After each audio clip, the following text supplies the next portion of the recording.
Ricordi di Parigi di Edmondo De Amicis. Capitolo 1, sezione 1. Il primo giorno a Parigi.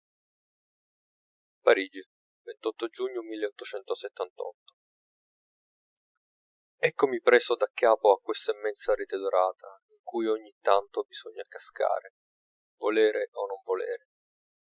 La prima volta ci restai 4 mesi, dibattendomi disperatamente, e benedissi il giorno che ne uscii, ma vedo che la colpa era tutta mia. Ora che ci ritorno, composto a nobile quiete, perché guai a chi viene a Parigi troppo giovane, senza uno scopo fermo, con la testa in tumulto e con le tasche vuote.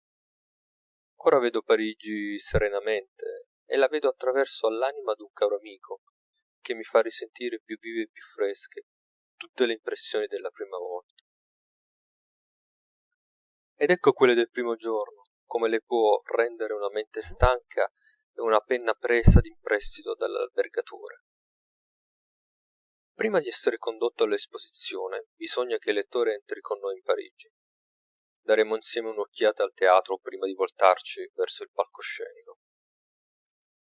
Siamo discesi alla stazione della strada ferrata di Lione alle 8 della mattina, con un tempo bellissimo, e ci trovammo subito imbarazzati. Avevamo letto nei giornali che i fiaccherai di Parigi spingevano le loro pretese fino al punto di non voler più trasportare persone grasse. Io feci osservare al Giocosa che noi due eravamo fatti apposta per provocare e giustificare un rifiuto sdegnoso dal più cortese dei fiaccherai. Egli s'impensierì, io pure. Avevamo indosso per giunta 2 spolverine che ci ingrossavano spietatamente. Come fare?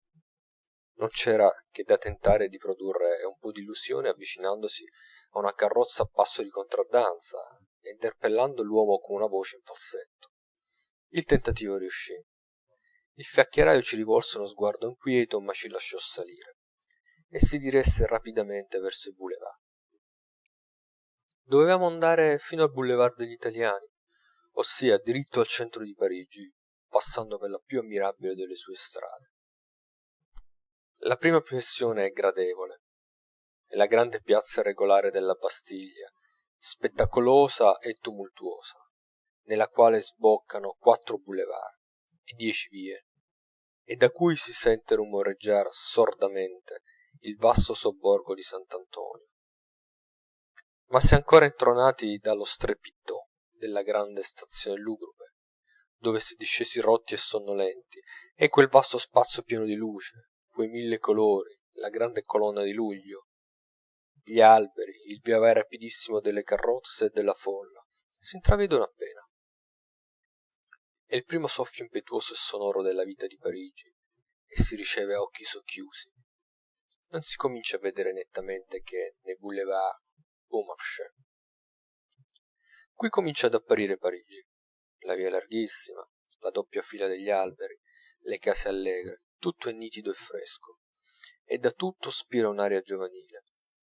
Si riconoscono al primo sguardo 1000 piccoli raffinatezze di comodità e di eleganza, che rivelano un popolo pieno di bisogni e di capricci, per i quali il superfluo è più indispensabile del necessario, e che gode la vita con un'arte ingegnosa. E la buvette tutta risplendente di vetri e di metalli, e il piccolo caffè pieno di pretese signorili, e la piccola trattoria che ostenta i ghiottumi squisiti del Garde Sauvin. Sono 1000 piccole botteghe, linde e ridenti, che fanno assoverchiarsi le une le altre, a furia di colori, di mostre, di iscrizioni, di fantocci, di piccole galie e di piccoli vezzi. Fra le 2 file degli alberi è un andirivieni di carrozze, di grandi carri, di carrozzoni tirati da macchine a vapore, e d'omnibus altissimi, carichi di gente, che sobbalzano sul selciato ineguale con un fracasso assordante. Ma è un movimento diverso da quello di Londra. Il luogo aperto e verde, i visi, le voci, i colori, danno a quel tramestio l'aspetto più di un divertimento che di un lavoro. E poi la popolazione non è nuova. son tutte figure conosciute, che fanno sorridere. e Gervaise che s'affaccia alla porta della bottega col ferro in mano, e monsieur joyeux che va all'ufficio fantasticando una gratificazione, e pipelet che legge la gazzetta, e frédéric che passa sotto le finestre di Bernhardt, la sartina del mugger, e la merciaia del kock, e il gamin de Victor Hugo, o il prond'homme de Molière, e l'homme d'affaires de Balzac, e l'operaio dello Zola. Eccoli tutti. Come ci accorgiamo che, anche lontani le 1000 miglia, si viveva nella immensa città di Parigi. Sono le 8:30, e la grande giornata della grande città, giornata per Parigi, mese per chi arriva, è già cominciata, calda e clamorosa, come una battaglia. Di là dal clamore della strada si sente confusamente la voce profonda degli enormi quartieri nascosti, come il muggito di un mare mascherato dalle dune. Si è appena usciti dal boulevard Beaumarchais, non si è ancora arrivati in fondo al boulevard delle figlie del Calvario, e già si indovina, si sente, si respira, sto per dire, l'immensità di Parigi. E si pensa con stupore a quelle cittadine solitarie e silenziose da cui si è partiti, che si chiamano Torino o Milano o Firenze, dove si stava tutti a uscio e bottega e si viveva quasi in famiglia. Ieri vogavamo in un laghetto, oggi navighiamo in un oceano. S'è fatto un po' più d'un miglio. S'entra nel boulevard du Temple. Qui la strada larghissima s'allarga ancora, le case si innalzano, le vie laterali si allungano. La maestà di Parigi comincia ad apparire, e così, andando innanzi, tutto cresce di proporzioni e s'ingentilisce. Cominciano a sfilare i teatri, il circo olimpico, il lyrique, le gaîtés, le folies, i caffè eleganti, i grandi magazzini, le trattorie signorili, e la folla va pigliando un aspetto più schiettamente parigino. Il movimento è notevolmente maggiore che nei tempi ordinarii. La nostra carrozza è costretta a fermarsi ogni momento per aspettare che la lunga fila che la precede si metta in moto. Gli omnibus di tutte le forme, che paiono case ambulanti, s'incalzano. La gente si incrocia correndo in tutte le direzioni, come se giocasse a bomba da una parte all'altra della strada, e sui due marciapiedi passano due processioni non interrotte. S'entra nel boulevard Saint-Martin, è un altro passo innanzi sulla via dell'eleganza e della grandezza. I chioschi variopinti si fanno più fitti, le botteghe più splendide, i caffè più pomposi, i terrazzini e le righinette delle case si coprono di cubitali caratteri dorati, che danno a ogni facciata l'aspetto del frontespizio di un libro gigantesco. I frontoni dei teatri, gli archi delle gallerie di passaggio, gli edifici rivestiti di legno fino ai primi piani, le trattorie che si aprono sulla strada in forma di tempetti e di teatri luccicanti di specchi, si succedono senza interstizi, gli uni congiunti agli altri, come una sola bottega sterminata. 1000 ornamenti, 1000 gingilli, 1000 richiami, vistosi, capricciosi, ciarlataneschi, sporgono, dondolano, si rizzano da tutte le parti, luccicano a tutte le altezze, confusamente dietro agli alberi che stendono i loro rami frondosi sui chioschetti, sui sedili dei marciapiedi, sulle piccole stazioni degli omnibus, sulle fontane, sui tavolini esterni dei caffè, sulle tende ricamate dalle botteghe, sulle gradinate marmoree dei teatri. Al boulevard Saint-Martin succede il boulevard Saint-Denis. La grande strada si abbassa, si rialza, si stringe, riceve dalle grandi arterie dei popolosi quartieri vicini ondate di cavalli e di gente, e si stende davanti a noi, a perdita di occhi, brulicante di carrozze e nera di folla, divisa in tre parti da due enormi ghirlande di verzura che la riempiono d'ombra e di freschezza.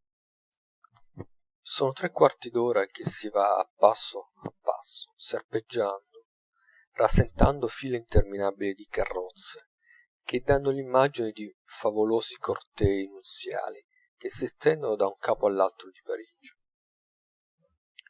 Si entra nel boulevard Bournonville e cresce ancora il formicolio, il ronzio, lo strepito, la pompa dei grandi magazzini che schierano sulla strada le vetrate enormi, l'ostentazione della réclame che sale dai primi piani ai secondi, ai terzi, ai cornicioni, ai tetti. Le vetrine diventano sale, le merci preziose s'ammucchiano, i cartelloni multicolori si moltiplicano, i muri delle case spariscono, sotto una decorazione smagliante, puerile e magnifica, che seduce e stanca lo sguardo. Non è una strada per cui si passa, è una successione di piazze, una sola immensa piazza parata a festa, dove rigurgita una moltitudine che ha addosso l'argento vivo. Tutto è aperto, trasparente, messo in vista, come in un grande mercato signorile all'aria libera. Lo sguardo penetra fin nelle ultime sale delle botteghe straricche, fino ai comptoir lontani dei lunghi caffè bianchi e dorati e delle stanze alte dei restaurant principeschi, e abbraccia ogni leggerissimo cambiamento di direzione 1000 bellezze, 1000 sorprese, 1000 minuzie pompose, una varietà infinita di tesori, di ghiottonerie, di giocattoli, di opere d'arte, di bagattelle rovinose, di tentazioni di ogni specie, da cui non si libera che per ricadervi dall'altra parte della strada o per ricrearsi lungo le due file senza fine di chioschi, scaccheggiati di tutti i colori d'arlecchino, coperti di iscrizioni e di figure grottesche, tappezzate di giornali d'ogni paese e di ogni forma, che danno al vasto boulevard l'apparenza bizzarra e simpatica di una grande fiera letteraria carnovalesca. E intanto dal boulevard Bournonville si entra nel boulevard Poissonnière, e lo spettacolo si fa sempre più vario, più ampio e più ricco. E s'è già percorsa una lunghezza di 4000 metri, provando di più in più un vivo sentimento nuovo, che non è sola meraviglia, ma una scontentezza confusa, un rammarico pieno di desideri, l'amarezza del giovinetto che si sente umiliato al suo primo entrare nel mondo, una specie di delusione d'amor proprio, che si esprime in occhiate pietose e stizzose sulla miseria del proprio bagaglio, messo là, alla berlina, sulla cassetta della carrozza, in mezzo a quel lusso insolente. E finalmente s'entra nel boulevard Montmartre, a cui fa seguito quello degli italiani, quello delle capucines e quello delle madeleine. Ah, ecco il cuore ardente di Parigi, la via massima dei trionfi mondani, il grande teatro delle ambizioni e delle dissolutezze famose, dove affluisce l'oro, il vizio e la follia dai 4 angoli della terra. Qui è la pompa suprema, è la metropoli della metropoli, la reggia aperta e perpetua di Parigi, a cui tutto aspira e tutto tende. Qui la strada diventa piazza, il marciapiede diventa strada, la bottega diventa museo, il caffè teatro, l'eleganza fasto, lo splendore sfolgorio, la vita febbre. I cavalli passano a stormi e la folla a torrenti, vetri, insegne, avvisi, porte, facciate, tutto s'innalza, s'allarga, s'inargenta, s'indora, s'illumina. È una gara di sfarzo e di appariscenza che tocca alla follia. v'è la pulizia olandese, la gaiezza d'un giardino e tutta la varietà di colori d'un bazar orientale. pare una sola smisurata sala d'un museo enorme, dove gli ori, le gemme, le trine, i fiori, i cristalli, i bronzi, i quadri, tutti i capolavori delle industrie, tutte le seduzioni delle arti, tutte le gale della ricchezza, tutti i capricci della moda si affollano o si ostentano con una profusione che sgomenta e una grazia di esposizione che innamora. Le lastre gigantesche di cristallo o gli specchi innumerevoli, le rivestiture di legno nitidissimo che salgono fino a mezzo degli edifizi, riflettono ogni cosa. Le grandi iscrizioni d'oro corrono lungo tutti i rilievi delle facciate, come i versetti del Corano sulle pareti delle moschee. L'occhio non trova spazio dove riposare.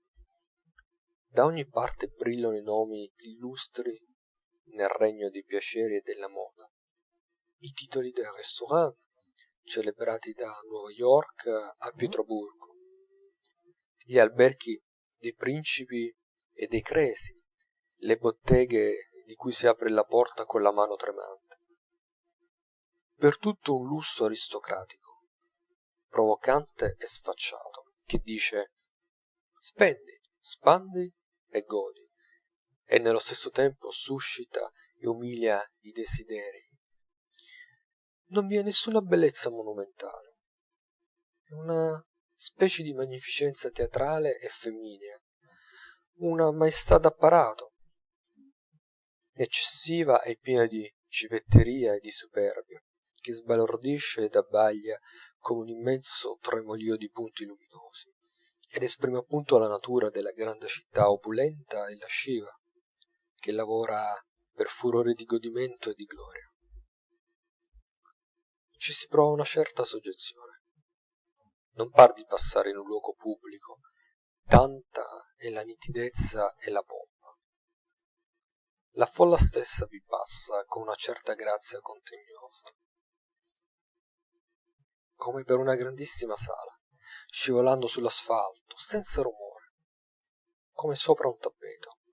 I bottegai stanno dietro alle colossali vetrine con una dignità di gran signori, come se non aspettassero che avventori milionari. Persino le venditrici dei giornali dei chioschi sono atteggiate a una certa altezza letteraria. Par che tutti siano compresi della solennità del luogo, e che tutti si studino di aggiungere con la propria persona una pennellata ben intonata al grande quadro dei boulevards. Gran quadro davvero, e si possono accumulare col pensiero, finché si vuole, tutte le immagini sparse che se ne ritrovano nella nostra città più floride. Ma non si riuscirà mai, chi non l'abbia visto, né a rappresentarsi lo spettacolo di quella fiumana vivente che scorre senza posa tra quelle due interminabili pareti di cristallo, in mezzo a quel verde e a quell'oro, accanto a quel turbinio fragoroso di cavalli e di ruote, in quella strada ampissima di cui non si vede la fine, né a formarsi una giusta idea della figura che facevano là in mezzo le nostre miserabili valigie di letterati. Appena s'ebbe ripreso fiato all'albergo si tornò sul boulevard, davanti al caffè Riche, attirati come farfalle al lume, senza accorgercene. Strano. Mi pareva d'essere a Parigi da una settimana. La folla però ha un aspetto alquanto diverso dai tempi ordinari. Abbondano le facce esotiche, i vestiti da viaggio, le famiglie di provincia, affaticate e stupite, i visi bruni del mezzogiorno e le barbe e le capigliature biondissime del settentrione. Sul ponte di Costantinopoli si vede sfilare tutto l'oriente, qua tutto l'occidente. Le solite gonnelle sono come smarrite in quel pelago. Di tratto in tratto si vede una faccia giapponese, un negro, un turbante, un cencio orientale, ma è subito travolto dal fiotto nero della folla in cilindro. ho notato molti soggetti di quella innumerevole famiglia dei grandi uomini falliti, che tutti riconoscono a primo aspetto, figure strane, col viso smunto e gli occhiali, coi capelli cadenti sulle spalle, vestito di nero, bisunti, con uno scartafaccio sotto il braccio, sognatori di tutti i paesi venuti a Parigi in questa grande occasione a tentare il terno della gloria e della ricchezza, con un'invenzione meccanica o un capolavoro letterario. Questo è il grande torrente dove annegano tutte le glorie di mezza taglia, celebrità di provincia e illustrazioni nazionali, gran personaggi, gallonati e blasonati, e principi e ricconi, 10 per una grazia. Non si vedono né facce superbe né sorrisi di vanità soddisfatta. Son tutte gocce indistinte dell'onda inesauribile, a cui non sovrastano che i giganti. E si capisce da che molle formidabili debba prendere impulso l'ambizione della gloria per sollevarsi su questo pandemonio, e con che rabbiosa ostinazione si rodano i cervelli per trovare la parola ed il grido che faccia voltare le 100.000 teste di questa folla meravigliosa. E si prova un piacere a essere là, su quel lastrico sparso di ambizioni stritolate e di glorie morte, su cui altre ambizioni si rizzano e altre forze si provano. Senza posa, si gode di trovarsi là, come in mezzo a una gigantesca officina vibrante. E sonora, di sentirsi aggregato anche per poco, molecola viva, al grande corpo intorno a cui tutto gravita, di respirare una boccata d'aria su quella torre di Babele, assistendo da un gradino della scala sterminata al lavoro immenso, confortati dal dolce pensiero che si scapperà fra 15 giorni. Capitolo 1, sezione 2. Poi facciamo una corsa di 2 ore, in carrozza, descrivendo un immenso zig-zag sulla destra della Senna, per vedere circolare la vita nelle arterie minori di Parigi. Rivedo con vivo piacere quel verdeggiante e splendido boulevard di Sebastopoli e di Strasburgo, che perfetto per il passaggio trionfale d'un esercito, e quella infinita via Lafayette, in cui le 2 strisce nere della folla si perdono allo sguardo in una lontananza vaporosa, dove pare che cominci un'altra metropoli.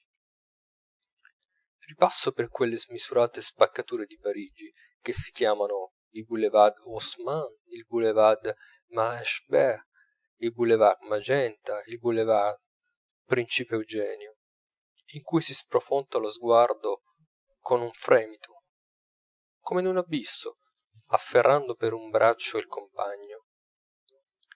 Andiamo a Rond Point de l'Étoile a vedere fuggire in tutte le direzioni, come una corona di raggi, le grandi vie che dividono in una rosa di 14 allegri quartieri triangolari la 10ª parte di Parigi. Ritorniamo nel cuore della città, percorriamo la rete inestricabile delle piccole vie, piene di rumori, smaglianti di vetrine e affollate di memorie, tutte obliquità e svolti maliziosi, che preparano le grandi vedute inaspettate dei quadrivi pieni di luce e delle vie monumentali, chiuse in fondo da una mole magnifica, che sovrasta la città come una montagna di granito casellato. Per tutto è una fuga di carrozze cariche di bagagli, e visi sonnolenti e polverosi, di nuovi arrivati, che s'affacciano agli sportelli a interrogare quel caos. E vicino alle stazioni, file di viaggiatori a piedi, che s'inseguono con la valigia in mano, come se uno l'avesse rubata all'altro. Non c'è un momento di riposo, né per l'orecchio, né per l'occhio, né per il pensiero. Sperate di bere la vostra birra in pace davanti a un caffè quasi vuoto? Illusione. La réclame vi perseguita. Il primo che passa vi mette in mano una lirica che comincia con un'invettiva contro l'internazionale e finisce con l'invitarvi a comprare un soprabito di Monsieur Armagan, Coupeau Émérite, e un momento dopo vi trovate tra le mani un sonetto che vi promette un biglietto per l'esposizione se andate a ordinare un paio di stivali in via Rougemont.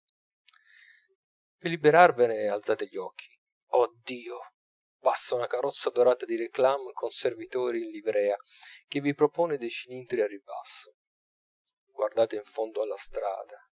Che? A mezzo miglio di distanza c'è una réclame a cartelli titanici del Petit Journal, 600.000 esemplari al giorno, 3 milioni di lettori, che vi fa l'effetto d'un urlo nell'orecchio. Alzate gli occhi al cielo, allora, ma non c'è di libero nemmeno il cielo.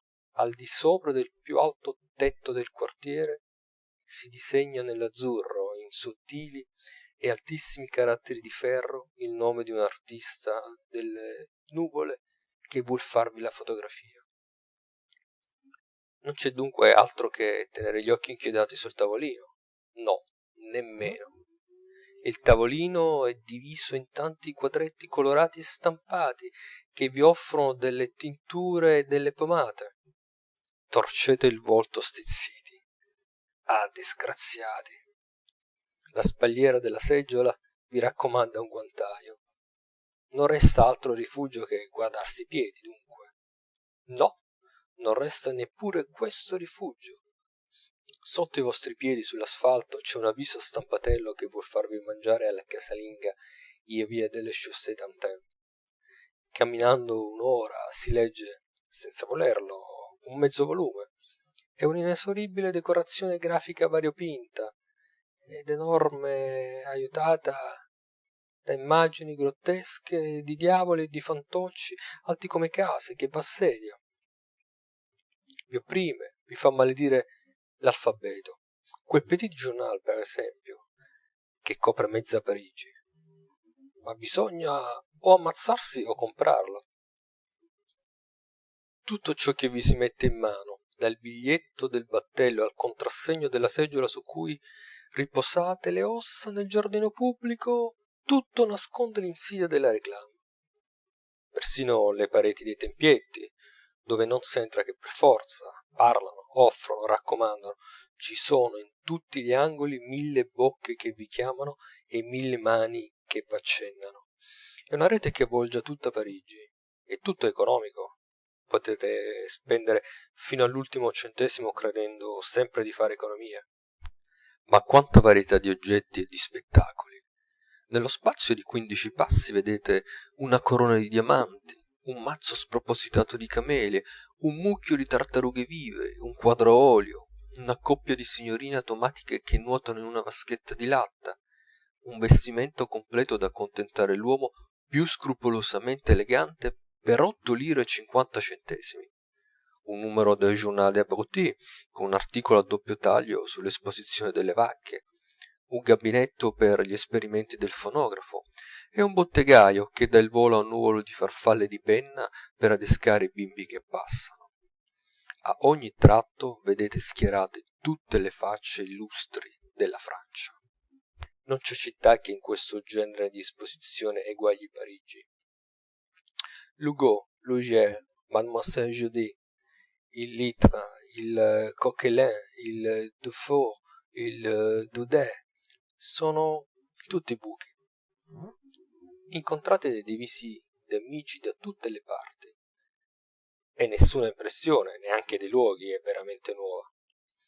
Parigi non si vede mai per la prima volta, si rivede.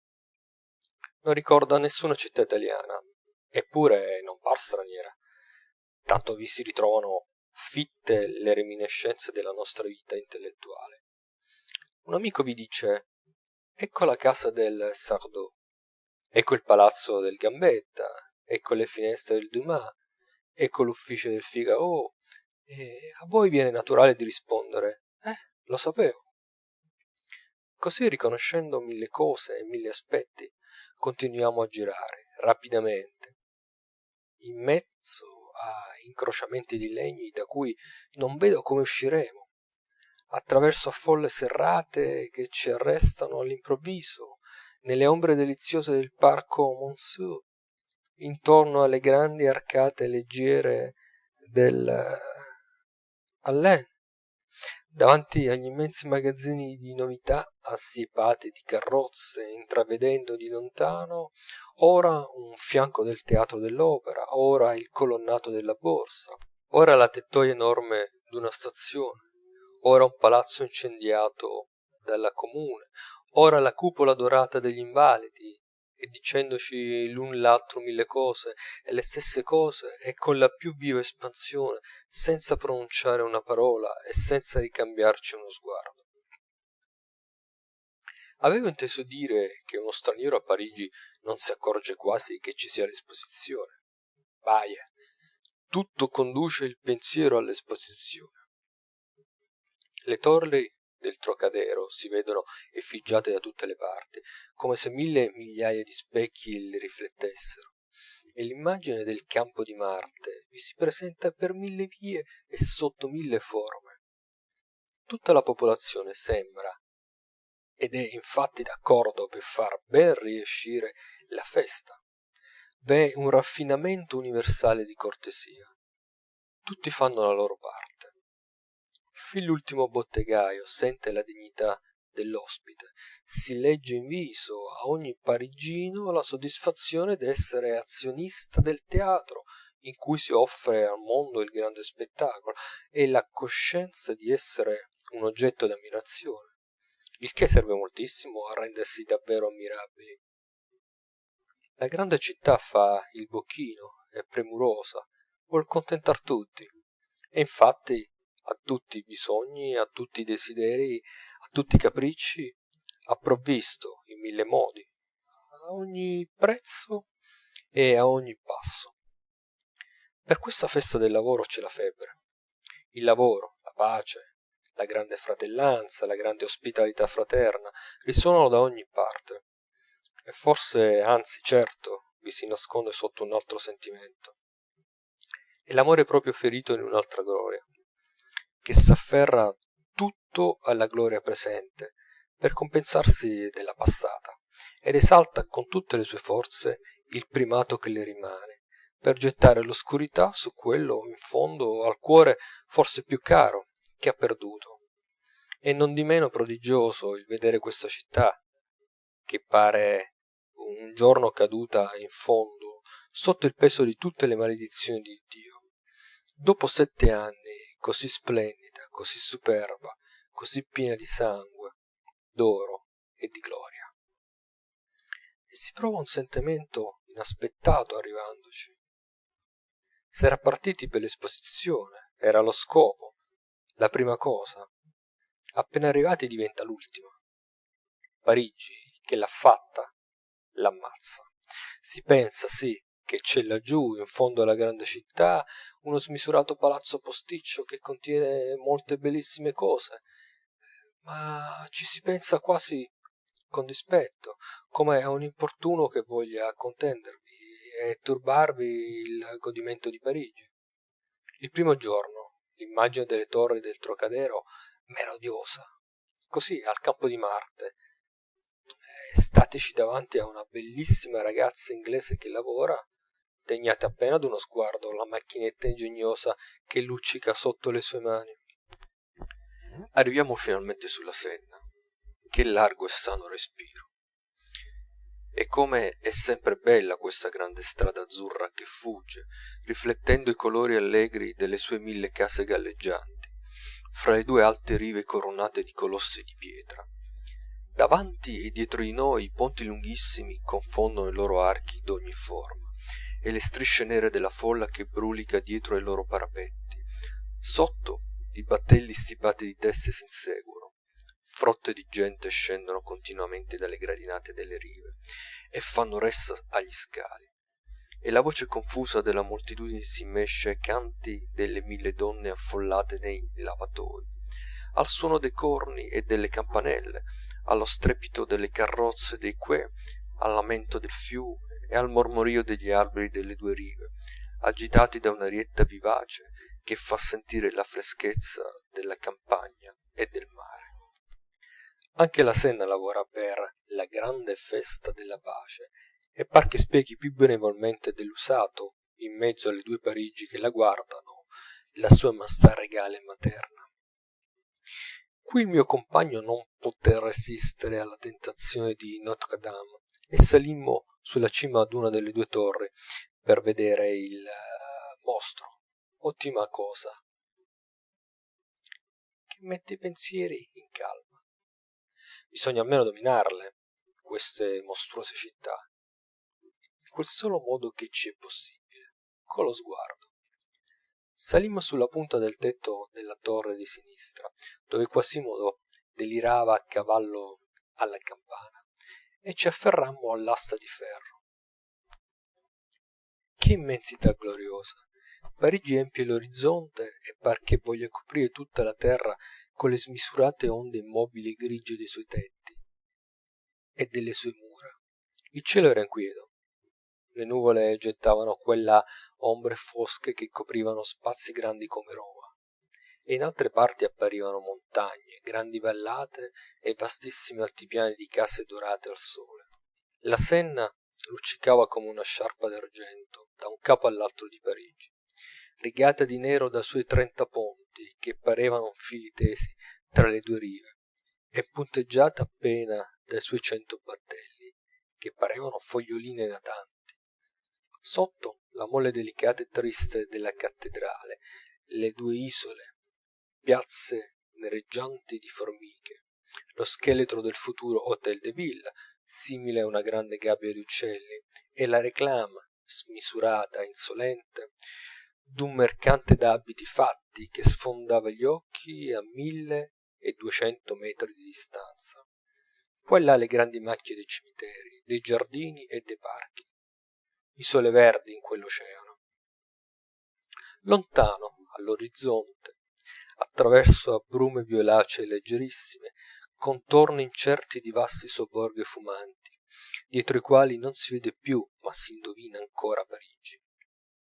Da un'altra parte altri sobborghi enormi, affollati sulle alture, come eserciti pronti a discendere, pieni di tristezze e di minacce. A valle della senna, in una chiarezza un po velata, come in un vasto polverio luminoso, a 3 miglia da noi, le architetture colossali e trasparenti del campo di Marte.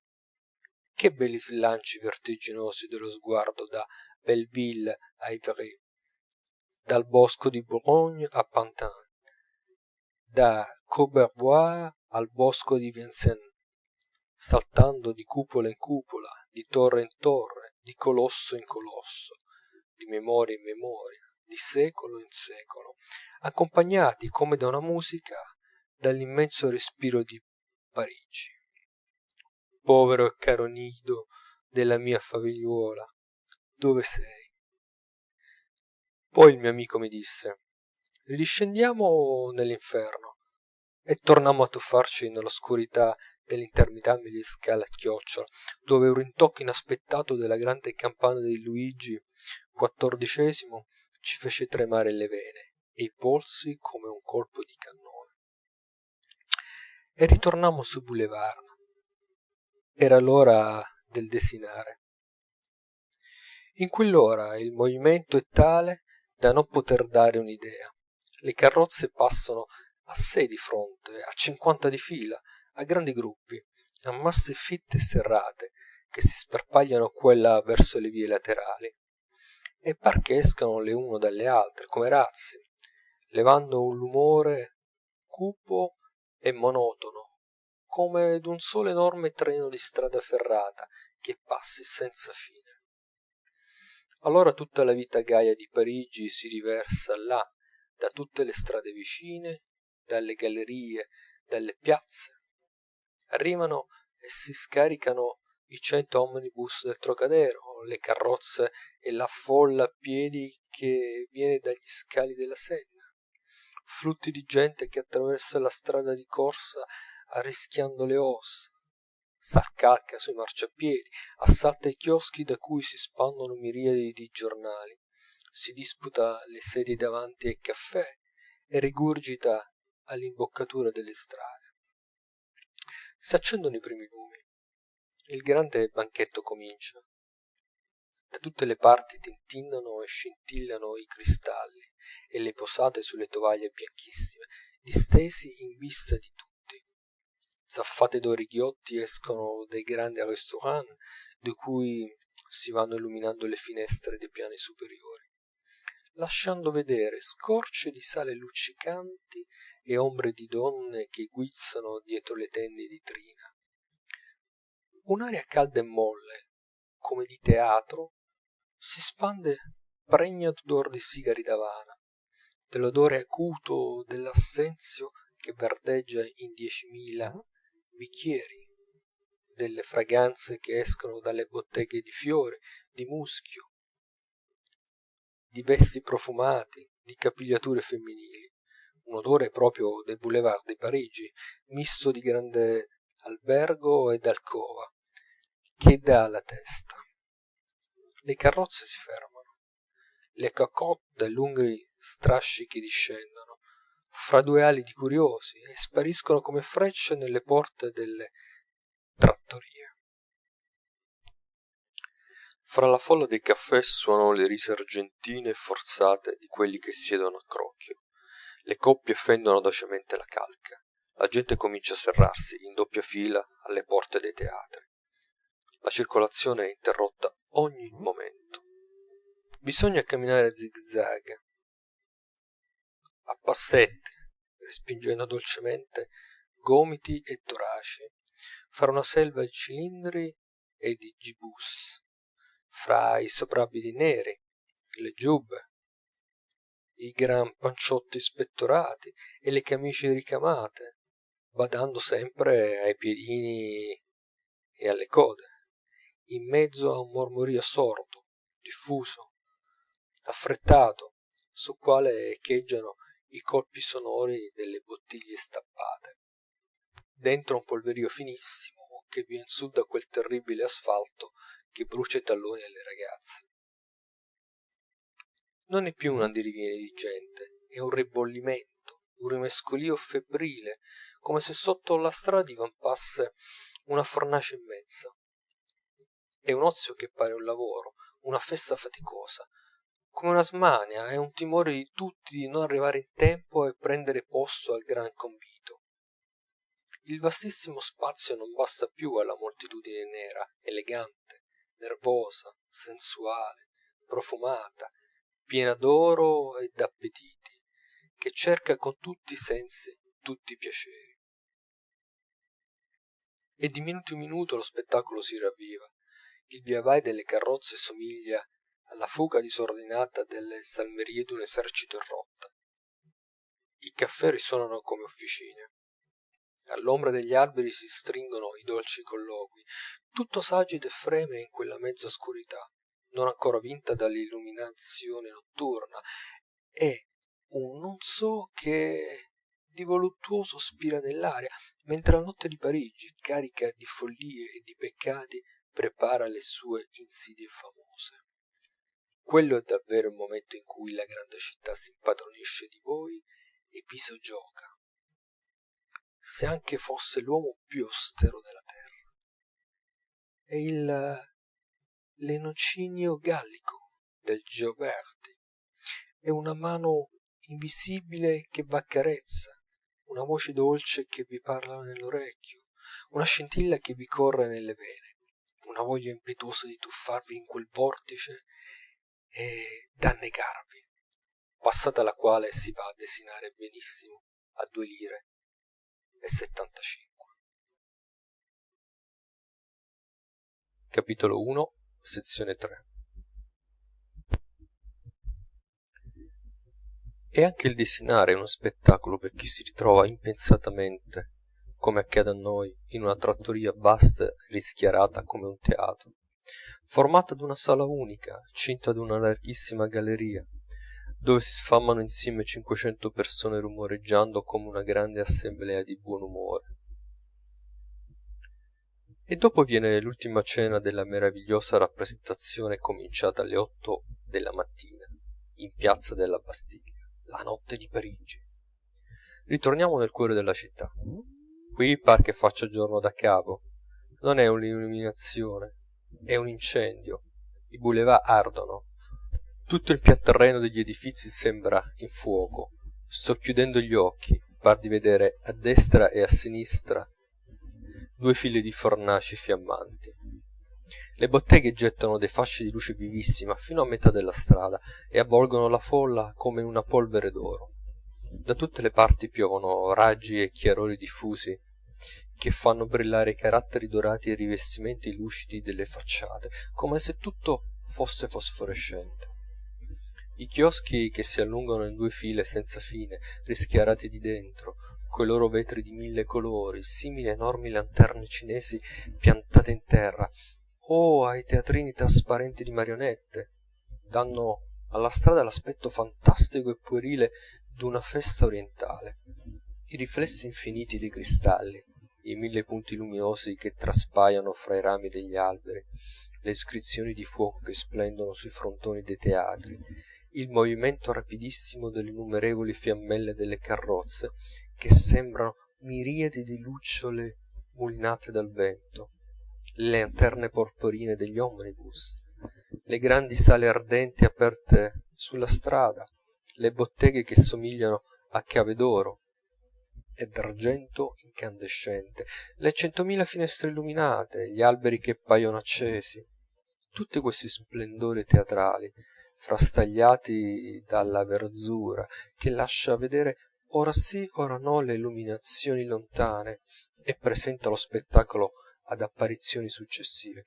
Tutta questa luce rotta, rispecchiata, variopinta, mobilissima, piovuta e saettata, raccolta a torrenti e sparpagliata a stelle e a diamanti, produce la prima volta un'impressione di cui non si può dare l'idea.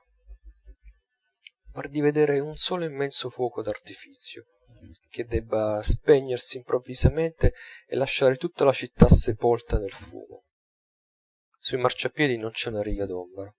Ci si ritroverebbe una spilla. Tutti i visi sono rischiarati. Si vede la propria immagine riflessa da tutte le parti. Si vede tutto, in fondo ai caffè, sino agli ultimi specchi delle sale riposte, incisi dai diamanti delle belle peccatrici. Nella folla abbonda il bel sesso che di giorno pareva sopraffatto e disperso. Gli sguardi languidi e interrogativi s'incrociano e gareggiano. Davanti a ogni caffè c'è la platea di un teatro, di cui il boulevard è il palcoscenico. Tutti i visi sono rivolti verso la strada. Ed è curioso, fuor che le carrozze non si sente nessun forte rumore. Si guarda molto e si parla poco, o a bassa voce, come per rispetto al luogo, o perché la gran luce impone un certo riserbo. V'è una specie di silenzio signorile. Andate innanzi, innanzi, sempre in mezzo a un incendio, tra una folla immobile e una folla seduta, e vi sembra di passare di salone in salone, in un immenso palazzo scoperto, o per un seguito di vastissimi patios spagnuoli, fra le pompe d'una veglia, in mezzo a 1 milione di invitati, senza sapere quando arriverete all'uscita, seppur c'è un'uscita. E intanto, passo dopo passo, arrivate sulla piazza dell'opera. E qui Parigi notturna vi fa uno dei suoi più bei colpi di scena. Avete dinanzi la facciata del teatro, enorme e spudorata, risplendente di lampade colossali negli intercolonni elegantissimi, dinanzi alla quale sboccano le vie Aubert e Halévy. A destra la gran fornace del boulevard degli Italiani, a sinistra il boulevard infuocato delle Cappuccine che si prolunga fra i due muri ardenti del boulevard della Maddalena. E voltandovi vedete 3 grandi vie divergenti che v'abbagliano come 3 abissi luminosi.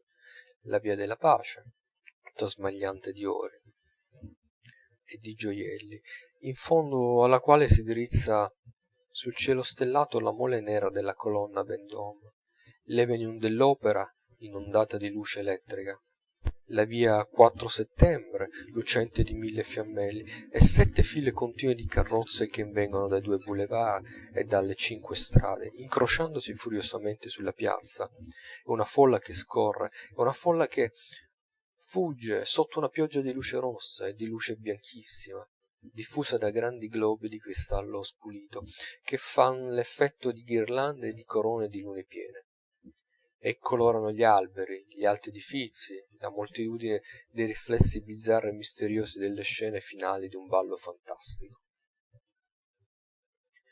Qui proprio si prova per qualche momento una sensazione che somiglia a quella della Chaise, quella rosa di strade sfolgoranti che conducono al Théâtre Français, alla Tuileries, alla Concordia, ai Campi Elisi, che vi portano ciascuno una voce della gran festa di Parigi, che vi chiamano e che vi attirano da 7 parti come le entrate maestose di 7 palazzi fatati, vi accendono nel cervello o nelle ossa il furore dei piaceri. Vorreste veder tutto ed essere dappertutto ad un tempo, e sentire dalla bocca del grand Goth le facce sublime dei Rochambeau a folleggiare a Mabille, a nuotare nella Senna, a cenare alla Maison Dorée. Vorreste volare di palcoscenico in palcoscenico, di ballo in ballo, di giardino in giardino, di splendore in splendore, e profondere l'oro, lo champagne e i bonbons, e vivere 10 anni in una notte. Eppure non è questo il più bello spettacolo della notte. Si va innanzi fino alla Maddalena, si svolta in rue Royale, si sbocca in piazza della Concordia, e là si lascia sfuggire la più alta e più allegra esclamazione di meraviglia che strappi Parigi dalle labbra di uno straniero. Non c'è sicuramente un'altra piazza di città europea dove la grazia, la luce, l'arte, la natura s'aiutino così mirabilmente fra loro per formare uno spettacolo che rapisca l'immaginazione. A primo aspetto non si raccapezza nulla, né i confini della piazza, né le distanze, né dove si sia, né che cosa si vede. È uno sterminato teatro aperto, in mezzo a uno sterminato giardino ardente che fa pensare all'accampamento illuminato di un esercito di 300.000 uomini. Ma quando si è arrivati nel centro della piazza, ai piedi dell'obelisco di Sesostre, tra le 2 fontane monumentali, e si vede a destra, in mezzo ai 2 grandi edifizi a colonne del Gabriel, la splendida via Reale, chiusa in fondo dalla facciata superba della Maddalena. A sinistra il ponte della Concordia, che sbocca in faccia al palazzo del corpo legislativo imbiancato da un torrente di luce elettrica. Dall'altra parte la vasta macchia bruna dei giardini imperiali, ghirlandati di lumi, in fondo a cui nereggiano le rovine delle Tuileries, e dalla parte opposta il viale maestoso dei Campi Elisi, chiuso dall'arco altissimo della stella, picchiettato di fuoco dalle lanterne di 10.000 carrozze e fiancheggiato da 2 boschi sparsi di caffè e di teatri sfolgoranti. Quando s'abbraccia con uno sguardo le rive illuminate della Senna, i giardini, i monumenti, la folla immensa e sparsa che viene dal ponte, dai boulevards, dai boschetti, dai quais, dai teatri, e brulica confusamente da tutti i lati della piazza, in quella luce strana, fra i zampilli e le cascate d'acqua argentata, in mezzo alle statue, ai candelabri giganteschi, alle colonne rostrali, alla verzura, nell'aria limpida e odorosa di una bella notte d'estate. Allora si sente tutta la bellezza di quel luogo unico al mondo, e non si può a meno di gridare: ah, Parigi, maledetta e cara Parigi, sirena sfrontata! È dunque proprio una verità che bisogna fuggirti come una furia o adorarti come una dea. Di là ci spingemmo ancora nei giardini dei Campi Elisi, a girare fra i teatri a cielo aperto, i chioschi, gli alcazar, i circhi, i concerti, le giostre, per interminabili viali affollati. da cui si sentivano i suoni fragorosi delle orchestre, gli applausi e le risate delle vaste platee trincanti, e le voci in falsetto delle cantatrici di canzonette, nelle quali si vedevano attraverso i cespugli le nudità opulente e gli abiti zingareschi, in mezzo allo splendore dei palcoscenici inquadrati fra le piante. E volevamo andare sino in fondo, ma più s'andava innanzi, più quel baccanale notturno s'allargava e s'allungava. Dietro ogni gruppo d'alberi saltava fuori un nuovo teatro e una nuova luminaria. Ad ogni svolto di viale ci trovavamo in faccia a una nuova baldoria, e d'altra parte il mio buon giocosa mi domandava grazia da un pezzo, con voce lamentevole, dicendomi che gli occhi gli si chiudevano e che la testa non gli si reggeva più sulle spalle. Allora si ritornò in piazza della Concordia. Si restò un momento in contemplazione davanti a quella meraviglia di via di Rivoli, rischiarata per la lunghezza di 2 miglia come una sala da ballo, e si rientrò a mezzanotte sonata nei boulevard ancora risplendenti, affollati, rumorosi, allegri come sul far della sera, come se la giornata ardente di Parigi cominciasse allora, come se la grande città avesse ucciso il sonno per sempre e fosse condannata da Dio al supplizio d'una festa eterna. E di là trasportammo le nostre salme all'albergo. Ecco come passò il nostro primo giorno a Parigi.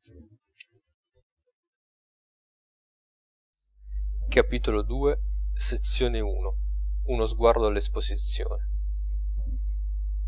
La prima volta che entrai nel recinto dell'esposizione dalla parte del Trocadero mi fermai qualche minuto in mezzo al ponte di Jena per cercare una similitudine che rendesse ai miei lettori futuri un'immagine fedele di quello spettacolo. E mi venne in mente di paragonare il senso che si prova entrando là dentro a quello che si proverebbe capitando in una grande piazza, dove da una parte suonassero le orchestre del Nouvelle Opéra e dell'Opéra Comique, dall'altra le bande di 10 reggimenti, e nel mezzo tutti gli strumenti musicali della terra, dal nuovo pianoforte a doppia tastiera rovesciata fino al corno e al tamburino dei selvaggi, accompagnati dai trilli in falsetto di 1000 soprani da caffè chantant, dallo strepito d'una grandine di petardi e dal rimbombo lontano del cannone. Non è una similitudine da antologia, ma dà un'idea della cosa. Infatti, arrivando sul ponte di Jena, si sente bisogno di chiudere gli occhi per qualche momento, come arrivando su quella piazza si sentirebbe il bisogno di tapparsi le orecchie. Si resta nello stesso tempo meravigliati, stizziti, confusi e esilarati. Che so io, incerti fra l'applauso e la scrollata di spalle, fra l'ammirazione e la delusione, in una di quelle incertezze in cui per solito, dopo aver lungamente meditato, si prende la risoluzione di accendere il sigaro. Figuratevi, da una parte sopra un'altura quell'enorme spacconata architettonica del palazzo del Trocadero, con una cupola più alta di quella di San Pietro, fiancheggiata da 2 torri che arieggiano il campanile, il minareto e il faro, con quella pancia odiosa e quelle 2 grandi ali graziosissime, con le sue 100 colonnine greche, coi suoi padiglioni moreschi, coi suoi archi bizantini, colorito e decorato come una reggia indiana, da cui precipita un torrente d'acqua in mezzo a una corona di statue dorate. Un arco d'anfiteatro immenso che corona l'orizzonte e schiaccia intorno a sé tutte le altezze. Dalla parte opposta, a una grande distanza, rappresentatevi quell'altro smisurato edificio di vetro e di ferro, dipinto, stemmato, dorato, imbandierato, scintillante, coi suoi 3 grandi padiglioni trasparenti, con le sue statue colossali, con le sue 60 porte, maestoso come un tempio e leggero come una sola immensa tenda di un popolo vagabondo. Fra questi 2 enormi edifizi teatrali raffiguratevi quel gran fiume e quel gran ponte, e a destra e a sinistra del fiume un labirinto indescrivibile d'orti e di giardini, di rocce e di laghi, di salite e di discese, di grotte, di acquarii, di fontane, di scali, di viali fiancheggiati da statue. Una miniatura di mondo, una pianura e un'altura su cui ogni popolo della terra ha deposto il suo balocco. Un presepio internazionale, popolato di botteghe e di caffè africani e asiatici, di villini, di musei e d'officine, in mezzo alle quali una piccola città barbaresca alza i suoi minareti bianchi e le sue cupole verdi, e i tetti cinesi, i chioschi di Siam, le terrazze persiane, i bazar di Egitto e del Marocco, e innumerevoli edifizi di pietra, di marmo, di legno, di vetro, di ferro, di tutti i paesi, di tutte le forme e di tutti i colori. Sorgono l'uno accanto all'altro e l'un sull'altro, formando come un modellino di città cosmopolita, fabbricata per esperimento dentro a un grande giardino botanico, per essere poi rifatta più grande. Rappresentatevi questo spettacolo e la popolazione stranissima di venditori e di guardiani che lo anima. Tutti quei neri ambigui, quegli arabi imparaginati, quell'orientalume ritinto, quell'Africa da comparsa, quell'Asia da camera ottica, tutte quelle barbarie ripulita, inverniciata e messa in vetrina col nastrino rosso al collo, e quell'inesauribile folla nera di curiosi che girano lentamente, con l'andatura stracca e gli occhi languidi, guardando da tutte le parti senza sapere dove battere il capo. Ebbene, che cosa dirne? Non ci manca che il teatrino di Guignol. È un grande broec, assai più bello, senza dubbio, e più svariato di quello d'Olanda, una bella enciclopedia figurata per i ragazzi studiosi, proprio da far domandare se è da vendere prima che il 1879 butti in aria ogni cosa con un gran colpo di scopa. Uno spettacolo unico al mondo, veramente immenso, splendido e bruttino, che innamora. Il primo senso schietto di meraviglia si prova entrando nel vestibolo del palazzo del Campo di Marte. Par d'entrare in un'enorme navata di cattedrale scintillante d'oro e inondata di luce. È più lungo d'un terzo della navata maggiore di San Pietro, e l'arco della stella potrebbe ripararsi sotto le volte dei suoi padiglioni senza urtarvi la fronte. Qui si comincia a sentire il ronzio profondo della folla di dentro, che somiglia a quello di una città in festa.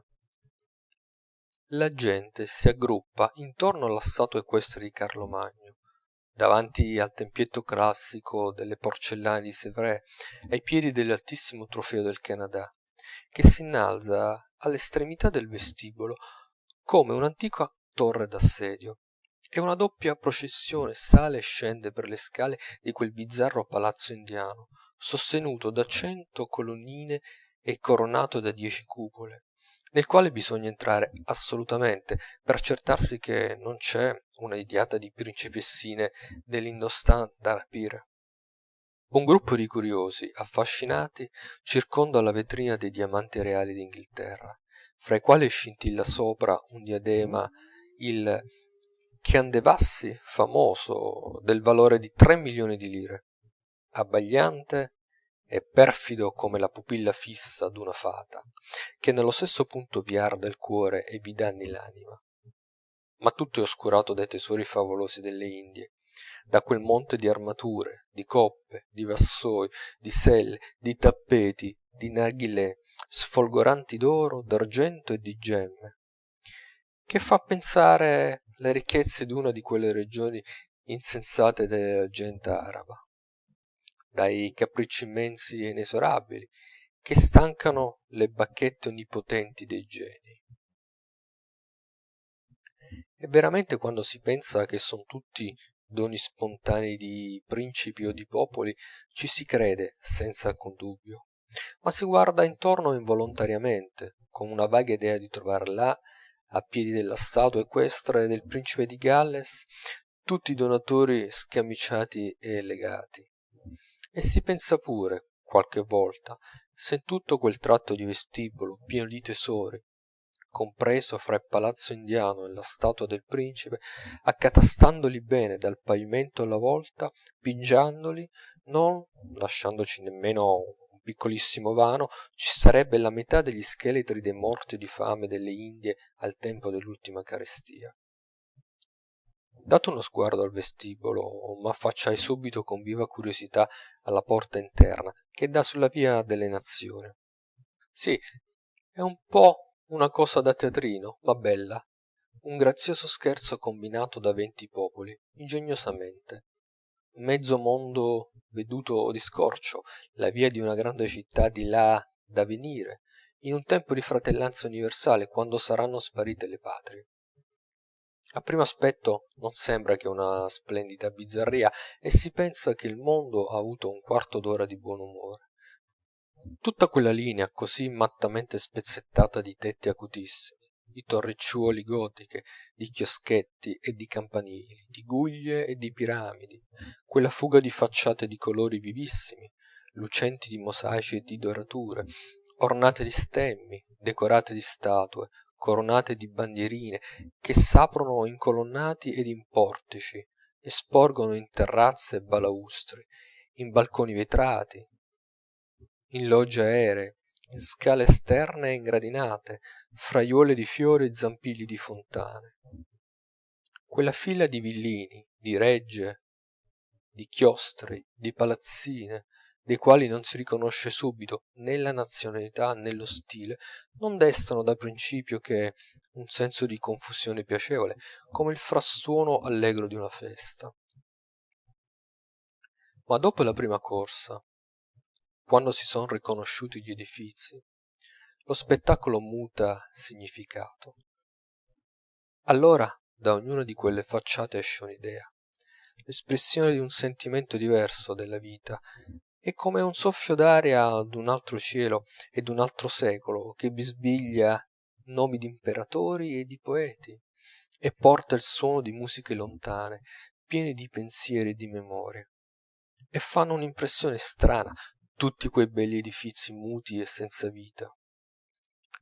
Pure che dentro vi si prepari qualche cosa, e che al sonare di mezzogiorno, come da tante cassette di orologi, debbano affacciarsi improvvisamente a tutte quelle finestre e a tutte quelle porte, e correre lungo le balaustrate, castellani inglesi e borgomastri fiamminghi, girolamiti del Portogallo e sacerdoti dell'elefante bianco, mandarini e sultane, e ateniesi del tempo di Pericle, e gentildonne italiane del XIV secolo, e fatte le loro riverenze automatiche, rientrate alla battuta dell'ultima ora. La via è lunghissima. Stando a metà si vede appena in fondo confusamente la facciata rossa e bianca dei Paesi Bassi e la ricchissima porta claustrale del Portogallo, accanto alla quale i piccoli stati africani ed asiatici aggruppano le loro bizzarre architetture variopinte, schiacciate dall'edifizio elegante ed altiero dell'America del Sud. Più in qua signoreggia il palazzo del Belgio, severo e magnifico, con le sue belle colonne di marmo scuro dai capitelli dorati, e fra il Belgio aristocratico e la Danimarca pensierosa fa capolino timidamente, come una prigioniera, la piccola Grecia bianca e gentile. Alcune facciate par che abbiano un senso politico. La Svizzera slancia innanzi bruscamente, con una specie di insolenza democratica, il suo enorme tetto bernese, accanto alla mole giallastra della Santa Russia, che affetta la superbia minacciosa d'un castello imperiale. Fra il lungo porticato austriaco e la faccia nera e fantastica della Cina s'alza la Spagna arabescata e dorata dei califfi, e fanno uno strano senso dopo le due casette semplici e quasi melanconiche della Scandinavia, le arcate teatrali d'Italia, messe in rilievo dalle tende purpuree, dietro le quali salta fuori inaspettatamente la facciata rustica del Giappone, con le sue grandi carte geografiche piene di pretensione scolaresca. E finalmente, più vicino all'entrata, dà nell'occhio gli Stati Uniti, sdegnosi, che non vuol prendere parte alla gara, contentandosi di esporre fieramente i loro 50 stemmi repubblicani sopra una piccola casa bianca e vetrata, accanto alla quale s'alzano i 5 edifizi graziosi dell'inghilterra, una folla di stranieri che vanno e vengono, tutti col viso rivolto dalla stessa parte, cercando curiosamente l'immagine della patria e riconoscendola con un sorriso dà a questa strana via un aspetto amabile d'allegrezza. È come un'aria di pace e di cortesia che mette il desiderio di distribuire strette di mano da tutte le parti e di fondare un giornaletto settimanale per intimare il disarmo dell'Europa. Per prima cosa entrai nell'immenso palazzo coperto delle sezioni straniere e mi trovai in mezzo al magnifico disordine delle esposizioni d'Inghilterra. Qui la prima idea che passa per il capo è di voltar le spalle e di tornarsene a casa. Il primo giorno si passa fra tutte quelle meraviglie inglesi con una indifferenza di cretini. Si gira per un pezzo in mezzo ai cristallami purissimi, alle ceramiche, alle orerie, ai mobili, a oggetti d'arte improntati delle ispirazioni di tutti i tempi o di tutti i popoli, frutti dell'ingegno e della pazienza, che riuniscono la bellezza e l'utile, e accusano il lusso severo d'una aristocrazia straricca e fedele alle sue tradizioni. È l'osservazione variatissima di un popolo sparso per tutta la terra. E qui si sente l'aria delle grandi officine di Manchester. Là si vive un istante in un castello delle rive del Tamigi, più in là spira la poesia intima e quieta dell'uomo modesto che aspetta la fortuna del navigatore lontano. Si passa fra le grandi alghe marine del capo di Buona Speranza, fra i canguri e gli eucalipti di Victoria e della Nuova Galles, fra i minerali di Queensland, fra i gioielli bizzarri dell'Australia del Sud, tra un'esposizione interminabile di flore, di faune, di industrie e di costumi di tutte le colonie dell'immenso regno. E non si è ancora arrivati in fondo, che s'è già fatto 100 volte col pensiero il giro del globo, e s'è sazii. Ma ogni cambiamento di sezione fa l'effetto di una rinfrescata alla fronte. 100 passi più in là è un altro mondo. Vi trovate improvvisamente davanti a uno spettacolo nuovissimo. E da ogni parte un sollevarsi e un abbassarsi di letti chirurgici, un allargarsi e un restringersi di sedie, che sembran vive per le operazioni oculistiche, un girar di tavole anatomiche, un aprirsi di dentiere, un alzarsi di ferri minacciosi e feroci, uno scricchiolio e uno scintillamento che mette freddo nelle ossa. Non c'è bisogno di chiedere in che parte del mondo ci si trovi. L'oreficeria solida, i vasi enormi d'argento, gli orologi dei minatori della California, i trofei delle asce di Boston, i congegni elettrici, le carte monetate, le vetrine irte di ferro e le mitragliatrici formidabili. Una certa fierezza poderosa e rude di cose inutili annunzia l'esposizione degli Stati Uniti. Non so se rallegrata o rattristata da una musica fragorosa di organi, d'armonium e di pianoforti, la quale seconda mirabilmente le divagazioni della fantasia in mezzo a 1000 oggetti che ricordano le lotte e i lavori immani dei coloni nelle solitudini del nuovo mondo. Ma un nuovo spettacolo cancella subito questa impressione violenta. La ricchezza dei legni scolpiti delle vetrine annunzia il paese delle grandi foreste, e 1000 immagini rammentano la dolce tristezza dei bei laghi coronati di montagne irte di pini e bianche di neve. In mezzo ai prodotti delle miniere di Falum, e ai blocchi di nikel si alzano i trofei di pellicce, circondati di teste d'orsi, di lontre e di castori. Le stufe colossali, le piramidi nere di bottiglie sferiche, i piattini, i cordami e i grandi mucchi di fiammiferi svedesi, ai quali succedono le ceramiche in cui brilla un riflesso pallido dei mari boreali, e i mille oggetti scolpiti da contadini norvegi nelle veglie interminabili delle notti d'inverno. Immagini e colori che presentano tutti insieme un gran quadro malinconico, nel quale matte appena un sorriso alla bianchezza argentea delle filigrane di cristiania, come uno spiraglio sereno in un cielo rannuvolato.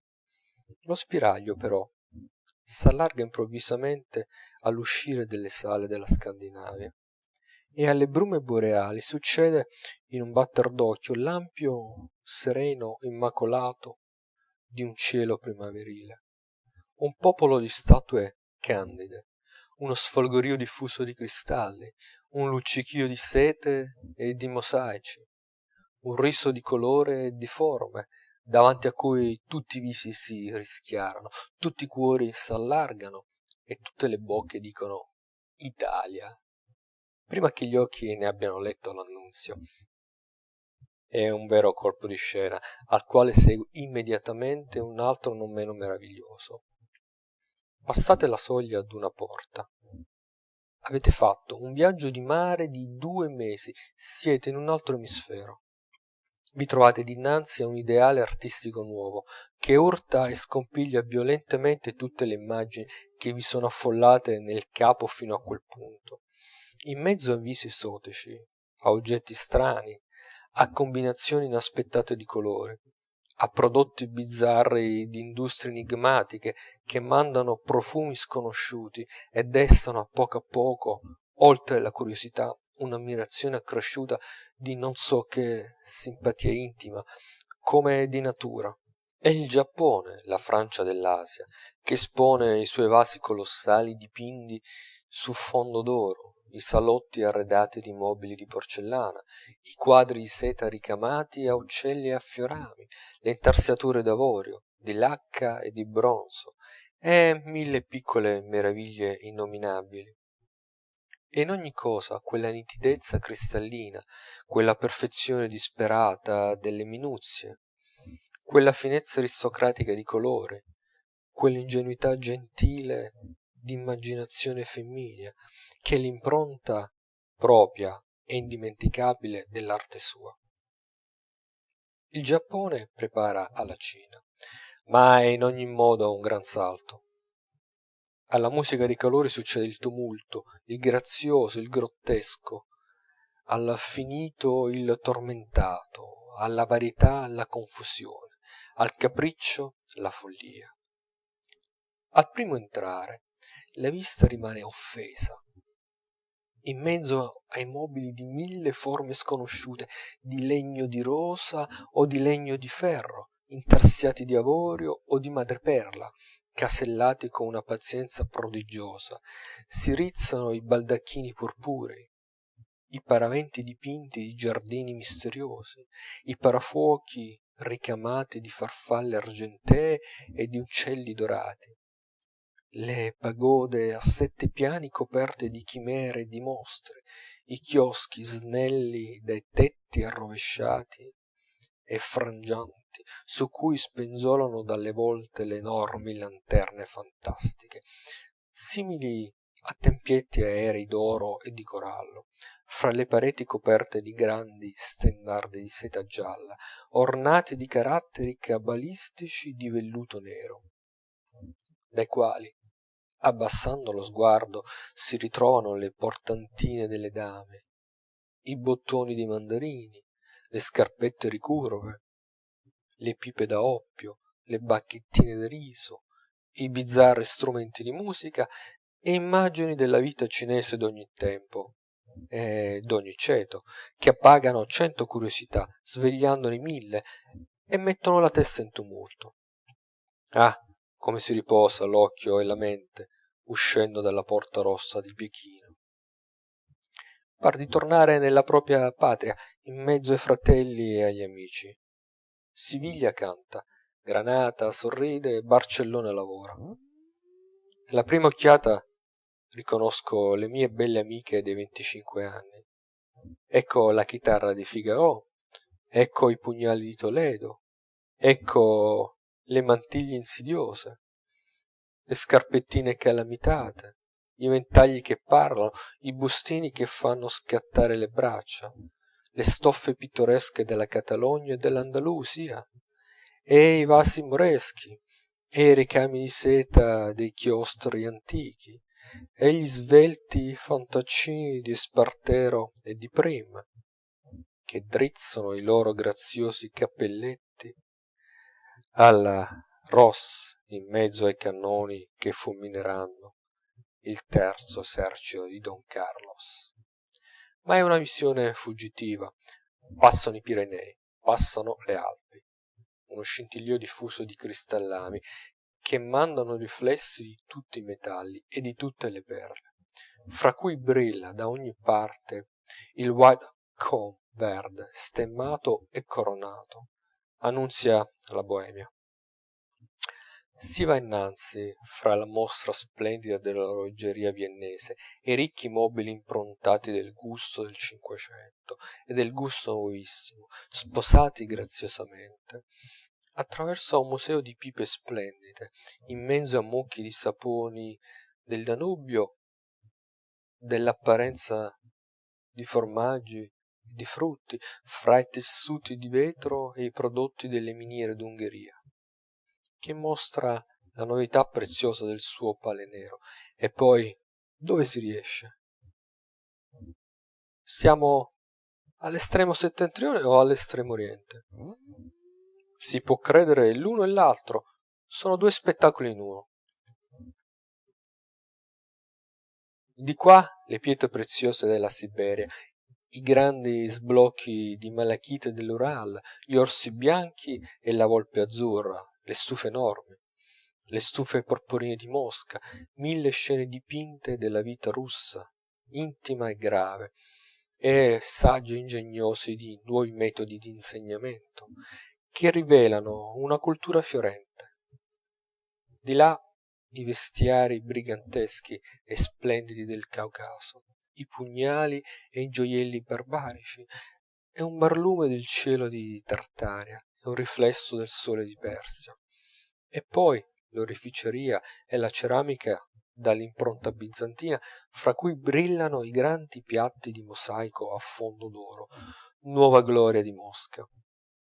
Un'esposizione varia e tumultuosa, che conduce il pensiero a salti, d'oggetto in oggetto, dalle rive della Vistola alle muraglie della Cina, e lascia quasi sgomenti dinanzi all'immagine dell'impero smisurato e deforme.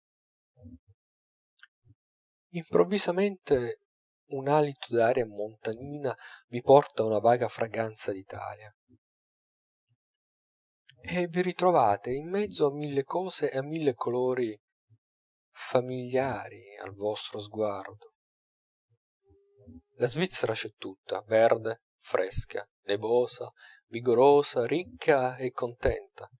Ginevra ha mandato i suoi orologi, Neufchâtel i suoi gioielli, Chaume le sue maioliche, Glaris le sue indiane, Zurigo le sue sete, Interlaken le sue sculture, Vevey i suoi sigari, e San Gallo e Appenzell hanno riempito una vasta sala dei loro ricami insuperabili, davanti a cui s'accalca una folla meravigliata.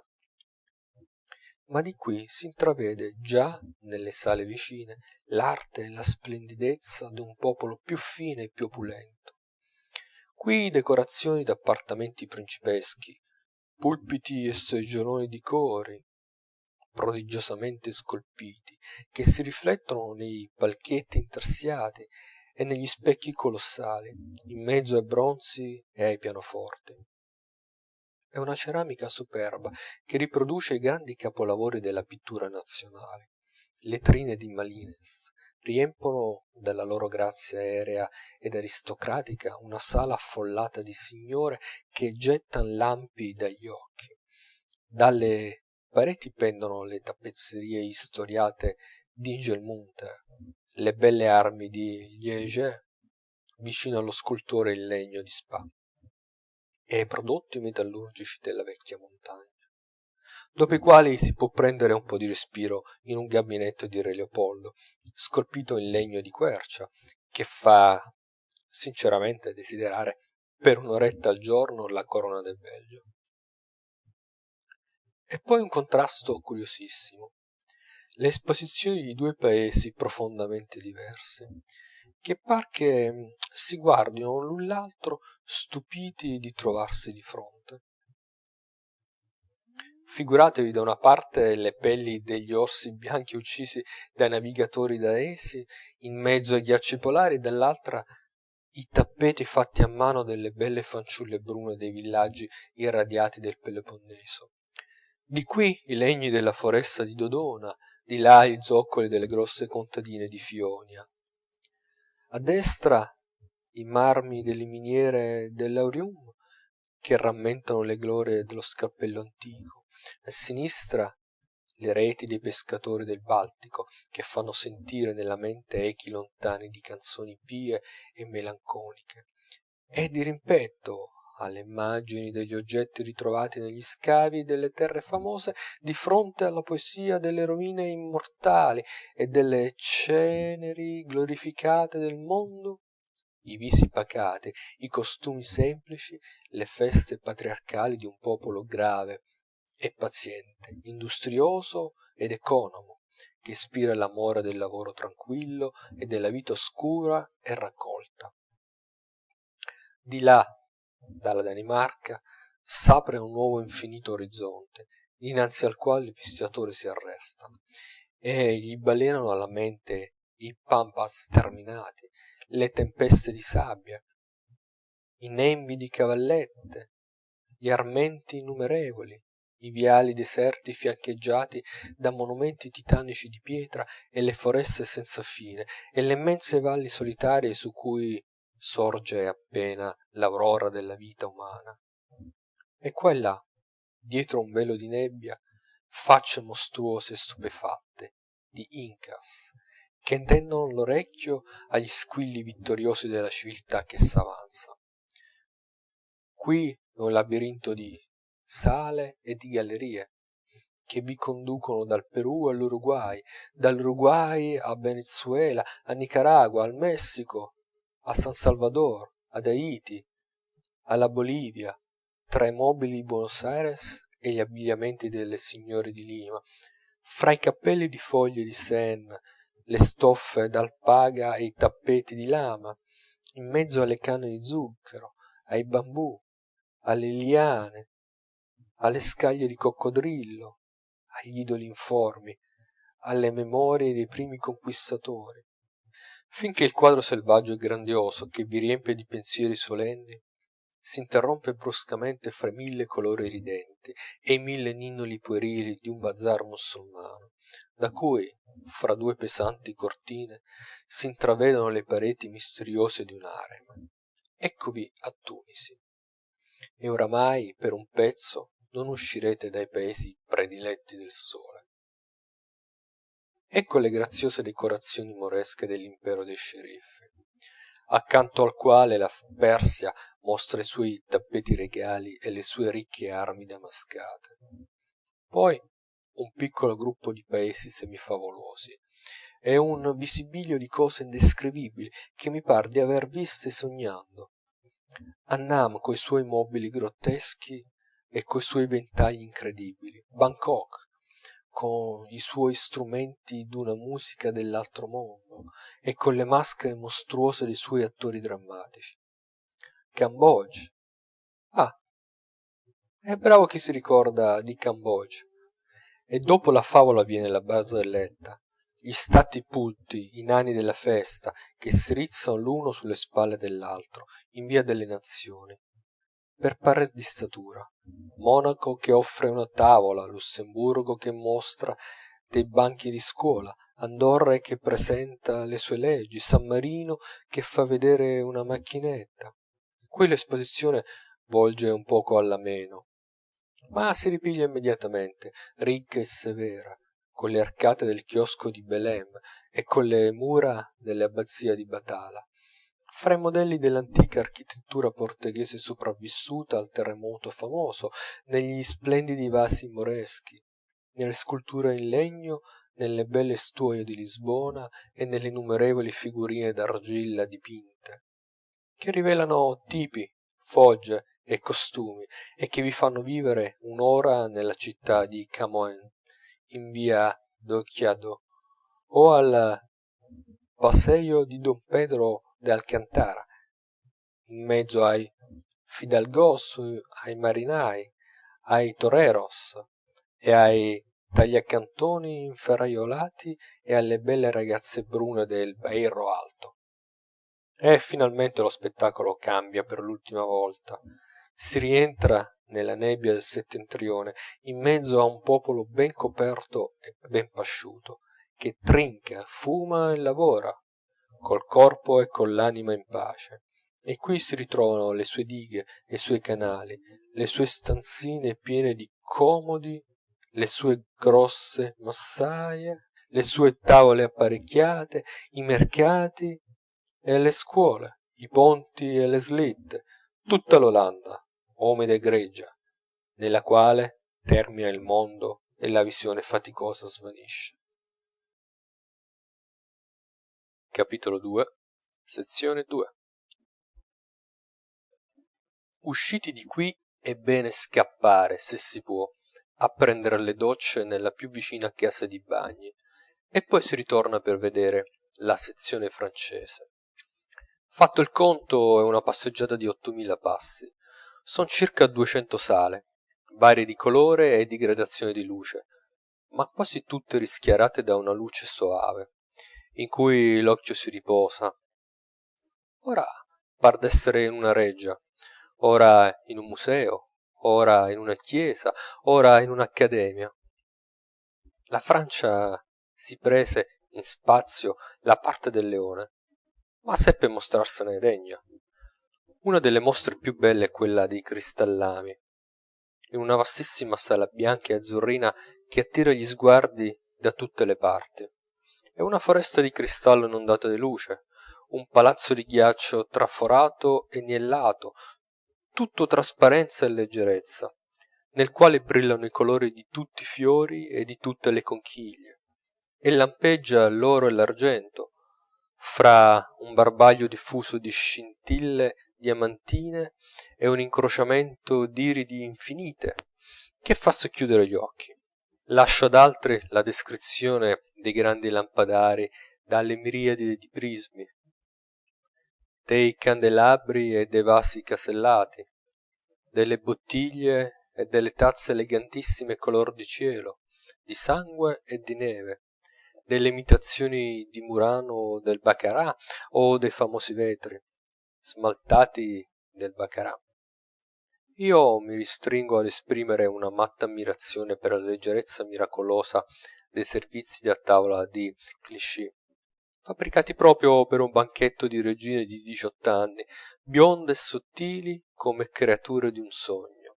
Ah, detesto il grosso banchiere che metterà quella grazia davanti ai suoi grossi amici della borsa, sulla mensa del giorno di Natale. I tesori più preziosi dell'esposizione son quasi tutti là presso.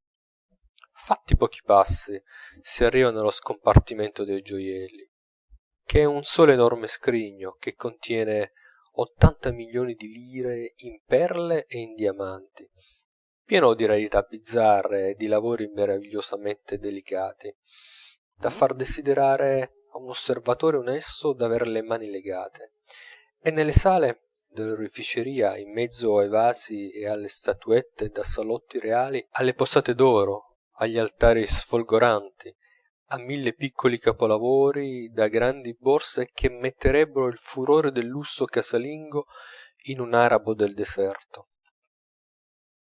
Arrivati là, s'è chiamati in un'altra parte da una musica strana, e un gran numero di uccelli meccanici, che fischiano, pigolano e trillano, aprendo il becco e dimenando graziosamente la testa e la coda, per annunziare l'esposizione dell'orologeria, nella quale son raccolti i più bei lavori dei 40.000 operai di Besançon, dagli orologi microscopici che si possono spedire alla fidanzata nella busta d'una lettera, ai macchinoni che vi suonano a festa all'ora dei dolci appuntamenti coi rintocchi d'una campana da cattedrale. Quasi tutti gli scompartimenti sono preannunziati da qualche cosa. Arrivati a un certo punto, sentite un fracasso indemoniato d'organi, di clarini, di violoncelli, di trombe, che sembra un'orchestra di pazzi. È l'esposizione degli strumenti di musica. Passate per le sale della tappezzeria e dei tappeti, decorate di nero. A un tratto un'aria infocata vi soffia nel viso. La decorazione si fa rossa di fiamma. Vi ritrovate in mezzo ai forni, ai fornelli, ai cammini, alle cucine a gas, alle lampade fotoelettriche, ai caloriferi e alle stufe che allungano in tutte le direzioni le loro gigantesche braccia nere e danno alla sala l'aspetto cupo di un'officina. Ma qui vi sentite già dare al capo da un misto di profumi femminei che vi mettono in ribollimento l'immaginazione. E un passo più là siete nell'esposizione seducente delle profumerie, splendida di 1000 colori, dove, chiudendo gli occhi, sognate in un minuto secondo tutti i peccati mortali di Parigi. Questi contrasti sono frequentissimi. Girate per esempio nello scompartimento del cosiddetto article de Paris, pieno di cofanetti, di pettini, di canestrini, di scrignetti, di infiniti ninnoli graziosi e preziosi, che esprimono tutte le più raffinate mollezze della vita signorile, e già vi sentite come viziati da 1000 desideri da bellimbusto e da donnetta. Ecco, tutt'a un tratto una raffica brutale di vento oceanico e un coro di voci rudi e sinistre, che vi dà una scossa alle fibre.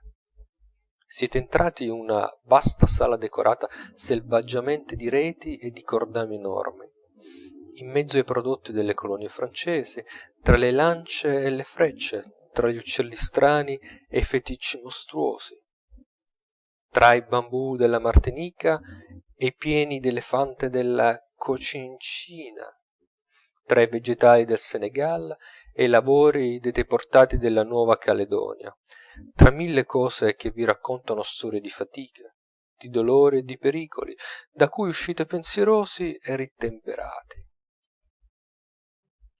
Di qui ritornate nella civiltà, fra le meraviglie della ceramica, in una sala che presenta l'aspetto di una galleria di quadri, nella quale si vedono gli appassionati senza quattrini con gli occhi fuori dalla testa.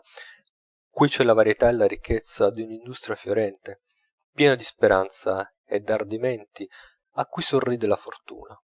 Imitazioni dell'antico, tradizioni ringiovanite, vittorie nuove dell'arte, come lo smalto a fondo d'oro e il rosso ottenuto mirabilmente.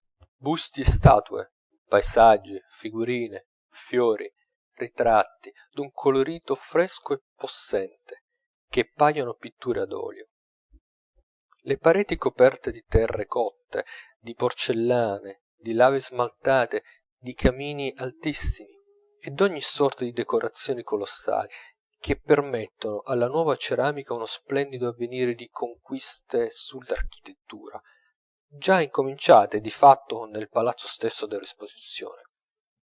Poi vengono le regioni che s'attraversano di corsa, selve di lame sguainate irte e file di sale in cui non so che fili e tessuti, dove grazie alla solitudine potete prendere l'andatura libera del viandante dalle ossa rotte.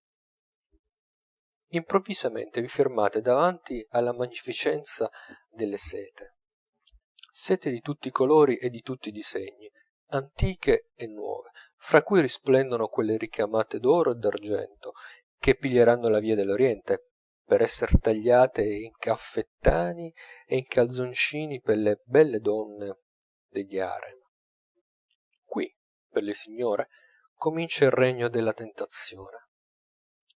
Le più riserbate non riescono a padroneggiarsi. È una cosa amenissima vedere gli sguardi languidi, sentire i sospiri amorosi e le esclamazioni irresistibili di meraviglia che sono dinanzi a quelle vetrine.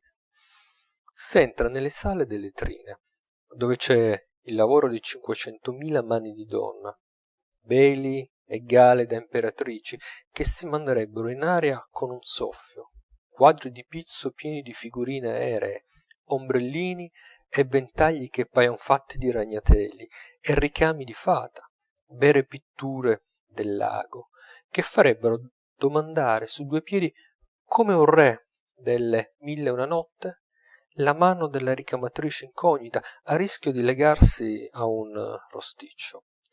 Poi si capita in un giardino d'Andalusia nei primi giorni di maggio, in mezzo alle penne e ai fiori. A di là, fra i vestimenti dei due sessi, di cacciatore e d'amazzone, da ballo, da bagno, da nozze, da morte, pei ministri, pe le commedianti e pei putti, meraviglie d'eleganza e di gusto, dinanzi a cui si vedono dei sarti di provincia immobili, in atto di profondo scoraggiamento. Qui c'è un'alcova misteriosa, tutta bianca, azzurrina e rosea, rischiarata da una luce languidissima, in cui vi sloghereste le braccia a abbracciare. Tanti e così gentili e così provocanti sono i bustini da verginelle, da matrone, da belle trentenni nervose e da maschiette cresciute tutt'a un tratto, che vi svelano i più preziosi segreti della bellezza femminile d'ogni età e d'ogni complessione. Di là si ritorna fra i ventagli dipinti d'artisti celebri, che fanno fresco al viso e al pensiero, con paesaggi deliziosi delle Alpi e del Reno. Poi, in un bazar di calzature che rivende quelle di Stambul, dove potete passare un'ora piacevole a calzare i piedini immaginari di principesse circasse e di marchesine spagnuole. Poi, fra gli scialli dorati delle compagnie delle Indie. Poi, nelle sale degli oggetti da viaggio e d'accampamento, che fanno ribollire di sangue dei vagabondi. Poi, nell'esposizione dei giocattoli, dove tutto muove, strepita, salta, canta, tintinna, da far disperare tutti i bebè dell'universo. Ma è la profusione delle cose che sgomenta. Entrate fra le bretelle, c'è da imbretellare tutti i giubilati d'Italia. Tra i legaci ce ne sono da provvedere tutti gli innamorati della Frisia per i loro regali di nozze. Così nella galleria lunghissima delle arti liberali, decorate con una semplicità severa, dalla sala delle missioni giù giù, fra le biblioteche e le mappe, fra gli strumenti chirurgici e i modelli anatomici, dove s'arrestano pochi visitatori silenziosi, che meditano e notano. Qui c'è la splendida esposizione libraria della Francia, prima fra tutte, dove gli editori espongono sulle pareti, come titoli di nobiltà, gli elenchi interminabili degli autori illustri a cui prestarono i tipi.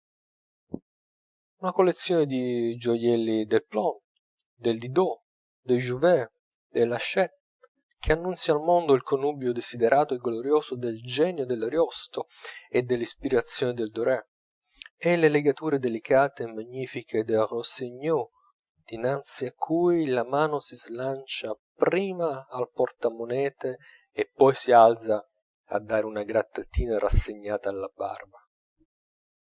E via, attraverso l'esposizione brillante delle armi, nelle sale della scultura dei metalli, che è un vasto museo d'orologi monumentali di bronzo, di statue d'argento di grandezza umana, di candelabri, di lampade e di lanterne da vestiboli di reggia, a cui tien dietro, in una doppia fila senza fine di saloni aperti come teatri, la mostra meravigliosa del mobilio, nella quale s'alternano con le bizzarrie graziose della moda le forme correttamente eleganti del Rinascimento.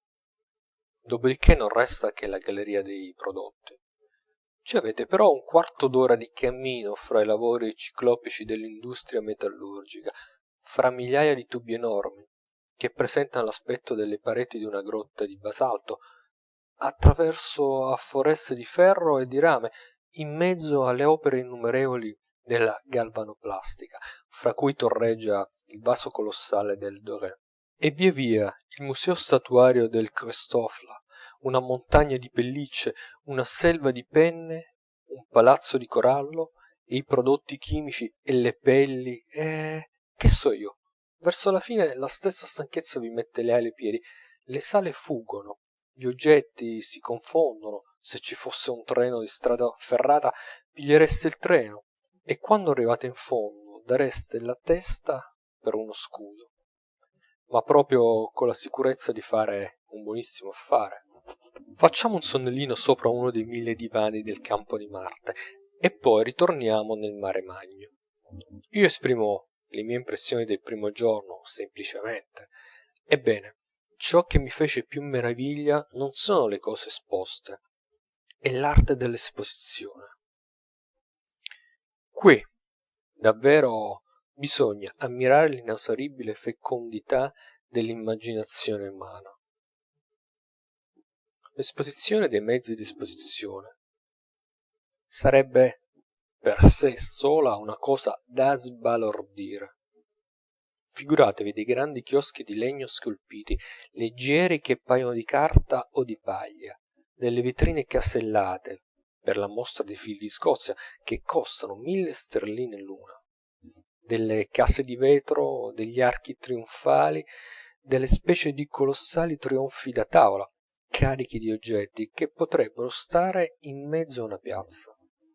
Il cotone è disposto in forma di tabernacoli e di cappelle commemorative, le spille a milioni in trofei, l'allume di potassa a muraglie, la cera di Spagna in torri alte come case, i tappeti in piramidi che toccano la volta, la glicerina modellata in busti d'uomini celebri, il sapone fuso in colonne monumentali d'apparenza marmorea, i tubi di ferro congiunti in forma di organi titanici o di chiesuole di stile gotico, le marmitte in obelischi egizi, i cilindri di rame incolonnati babilonesi, le funi telegrafiche in campanili. Vi è una gara di bizzarrie architettoniche spinta a un segno che fa ridere. Un mercante di stoffe fabbrica un castello di materasse, l'orologiaio vicino innalza una piramide di 2000 casse di orologi, un olandese espone un tempio di stierina che può contenere 20 persone, con le sue statue e con le sue gradinate, e un francese costruisce un tempio di cristallo sorretto da 6 colonne e circondato da una balaustra, che costa 25.000 napoleoni. Un profumiere inglese consacra una palazzina ai suoi cosmetici e alle sue boccette. E un chiodaio parigino rappresenta con nient'altro che coi suoi chiodi dalla testa dorata il palazzo del Trocadero con la sua cupola, con le gallerie e con le cascate. Un liquorista d'Amsterdam fa con le sue bottigline un altare da cattedrale, e un profumiere di Rotterdam gli fa zampillare davanti una fontana d'acqua di Colonia, questo per attirare gli sguardi e i quattrini. Aggiungete una infinità di medaglie d'onore e di documenti di ogni sorta, esposti dai venditori, molti dei quali mettono persino in mostra le fotografie e le lettere di complimento dei loro clienti. Altri s'aiutano con mezzi meccanici. I gibus s'alzano e s'abbassano da sé, manine di cera suggellano le lettere, i trofei rotano, gli automi vi chiamano, le scatole musicali vi ricreano, gli espositori v'apostrofano o vi spiegano. Ci son poi i colossi che fan presso a poco lo stesso ufficio. In ogni esposizione c'è un certo numero di questi grandi fanciullaggini. qui c'è una bottiglia spropositata di vino di champagne che basterebbe a ubriacare un battaglione di bersaglieri, là un cavaturaccioli mostruoso che par fatto per tirare sui tetti. Nell'esposizione francese delle lame un coltellaccio damascato davanti al quale le più grandi navajas della Spagna non paiono che temperini. V'è una botte francese che contiene 400 ettolitri, una ungherese che ne contiene 1000, e quella della fabbrica di champagne che è capace di 75.000 bottiglie. Vi sono gli specchi di 27 metri quadrati di superficie, rotaie d'un sol pezzo di 50 metri e fili metallici lunghi 25 chilometri. Aggiungete ancora il martello smisurato del Creusot, che pesa 80.000 chilogrammi, e il girarrosto gigantesco della casa Baudon, che vi arrostisce 20 capretti per volta. Poi le meraviglie della pazienza umana, i coltellini microscopici con le loro belle guaine che stanno in 104 dentro un nocciolo di ciliegia. I tappeti orientali fatti di 6.000 frammenti, il cassettone spagnolo composto di 3 milioni e mezzo di pezzetti di legno, le stoffe da 500 lire il metro, fatte a 5 centimetri il giorno, il servizio da tavola degli Stati Uniti, a cui lavorarono per 18 mesi 200 operai, la fontana scolpita a cui lavorò un contadino scozzese per 7 anni. E infine le stranezze e i ghiribizzi dell'ingegno umano, del genere del lagoriefe dell'Emilio Praga. Questi avrebbe potuto fare alla sua amante, in quella certa poesia, tutte queste altre domande. Vuoi un pendolo che ti faccia vento? Un orologio fatto con un girasole da cui esca un ragno ad acchiappare una mosca? Un mobile che ti si trasformi sotto le mani a tuo piacere in biliardo, in scrivania, in scacchiera e in tavola da mangiare? Una barca vera con remi e timone da portare sotto il braccio al lago di Como? Un portamonete che tiri delle pistolettate? La carta dell'Europa in un fazzoletto? Un paio di stivaletti di squame di pesce? Un letto di ceralacca, una poltrona di cristallo, un violino di maiolica, un velocipede a vapore? Qui c'è tutto. Gli orologi magici, le trottole miracolose, le bambole che parlan francese, le spagnuole di legno che vi insegnano a maneggiare il ventaglio. Non ci manca proprio altro che il lago di Emilio Praga. E le cose belle dunque, infinite, ma un po' care. Non c'è mezzo di mobiliarsi una casa a proprio gusto, fantasticando senza profondere un milioncino in un quarto d'ora. A ogni passo trovate un mobile che vi incapriccia e vi sareste quasi tentati di fare uno sproposito, ma avvicinandovi al cartellino del prezzo vedete dietro a un 1 che vi dà un filo di speranza, 4 maledettissimi zeri che paiono 4 bocche spalancate che vi sghignazzino in faccia. È un continuo supplizio di tantalo. Non c'è che un solo conforto, che molte cose son già comprate.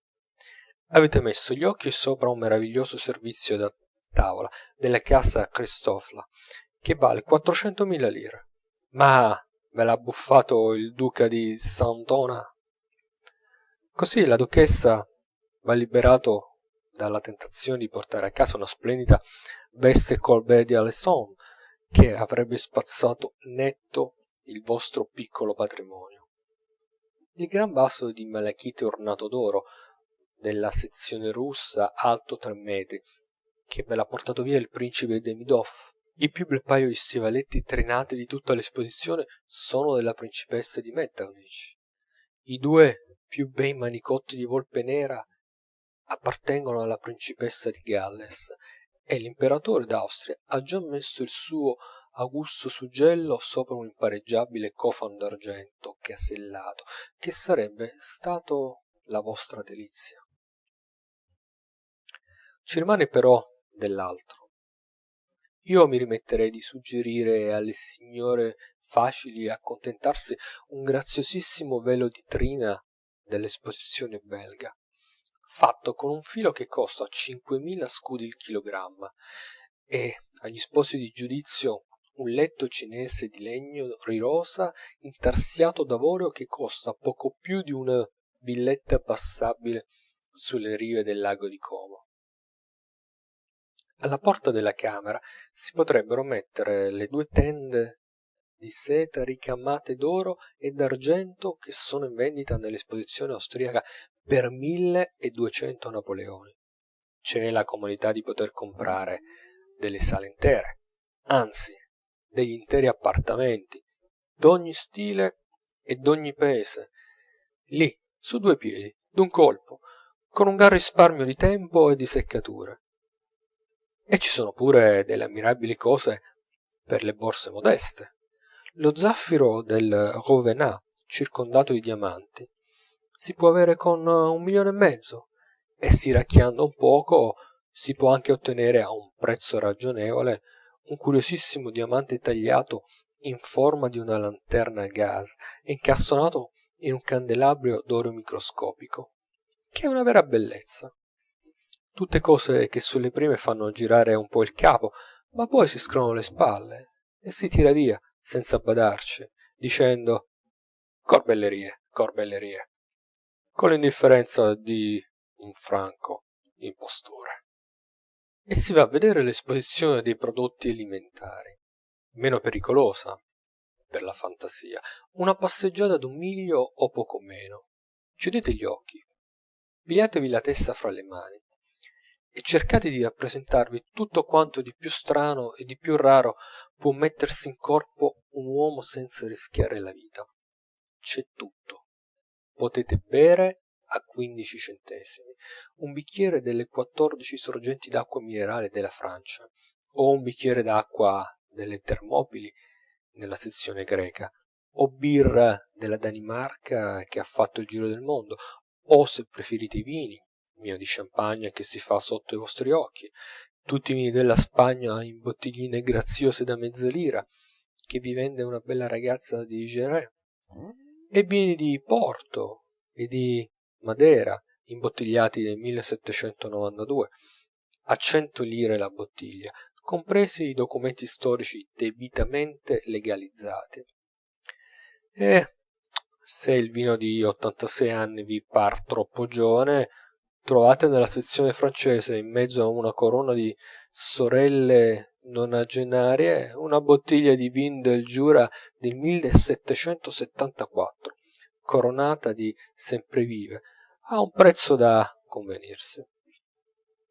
Trovate il chiosco dei vini di Sicilia e il chiosco dei vini di Guiro, tutti vini d'Australia nella capanna da minatore eretta dal governo di Melbourne, e nella sezione delle colonie inglesi il misterioso vino di Costanza, del Capo di Buona Speranza e dell'enigmatico vino dell'Ermitaggio della Nuova Galles, fatto con una uva secca.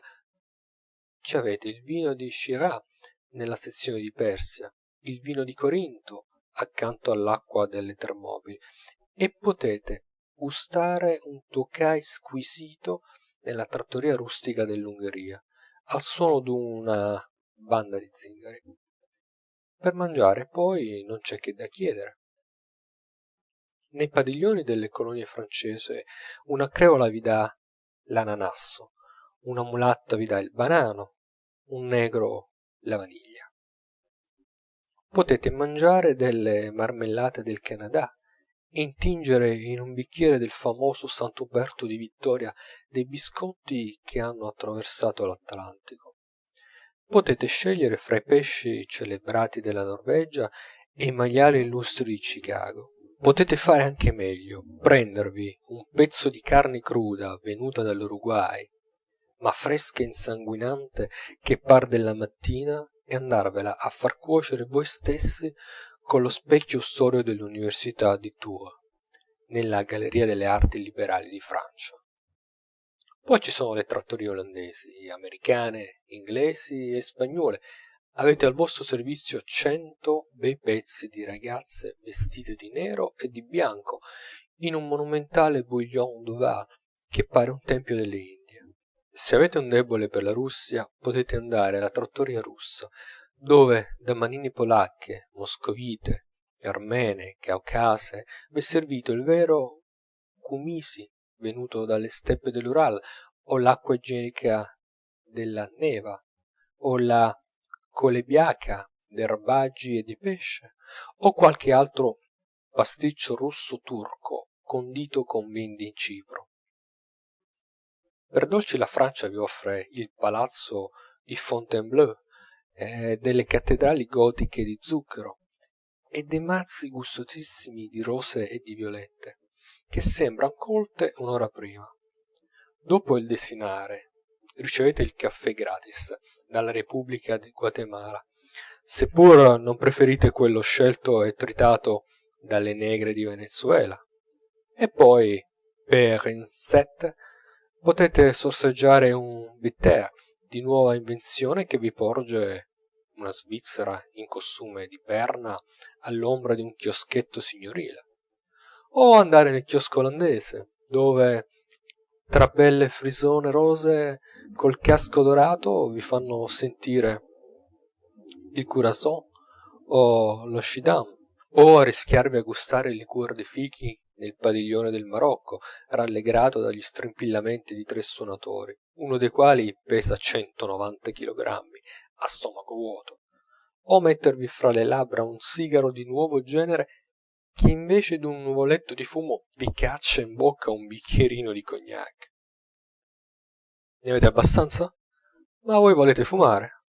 Ebbene, ci sono i sigari avvelenati della Repubblica d'Andorra, e la magnifica esposizione dei sigari di Cuba, d'ogni grandezza e di ogni forma, dorati, stemmati, odorosi, veri lavoretti d'arte, profusi a miriadi, davanti ai quali il fumatore italiano, estenuato dai patimenti, passa sospirando e fremendo. Tutta questa doppia galleria dei prodotti alimentari è ammirabile per varietà e per ricchezza. È un'architettura interminabile di bottiglie che s'alzano in torri, in scale a chiocciola, in gradinate multicolori e scintillanti, una moltitudine di tempietti splendidi d'oro e di cristalli, che potrebbero coprire delle statue di numi, e coprono dei porci salati, una magnificenza di teatrini, d'altari, di troni, di biblioteche pieni di ghiottumi così graziosamente disposti e decorati che il gran pittore delle Halles di Parigi ne potrebbe cavare un quadro meraviglioso per uno dei suoi romanzi a venire. Capitolo 2, sezione 3. Lo spettacolo più bello è quello che presenta la gente. A certe ore il recinto dell'esposizione è più popolato di molte grandi città. I visitatori entrano per 20 porte, i viali, i vestiboli, le gallerie, i passaggi traversali e il labirinto infinito delle sale del campo di Marte. È tutto un brulicame nero, in cui c'è da fare a non perdersi. Specialmente nelle sezioni estere, dove i venditori formano da sé soli una specie di esposizione antropologica dilettevolissima. C'è un gran numero di belle ragazze inglesi che lavorano ai loro registri, intente e impassibili, in mezzo a quel viavai come se fossero in casa propria. I giapponesi, vestiti all'europea, chiacchierano e giocano seduti intorno ai loro tavolini, allegri, forse con un po' d'ostentazione per darsi l'aria di gente che si sente benissimo al suo posto nel cuore della civiltà occidentale. E infatti hanno già preso tanto l'aria di casa che quasi nessuno li guarda. I cinesi, invece, hanno sempre intorno un cerchio di curiosi, ai quali rivolgono di tratto in tratto uno sguardo sprezzante che rivela, come un lampo, la superbia cocciuta della loro razza. e poi ripigliano la loro impassibilità di idoli, da cui li smuove soltanto la voce dei compratori. Si vedono dei mercanti orientali in turbante che strascicano la loro ciabatte in mezzo a tutte quelle meraviglie. Guardano intorno oziosamente con la stessa stupida e irritante indifferenza che mostrerebbero nelle loro vecchie baracche di bazar. Tratto tratto se ne trovano tre o quattro estatici davanti a una faccia di cartapesta o a una marionetta che allarga le braccia. Ci sono molti algerini, arabi, mori, negri. S'incontrano delle brigatelle di spaghi travolti nei loro grandi mantelli, bianchi, ma non so più le facce baldanzose del 1859. L'orgoglio del vecchio esercito d'Africa non brilla più nei loro grandi occhi neri. Come cambia ai volti una guerra perduta. Qua e là si vede pure qualche faccia color di rame e qualche vestimento arlecchinesco dei paesi confinanti con la Cina. Oltre a questo c'è una moltitudine immobile e muta di gente di ogni paese, che ne produce una strana illusione.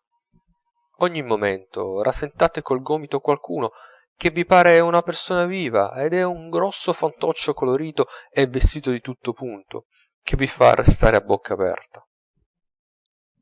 Ci sono dei selvaggi del Perù, degli indigeni d'Australia con le loro grandi capigliature lanose, dei guerrieri medievali, delle signore vestite in gala, dei soldati italiani, delle contadine di Danimarca, delle lavandaie malesi, delle guardie civili di Spagna, e annamiti e indiani, e cafri e ottentotti, che vi si parano dinanzi improvvisamente e vi fissano in volto i loro occhi trasognati come fantasime.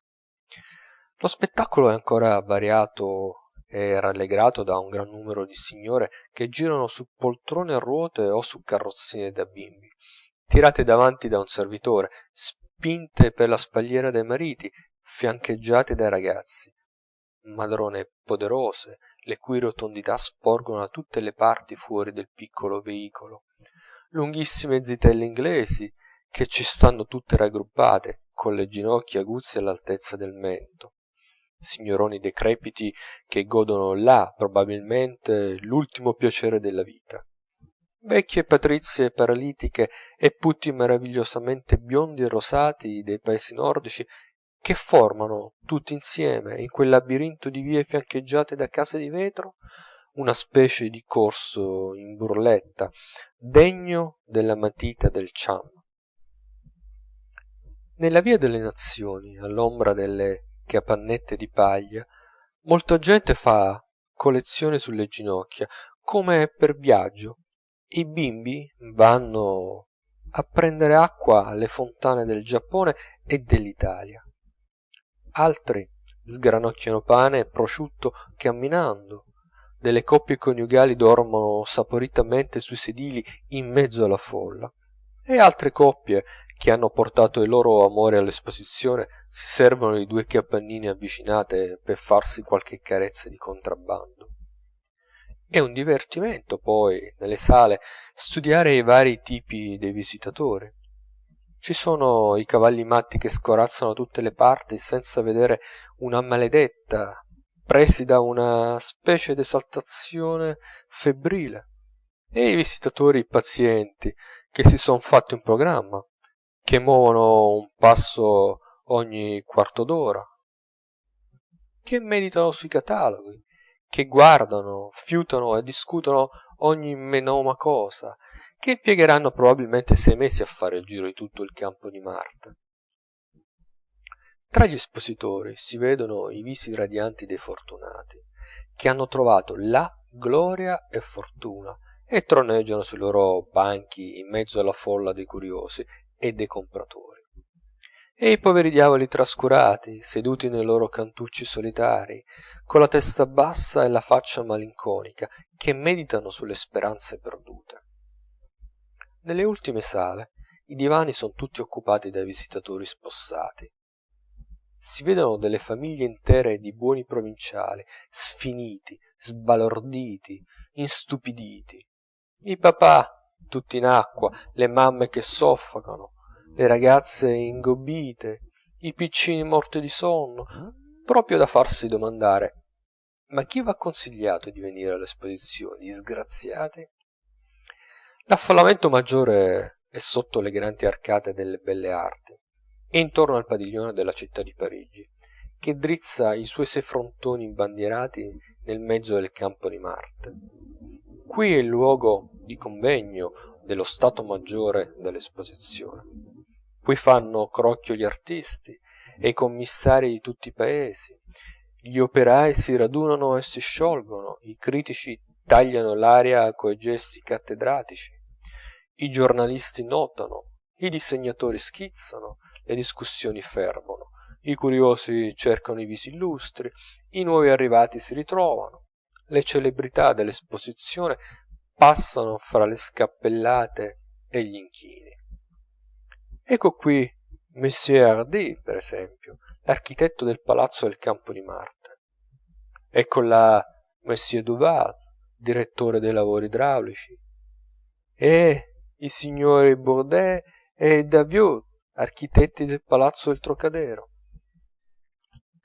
E purché abbiate una faccia un po' straordinaria e 2 amici ai fianchi che vi parlino in atto rispettoso, potete passare facilissimamente per un principe, o per un re che visita l'esposizione in stretto incognito, e sentirvi intorno, qua e là, un mormorio sommesso da vestibolo di corte.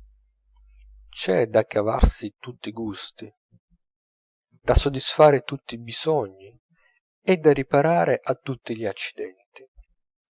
Potete telegrafare a casa, scrivere le vostre lettere, fare il bagno, prendere di tanto in tanto una scossetta elettrica, farvi pesare, portare, fotografare, profumare, curare. Ci sono stazioni di pompieri, corpi di guardia, farmacie, infermerie, non manca che il camposanto. Ci son poi le ore fisse per lo studio e per le esperienze scientifiche, e allora i visitatori accorrono e s'affollano in quei dati punti. Qui, nella sezione francese, si comunicano a pubblico le opere della biblioteca del corpo insegnante. Più in là un professore spiega i modelli anatomici, nella sezione russa si fanno gli esperimenti del passaggio dell'aria attraverso i muri, un medico americano fa funzionare i mobili chirurgici, un dentista opera l'estrazione della carie con uno strumento a vapore.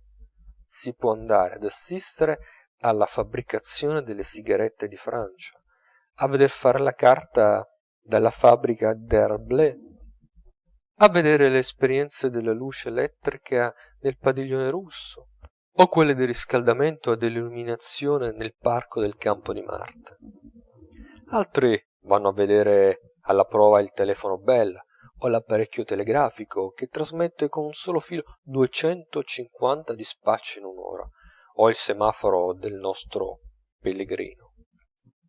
Oppure a leggere i vecchi processi per stregoneria esposti nel padiglione del Ministero degli Interni di Francia.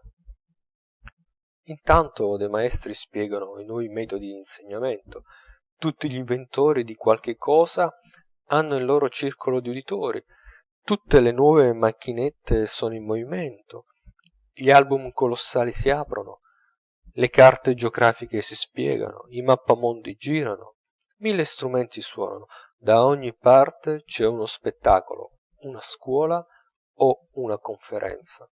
L'esposizione è diventata un enorme ateneo internazionale che ci dà per 20 soldi tutto lo scibile umano. Quella che attira più gente a tutte le ore è l'esposizione delle belle arti. Ma a me manca quasi il coraggio di entrarvi, mi conforta soltanto il pensiero di non aver da rendere che l'impressione confusa della prima visita. Sono 17 pinacoteche in una successione di padiglioni che si estendono da un'estremità all'altra del campo di Marte. Il mondo intero, qui si può dire propriamente il passato e il presente, le visioni dell'avvenire, le battaglie, le feste, i martiri, le grida d'angoscia e le risate pazze, tutta la grande commedia umana con l'infinita varietà delle scene tra cui si svolge, dalla reggia alla capanna, dai deserti di ghiaccio ai deserti di sabbia, dalle più sublimi altezze alle più arcane profondità della terra. Questa è la parte dell'esposizione dove si ricevono le impressioni più vive. Quanti occhi rossi ho veduti, quante espressioni di pietà, di dolore, d'orrore, e quanti bei sorrisi di bei volti che mi rimasero nella memoria come un riflesso dei quadri. Il museo enorme s'apre con l'esposizione della scultura di Francia, a cui seguono le sale dell'Inghilterra. Qui, a dire schiettamente di tutta quella pittura corretta, pallida, diafana, di colori limpidi, piena di pensieri delicati e di belle minuzie, ricordo soltanto quella splendida glorificazione della vecchiezza guerriera, dell'Ercomer, intitolata Gli invalidi di Chelsea, dinanzi ai quali si chinerebbe la fronte in atto di venerazione. I poveri di Londra, di Luke Fielding, che m'hanno fatto sentire il freddo d'una notte di gennaio e l'angoscia della miseria senza tetto. E il Daniele tra i leoni di Breton-Rivière, nel quale le tranquillità sublime dell'uomo in cospetto di quel gruppo di belve fameliche, ma affascinate, soggiogate, schiacciate da una forza sovrumana e invisibile, e resa con una potenza che mette in cuore lo sgomento misterioso del prodigio. Dinanzi a 100 altri quadri, passo frettolosamente, spinto dall'impazienza di arrivare all'Italia, dove trovo una folla sorridente che amoreggia con le statue. Sento uno che brontola, e dire che tutte queste cosettine ci vengono dalla patria di Michelangelo. Ma tutti i visi intorno esprimono un sentimento d'ammirazione amorosa e serena.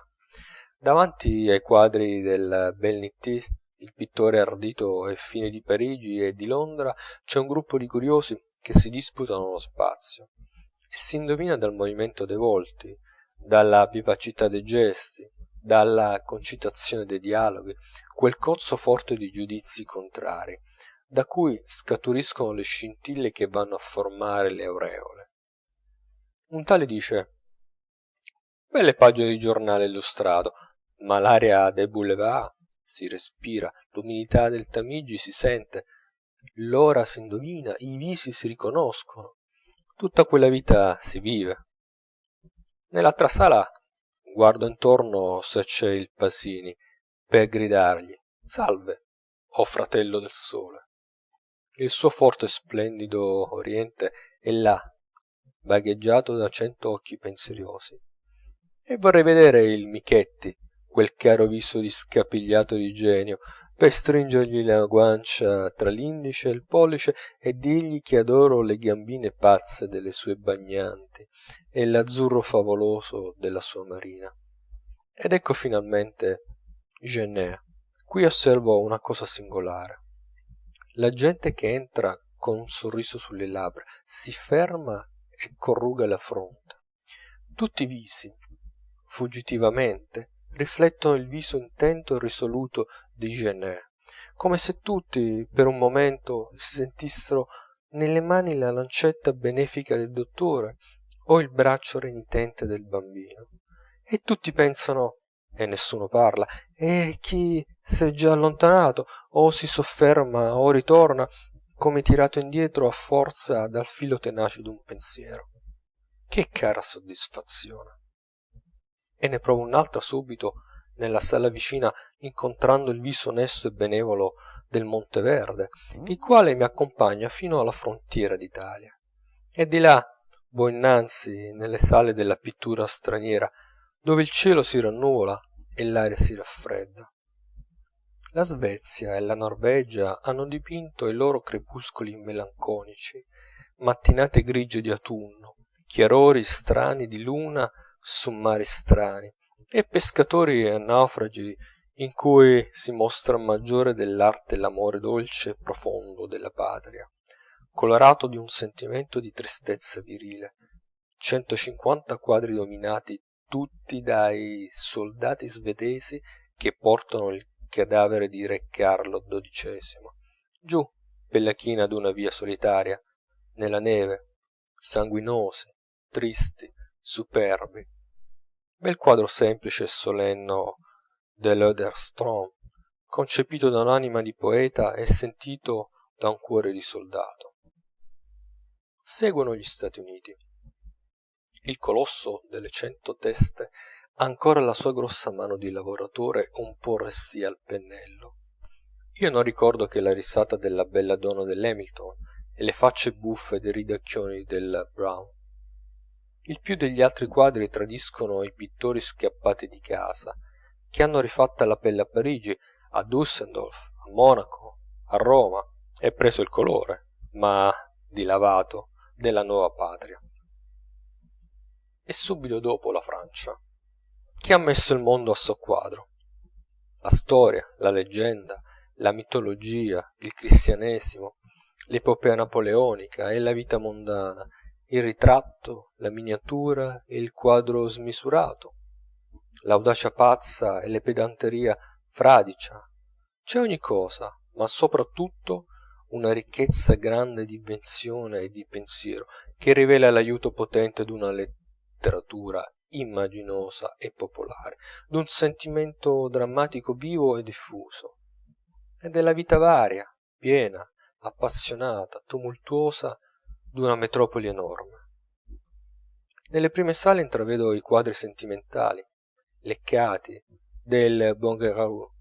Il Dorè ha messo una delle sue 1000 visioni d'un mondo arcano, in cui si riconosce appena qualche forma vaga di cose e di creature terrene.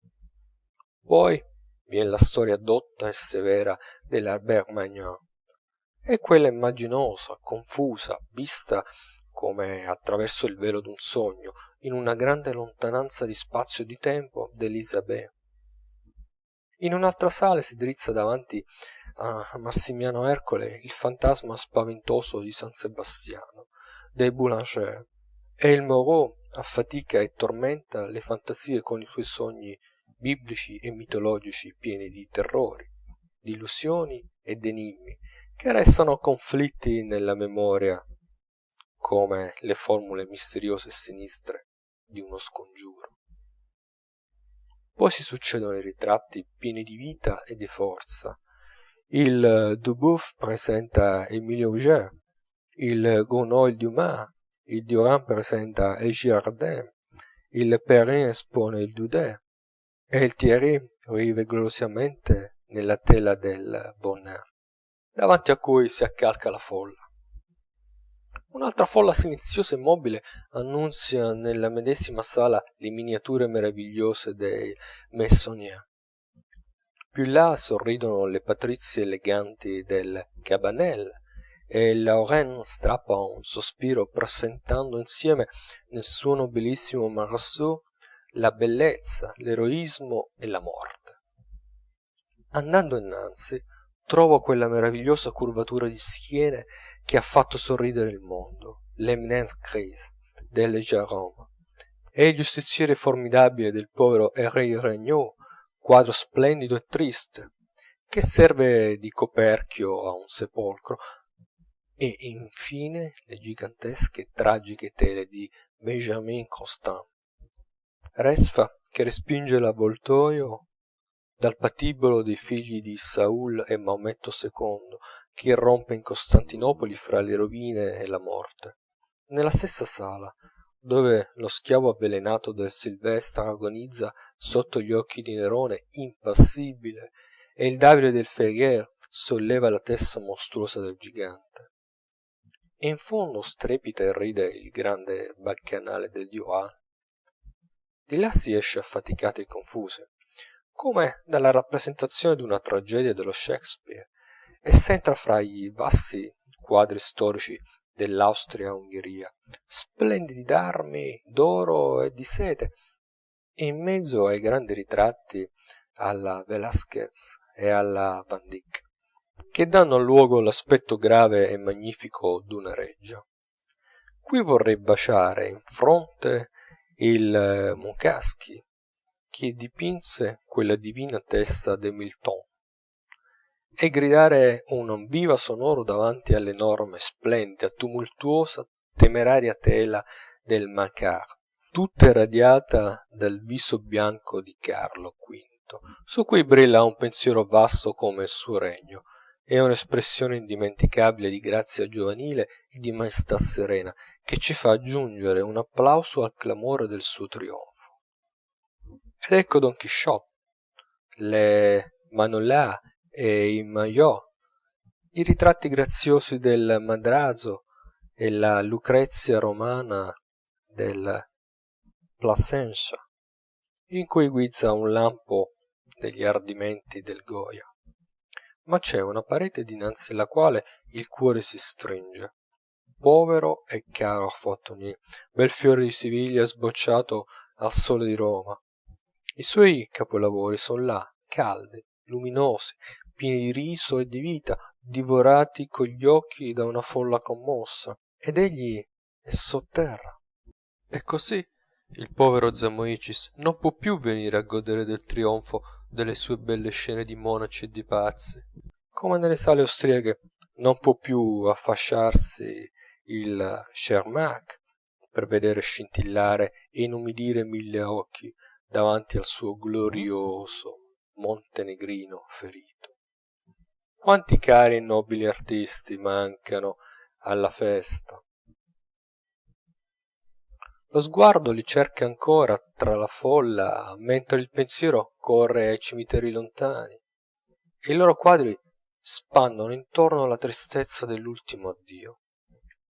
Delle sale successive non conservo che una reminiscenza vaga di mari di tempesta, di steppe illuminate dalla luna, di tramonti solenni sopra immense solitudini di neve, e paesaggi tristi di Finlandia e d'Ucraina, fra cui m'appariscono confusamente i volti minacciosi dell'Ivan il Terribile e di Pietro il Grande, e i cadaveri insanguinanti dei martiri bulgari.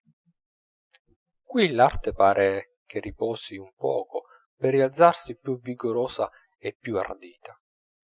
E si rialza infatti nel Belgio, ricca, ispirata, improntata d'un carattere proprio, nutrita di forti studi e di tradizioni gloriose. A Stevens e il Villem espongono i loro quadri di costumi, mirabili di grazia e di colorito, e i Stevens e i suoi cani inimitabili, e il Water e il Cluysenaar superano trionfalmente gli alti pericoli del quadro storico e le difficoltà delicate del ritratto. E altri 100 artisti gareggiano con una varietà stupenda di paesaggi pieni di poesia, di marine melanconiche, di teste adorabili di fanciulli, di scherzi arguti, di fantasie gentili che sollevano la mente ed allargano il cuore. Poi il Portogallo e la Grecia, grandi nomi, piccole cose, eppure ci son dei quadretti trascurati e spregiati che lasciano un'impressione indelebile, come la madre Margarese del Rallì, quella povera moglie di pescatore seduta nella sua povera stanza, che tiene le mani incrocicchiate e gli occhi fissi sopra una culla vuota, fatta di 4 tavole rozze, in atto di dire non c'è più. Mentre i pennellini ancora freschi fanno comprendere che l'han portato via poco prima, e su quella desolazione scende per la finestra aperta il raggio allegro dell'alba che lo sveglia ogni giorno. Espressione manchevole forse, ma d'un sentimento sublime che mette nel petto il tremito d'un singhiozzo. Dopo la Grecia viene la pittura facile e fresca della Svizzera, svariata di 100 stili, immagine vera d'un paese di 100 pezzi e d'una famiglia d'artisti vaganti alla ricerca di un ideale, d'una scuola, d'un centro di sentimenti e di idee, che frammischiano la loro patria del rozzo fianco alle cascate, alle gole, ai ghiacciai, agli uragani delle Alpi. le rive ridenti di Sorrento, le architetture arabescate del Cairo, le solitudini ardenti della Siria, la campagna desolata di Roma, e ogni sorta di ricordi della loro vita varia e avventurosa, somigliante a quella degli avi loro, che vestirono la divisa di tutti i principi e versarono sangue per tutte le bandiere. Alla Svizzera tien dietro la Danimarca, che ricorda al mondo le sue glorie guerriere, con la battaglia dell'Isted, del Sonne, e con la battaglia navale dell'Emer, del Mastran. Ma è bello, è commovente il vedere passare tutti questi popoli, ognuno dei quali mostra con amore e con alterezza i suoi soldati, i suoi re, le sue belle donne, i suoi bimbi, le sue cattedrali, le sue montagne. L'impulso di simpatia che non si sentirebbe per ciascuno visto a parte si sente per tutti vedendoli insieme, e il cuore risponde e acconsente a tutti quei palpiti d'amor di patria con un'espansione d'affetto che abbraccia il mondo. Gli altri quadri danesi son paesaggi che rendono affetti pallidi, di sole sopra campagne nevose, su parchi e su castelli feudali, e su grandi boschi e scene intime di costume, sentite ingenuamente e rese con fedeltà scrupolosa, che lasciano nella memoria mille immagini di volti, di atteggiamenti, di oggetti, di faccende, come farebbe il soggiorno d'un mese in Danimarca. E di qui riesco, quasi senza vedermene, nelle sale dell'Olanda, dinanzi a una pittura che par velata dai vapori delle grandi pianure allagate, e vedo infatti vagamente, come attraverso un velo, i poveri e gli infermi dell'Israel. Il pittore della sventura, le belle marine del Mesdag, i polder del Gabriel, i gatti di Enrichetta Ronner e 100 altri quadri grigi, foschi, umidi, di cattivo umore, fra i quali cerco inutilmente un raggio della luce miracolosa dei Rembrandt o un riflesso del grande riso irresistibile dello Strehd. Ultima è la vasta sala della Germania, magnifica e triste, nella quale si avverte appena entrati il vuoto enorme lasciato ma è una pittura poderosa, ringiovanita a tutte le sorgenti vive, fortificata di larghi studi, varia, ardita, virile, piena di sentimento, finissima ad osservazione e di intenti, che desta un'ammirazione pensierosa e scuote il cuore nelle sue più intime fibre. Non scorderò mai più, certo, né la teste vive e parlanti dell'Hochnaus, né l'officina ardente del Menzel, né i superbi cosacchi del Brand, né la profonda tristezza del battesimo dell'Hof, né il comicissimo riso dei soldati e delle nutrici del Vernet, né la madre e il padre ammirabili dell'Hildebrand, che interrogano il volto smorto del bimbo infermo, sgomentati da un presentimento tremendo. E con questa tristezza nel cuore esco dall'esposizione delle belle arti. Ma mi venne un altro pensiero appena fui fuori. Mi si affacciarono alla mente i 1000 artisti di cui avevo visto le opere, sconosciuti e famosi, giovani che mandarono là la loro prima ispirazione e vecchi che ci lasciarono l'ultima. Li vidi sparsi per tutto il mondo, nei loro studi pieni di luce, aperti sulle campagne solitarie, sui giardini, sul mare e sulle vie rumorose, e pensai quanta vita avevano versato fra tutti in quelle 100 sale ch'io avevo attraversato di corsa.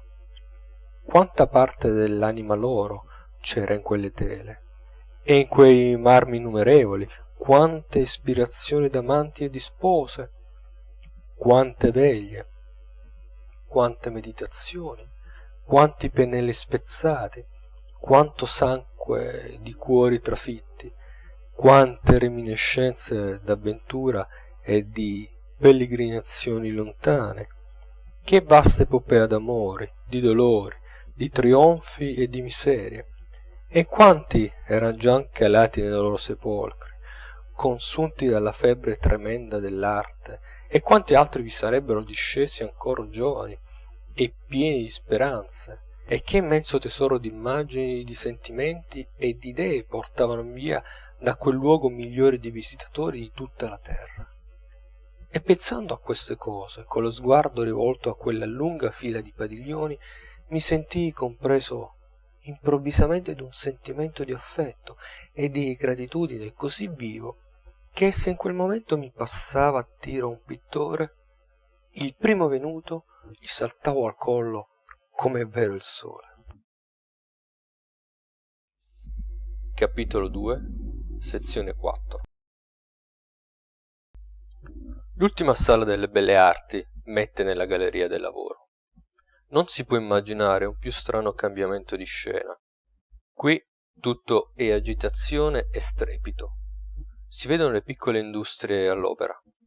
C'è un gran numero di banchi circolari e quadrati che servono insieme d'officina e di bottega, dove lavorano continuamente uomini, donne e ragazzi, in mezzo a una folla di curiosi, che formano una catena non interrotta di grandi anelli neri immobilissimi da un'estremità all'altra dell'immensa sala.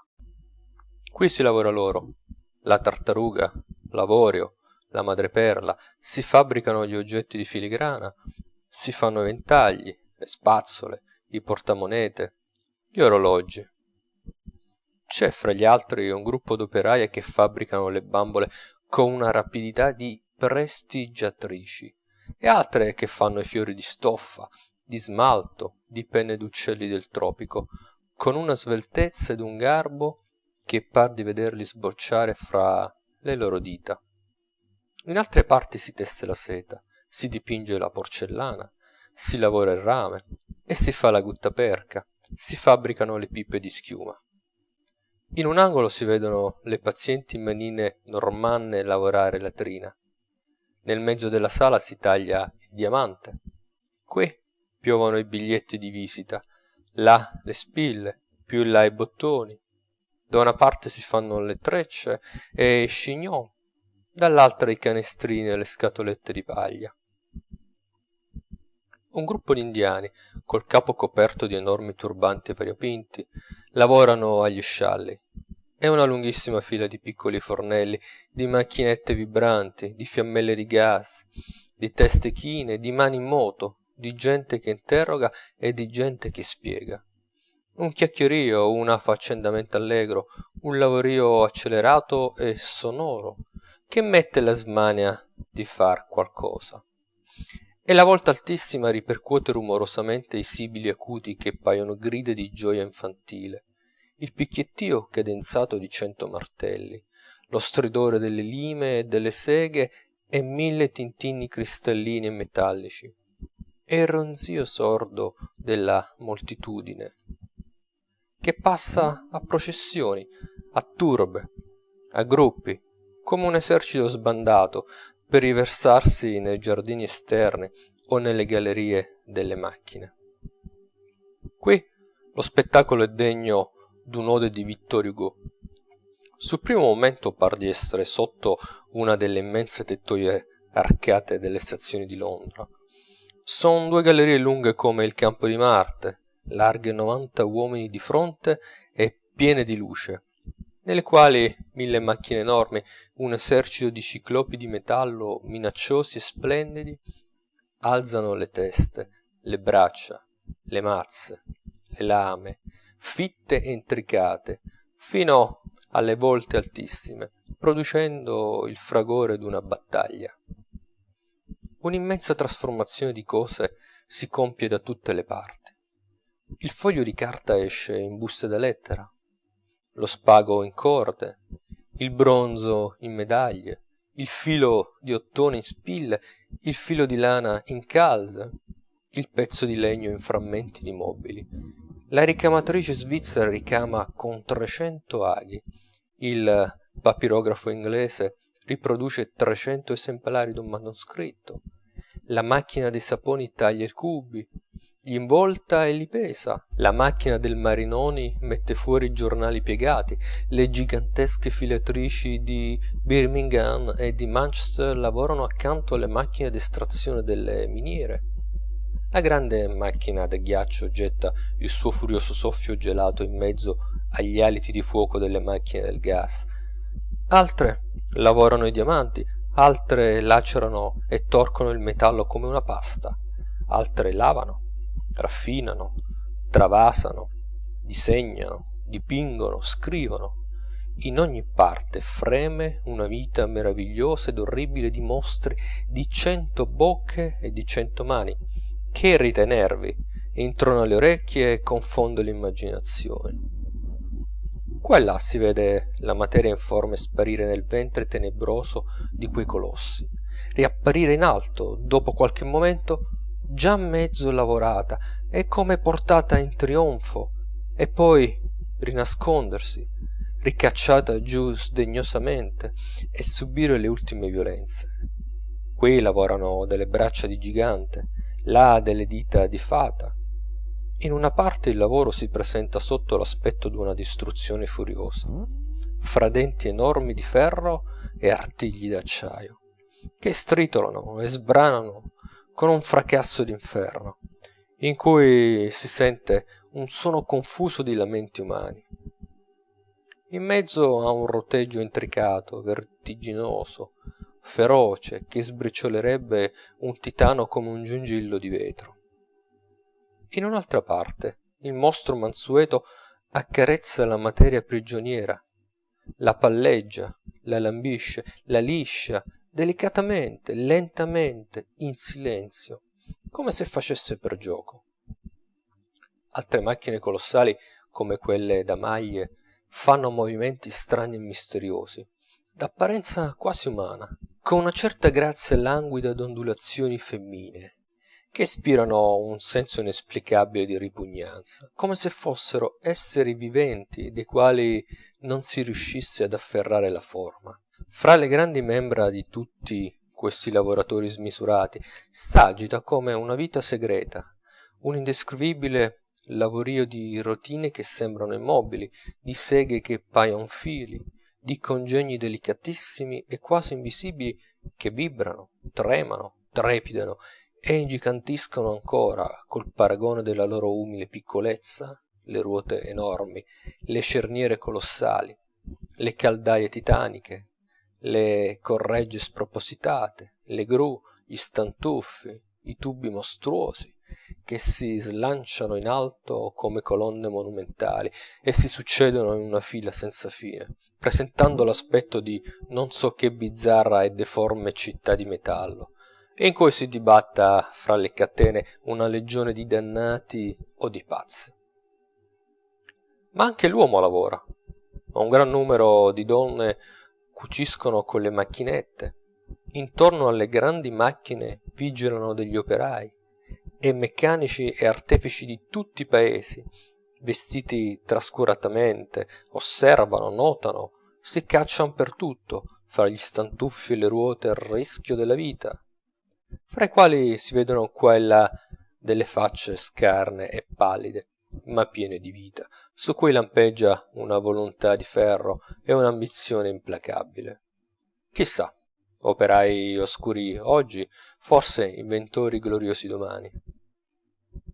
Tutta l'enorme galleria è piena dell'immenso affanno del lavoro, e sulle prime quell'agitazione affatica e rattrista, ma a poco, facendovi l'udito e fermandovi il pensiero in quel fragore pauroso di fischi, di sbuffi, di scoppii, di scricchiolamenti, di gemiti e d'ululati, si sente la voce profonda delle moltitudini, le grida eccitatrici della lotta e l'urrà formidabile della vittoria umana.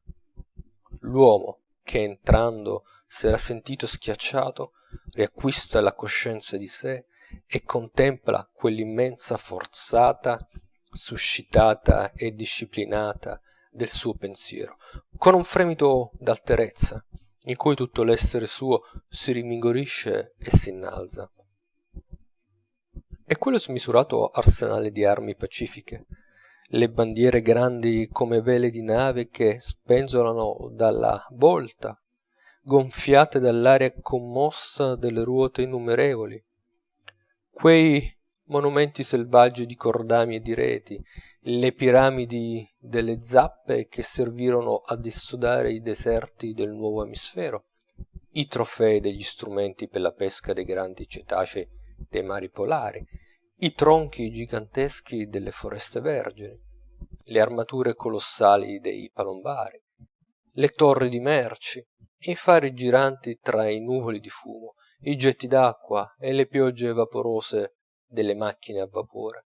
Questo maestoso e terribile spettacolo, salutato dalle detonazioni delle macchine da gas, dagli squilli delle trombe marine e dalle note solenni degli organi lontani che portano in quell'inferno la poesia della speranza e della preghiera, a poco s'impadronisce di voi, vi fa vibrare tutte le facoltà dello spirito, vi fa scattare tutte le molle dell'operosità e del coraggio, vi accende nel cuore la febbre della battaglia e vi fa uscire di là con la mente piena di disegni audaci e di risoluzioni gloriose. Dalla galleria delle macchine francesi si viene in un lunghissimo viale tutto vermiglio di rose e di là, ma non c'è un lettore ragionevole il quale pretenda da me la descrizione dei così detti annessi del palazzo del campo di Marte, che formano essi soli una seconda esposizione universale. Sono 2 miglia di giardini, d'orti, di tettoie, di padiglioni, di case rustiche, in cui ricomincia la serie dei musei e delle officine, e c'è da girare per un mese. Qui si trattengono soltanto gli specialisti, la maggior parte dei visitatori non ci va che per rinfrescarsi la testa all'aria libera. Ma là c'è da farsi un concetto di quel che costò la costruzione di quella grande città passeggera e di quello che costa continuamente il farla vivere. È una cosa che sgomenta davvero. Bisogna considerare prima il grande lavoro del livellamento, per il quale si smossero o si trasportarono 500.000 metri cubi di terra. Rappresentarsi l'enorme trincea che serpeggia sotto il palazzo del campo di Marte e distribuisce in 16 grandi correnti l'aria addensata da venditori. Abbracciare col pensiero l'azione poderosa dei grandi generatori che provvedono il vapore alle macchine motrici, il lavoro titanico delle 30 macchine motrici che trasmettono la vita a tutte le macchine dell'esposizione, il movimento continuo delle formidabili trombe aspiranti che assorbono dei torrenti dalla Senna e li rispandono per un labirinto di canali e di serbatoi sotterranei ai condotti del campo di Marte, ai bacini, alle fontane, agli acquari, agli ascensori delle torri, alle cascate del Trocadero, rappresentarsi la rete infinita di strade ferrate che coprì quello spazio durante i lavori di costruzione, e le macchine innumerevoli che aiutarono le braccia dell'uomo al collocamento delle cose enormi. Poi richiamare alla mente il lavoro immenso e febbrile dell'ultimo mese. Un esercito d'operai d'ogni paese, formicolanti sull'orlo dei tetti, sulla sommità delle cupole, nelle profondità della terra, sospesi alle corde, ritti sulle impalcature vertiginose a gruppi, a catene, a sciami, di giorno, di notte, al lume delle fiaccole, al bagliore della luce elettrica, in mezzo a nuvoli di polvere e di vapori, sollecitati da 1000 voci in 100 lingue, in mezzo al frastuono d'un mare in tempesta e ai fremiti d'impazienza del mondo. E infine ricordarsi che ne uscì quasi inaspettatamente quel meraviglioso caravanserai di 100 popoli, pieno di tesori, di vegetazione e di vita, e che 24 mesi prima non c'era là che un deserto. Allora non si frena più quel sentimento d'ammirazione che al primo entrare era stato turbato da un effetto spiacevole d'apparenza. Ma questo grande spettacolo bisogna vederlo la sera dalle alte gallerie del Trocadero. Lassù, abbracciando con uno sguardo solo, come dalla cima d'un monte, quella vastissima spianata piena di memorie, che vide le feste simboliche della rivoluzione, e sente gli urrà degli eserciti di Marengo e di Waterloo, quel palazzo enorme e magnifico, su cui sventolano tutte le bandiere della terra, il grande fiume, i vasti parchi, i mille tetti, i 100 torrenti umani che serpeggiano nel recinto immenso, inondato dalla luce dorata e calda del tramonto. La mente si apre a mille nuovi pensieri. Si pensa ai milioni di creature umane che lavorano per riempire quello sterminato museo, dagli artisti gloriosi nel mondo ai lavoratori solitari e sconosciuti dei tuguri, alle mille cose là raccolte su cui è caduta la lacrima dell'operaia e stillato il sudore del forzato, ai tesori conquistati a prezzo di vite innumerevoli, alle vittorie conseguite dal lavoro accumulato di 10 generazioni, alle ricchezze dei re, ai quaderni dei bimbi, alle sculture informi degli schiavi, confusi tutti sotto quelle volte, in una specie di santa eguaglianza al cospetto del mondo, ai viaggi favolosi che fecero quei lavori e quei prodotti, calati sulle slitte dalle montagne, portati dalle carovane attraverso alle foreste e ai deserti, cavati dal fondo del mare e dalle viscere della terra, trasportati per i fiumi immensi e fra le tempeste degli oceani, come a un sacro pellegrinaggio, alle mille speranze che li accompagnarono, alle mille ambizioni che vi si fondano, alle idee infinite che scaturiranno dai confronti, ai nuovi ardimenti che nasceranno dai trionfi, ai racconti favolosi che si ripeteranno fin sotto le capanne delle più remote colonie. E finalmente che, grazie a tutto ciò, mille mani che non si sarebbero mai incontrate si strinsero, che per un tempo molti odi, come in virtù d'una tregua di Dio, si quetarono, che milioni d'uomini accorsi qui si rispanderanno per tutta la terra, portando un tesoro di nomi cari, prima ignorati, di nuove ammirazioni, di nuove simpatie, di nuove speranze. È un sentimento più grande e più potente dell'amor di patria. Si pensano queste cose e si applaude senza dubbio in quei momenti con più vivo entusiasmo all'esposizione. Ma più che all'esposizione si benedice a questa augusta legge, a questo immortale e santo affanno, il lavoro. E si vorrebbe vederlo come un nume simboleggiato in una statua smisurata e splendida, che avesse i piedi nelle viscere del globo e la testa più alta delle montagne, e dirgli: gloria a te, secondo creatore della terra, signore formidabile e dolce. Noi consacriamo a te il vigore della gioventù, la tenacia dell'età virile, la saggezza della vecchiaia, il nostro entusiasmo, le nostre speranze, il nostro sangue. E tu tempera i dolori, fortifica gli affetti, rasserena le anime, prodiga le sante alterezze, dispensa i riposi fecondi, affratella gli uomini, pacifica il mondo, sublime amico e divino consolatore. Capitolo 3, sezione 1. Victor Hugo. Parte prima. Vi è uno scrittore in Francia, salito in questi ultimi anni a un tal grado di gloria e di potenza che nessuna ambizione letteraria può aver mai sognato di arrivare più alto. Egli è, per consenso quasi universale, il primo poeta vivente d'Europa. Ha quasi 80 anni. È nato il secondo anno del secolo. Le siècle avait 2 ans. Era già celebre 50 anni sono, quando Alessandro Dumas diceva ai suoi amici, parlando di lui: nous sommes tous flambés, e non aveva inteso che il dramma Marion Delorme. Il suo nome e le sue opere sono sparsi per tutta la terra. D'un nuovo suo libro spariscono 100.000 esemplari in pochi giorni. I suoi lavori giovanili sono ancora ricercati oggi come quando annunziarono per la prima volta il suo nome all'Europa.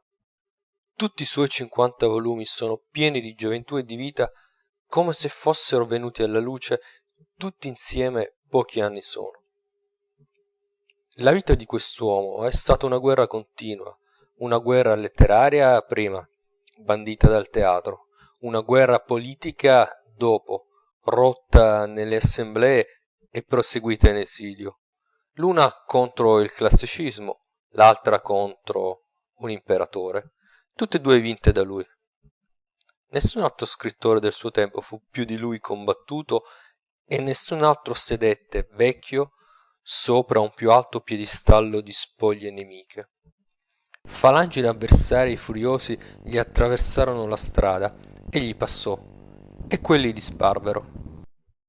I suoi grandi rivali discesero l'un dopo l'altro nel sepolcro, sotto i suoi occhi.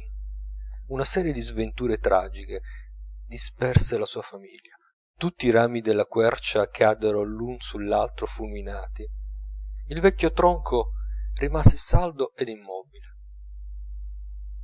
Egli passò per tutte le prove, fu povero, fu perseguitato, fu proscritto, solo, vagabondo, vituperato, deriso, ma continuò impassibile, con un'ostinazione meravigliosa, il suo enorme lavoro.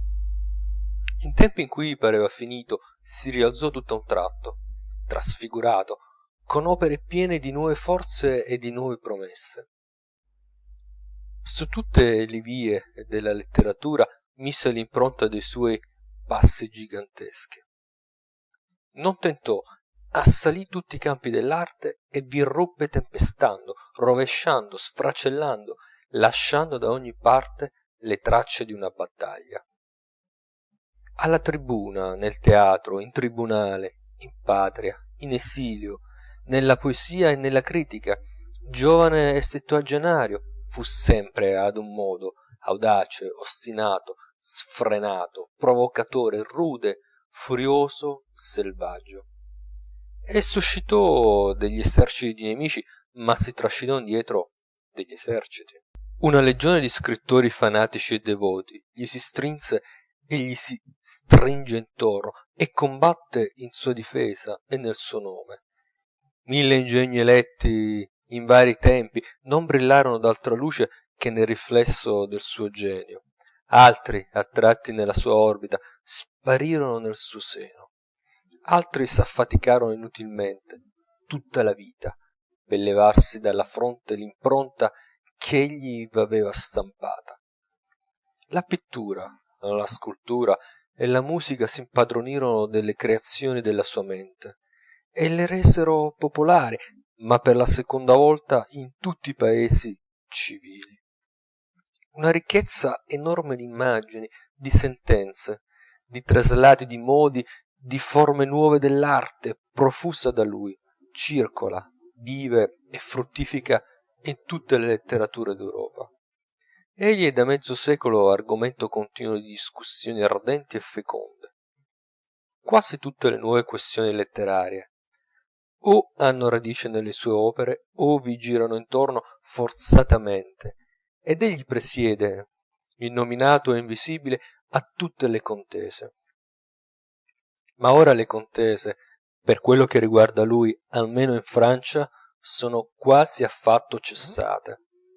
La sua età, le sue sventure, la sua immensa fama, la vitalità poderosa delle sue opere, rinvigorita da recenti trionfi, la popolarità grande del suo nome tenuta viva continuamente dalla sua parola e dalla sua presenza, lo hanno messo quasi al di fuori e al di sopra della critica.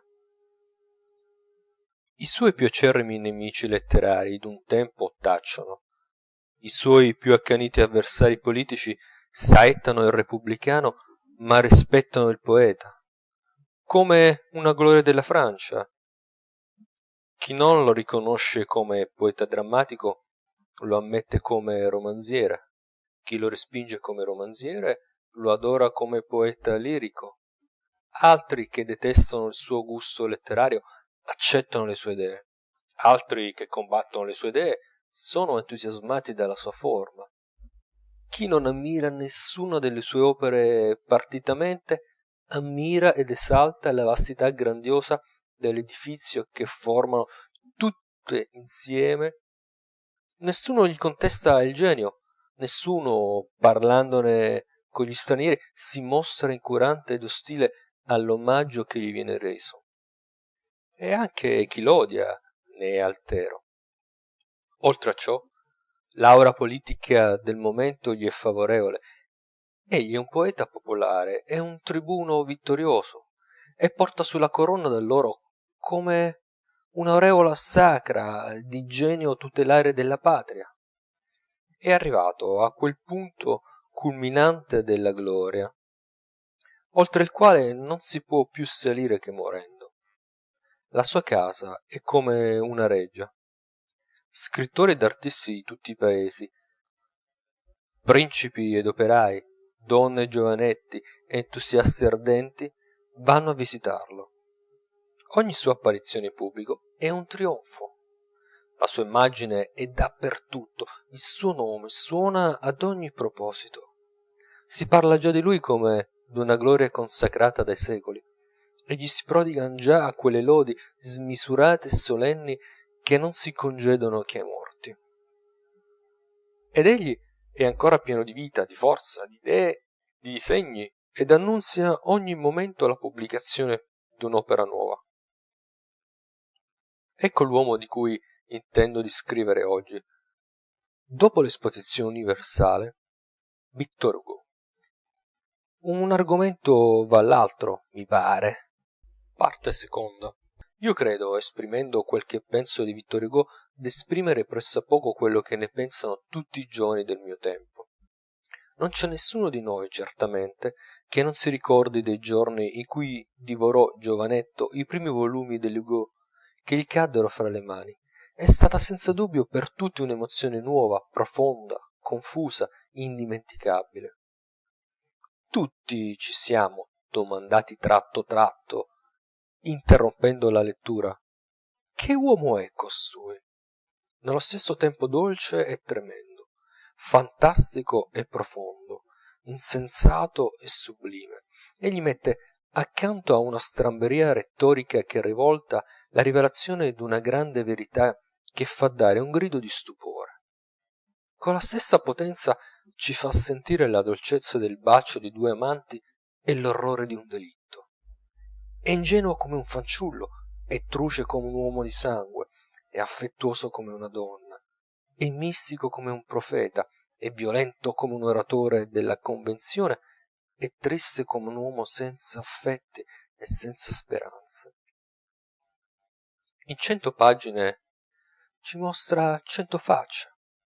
Egli sa esprimere tutto, sensazioni vaghe dell'infanzia, su cui s'era 1000 volte tormentato invano il nostro pensiero, i primi inesplicabili turbamenti amorosi della pubertà, le lotte più intime del cuore della fanciulla e della coscienza dell'assassino, profondità segrete dell'anima che sentivamo in noi, ma in cui l'occhio della nostra mente non era mai penetrato, sfumature di sentimenti che credevamo ribelli al linguaggio umano. Egli abbraccia con la mente tutto l'universo.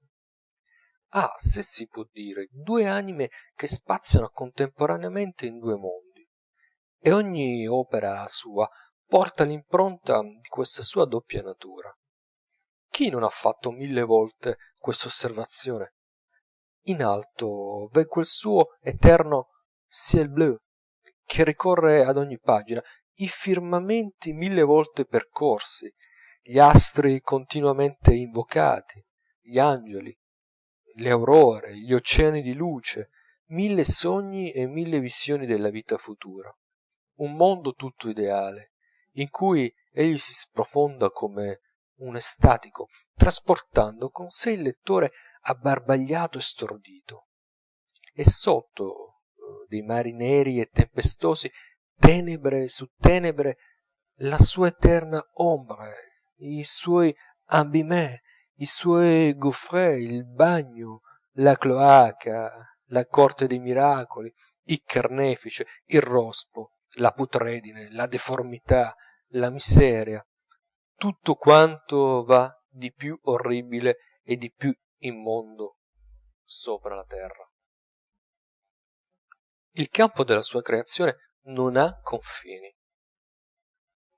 Ravvicinate Cosetta e Lucrezia Borgia, Rolando della leggenda dei secoli e Quasimodo, Dea e Maria Tudor, Gavroche e Carlo V, le sue vergini morte a 15 anni, i suoi galeotti, i suoi sultani, le sue guardie imperiali, i suoi pezzenti, i suoi frati, e vi parrà d'aver dinanzi l'opera non d'un solo, ma d'una legione di poeti.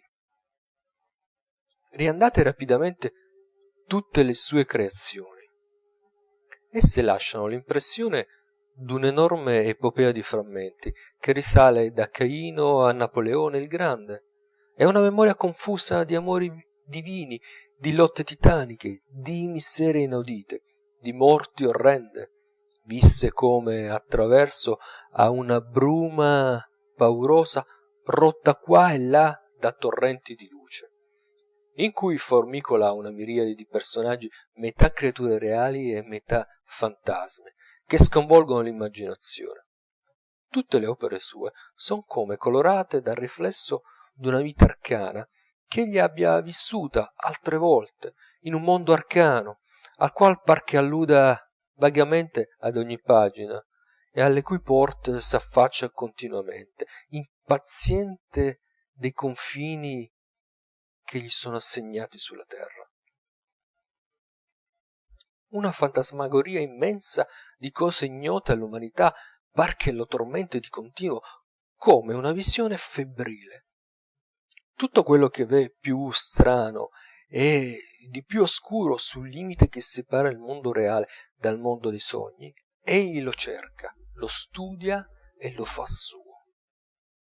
I re favolosi dell'Asia, le superstizioni di tutti i secoli, le leggende più bizzarre di tutti i paesi, i paesaggi più tetri della terra, i mostri più orribili del mare, i fenomeni più spaventosi della natura, le agonie più tragiche, tutte le stregonerie, tutti i deliri, tutte le allucinazioni della mente umana sono passate per la sua penna. Egli vede tutto per non so che prisma meraviglioso, attraverso il quale, per contro, il lettore vede sempre lui. In fondo a tutte le sue scene e dietro tutti i suoi personaggi spunta la sua testa enorme e superba. Quasi tutte le sue creature portano l'impronta colossale del suo suggello e parlano il linguaggio del genio.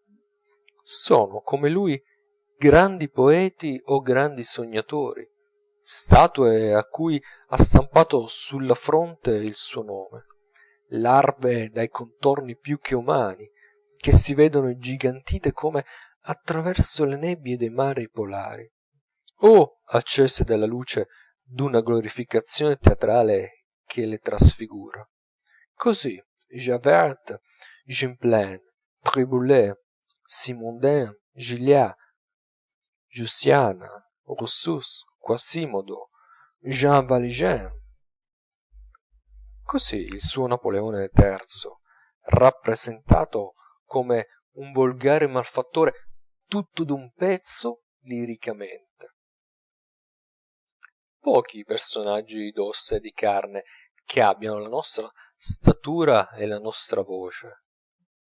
E così la sua cattedrale di Notre Dame, convertita da lui in un monumento enorme e formidabile, come una montagna delle Alpi. Tutte le sue creazioni sono, come egli dice, delle onde di un oceano in tempesta. Mélange des montagnes et des songes. Solo nel primo momento della concezione è osservatore tranquillo e fedele. Poi la sua natura invincibilmente lirica irrompe ed egli afferra con la mano poderosa la sua creatura e la trasporta al di sopra della terra. Dalla prima all'ultima pagina è sempre presente, despota orgoglioso e violento, e ci fa della lettura una lotta. Ci caccia innanzi a spintoni, si solleva, ci stramazza, ci rialza, ci scrolla, ci umilia, ci travolge nella sua fuga precipitosa, senza dar segno da vedersi che noi esistiamo. Balziamo rapidissimamente fra i più opposti sentimenti che può suscitare la lettura, dalla noia irritata all'entusiasmo ardente, come palleggiati dalla sua mano. Eterne pagine si succedono in cui l'Hugo non è più lui. Egli travia, erra a tentoni nelle tenebre e deliria. Non sentiamo più la parola dell'uomo, ma l'urlo o il balbettio del forsennato. E i periodi enormi cascano sui periodi enormi a valanghe oscuri e pesanti, o i piccoli incisi sui piccoli incisi fitti e rabbiosi come la grandine, e s'incalzano e s'affollano confusamente le assurdità, le vacuità, le iperboli pazze e le pedanterie. Vittor Hugo pedante. Eppur sì, quando ci si esprime 100 volte l'idea che abbiamo afferrata alla prima, quando ci mostra lentamente e ostinamente una per una le 1000 faccette d'una pietra che egli crede un tesoro e che è un diamante falso. E in quel frattempo, mentre sognichiamo o fremiamo, ci si affacciamo alle menti. Le analisi spietate dei critici, l'oire dei classicisti, gli anatemi dei pedanti, gli scherni dei suoi infiniti avversari. E stiamo per dir, han ragione, ma che? Arrivati in fondo alla pagina v'è un pensiero che ci fa balzare in piedi e gridare no, per Dio, hanno torto. Una frase che ci s'inchioda nel cervello e nel cuore per tutta la vita, una parola sublime che ci compensa di tutto. E l'Hugo è di nuovo là, ritto e gigante, sul piedistallo che vacillava. Questa è la sua grande potenza, lo scatto improvviso, la parola impreveduta che ci rimescola, il lampo inaspettato che illumina la vasta regione sconosciuta, la porta bruscamente aperta e richiusa per la quale intravediamo il prodigio, un gran coup dans la poitrine, come direbbe lo zola, che ci toglie per un momento il respiro e ci lascia rotti e sgomenti.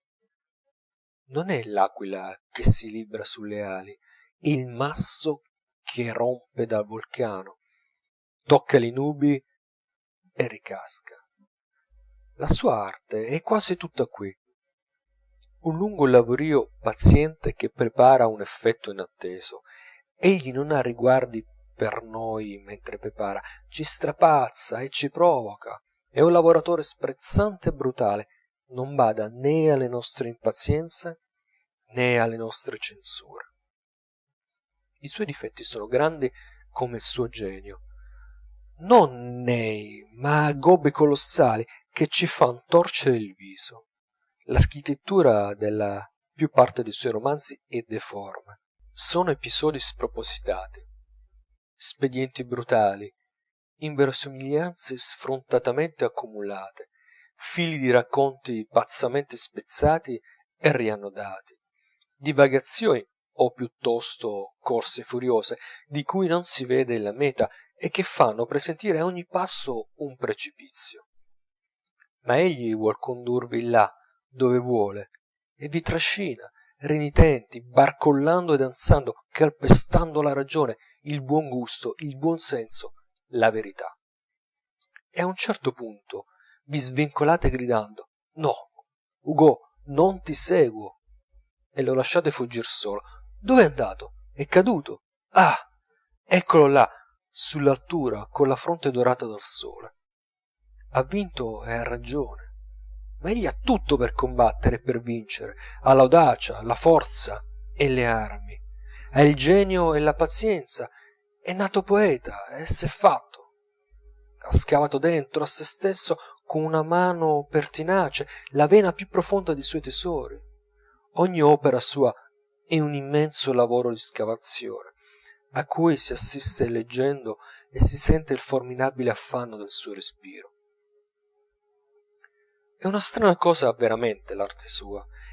Egli non ci presenta il lavoro fatto, il risultamento netto ed ultimo dei suoi sforzi, l'ultima idea a cui è arrivato per una successione di idee, ma ci fa seguire tutto il processo intimo del suo pensiero, ci fa contare e toccare prima tutte le pietre con cui innalzerà l'edificio, ci fa assistere a tutti i suoi tentativi inutili, a tutti i crollamenti successivi delle parti mal fabbricate, e vediamo poi l'edificio compiuto, ma circondato e ingombro dei ruderi ch'egli disdegna di spazzare.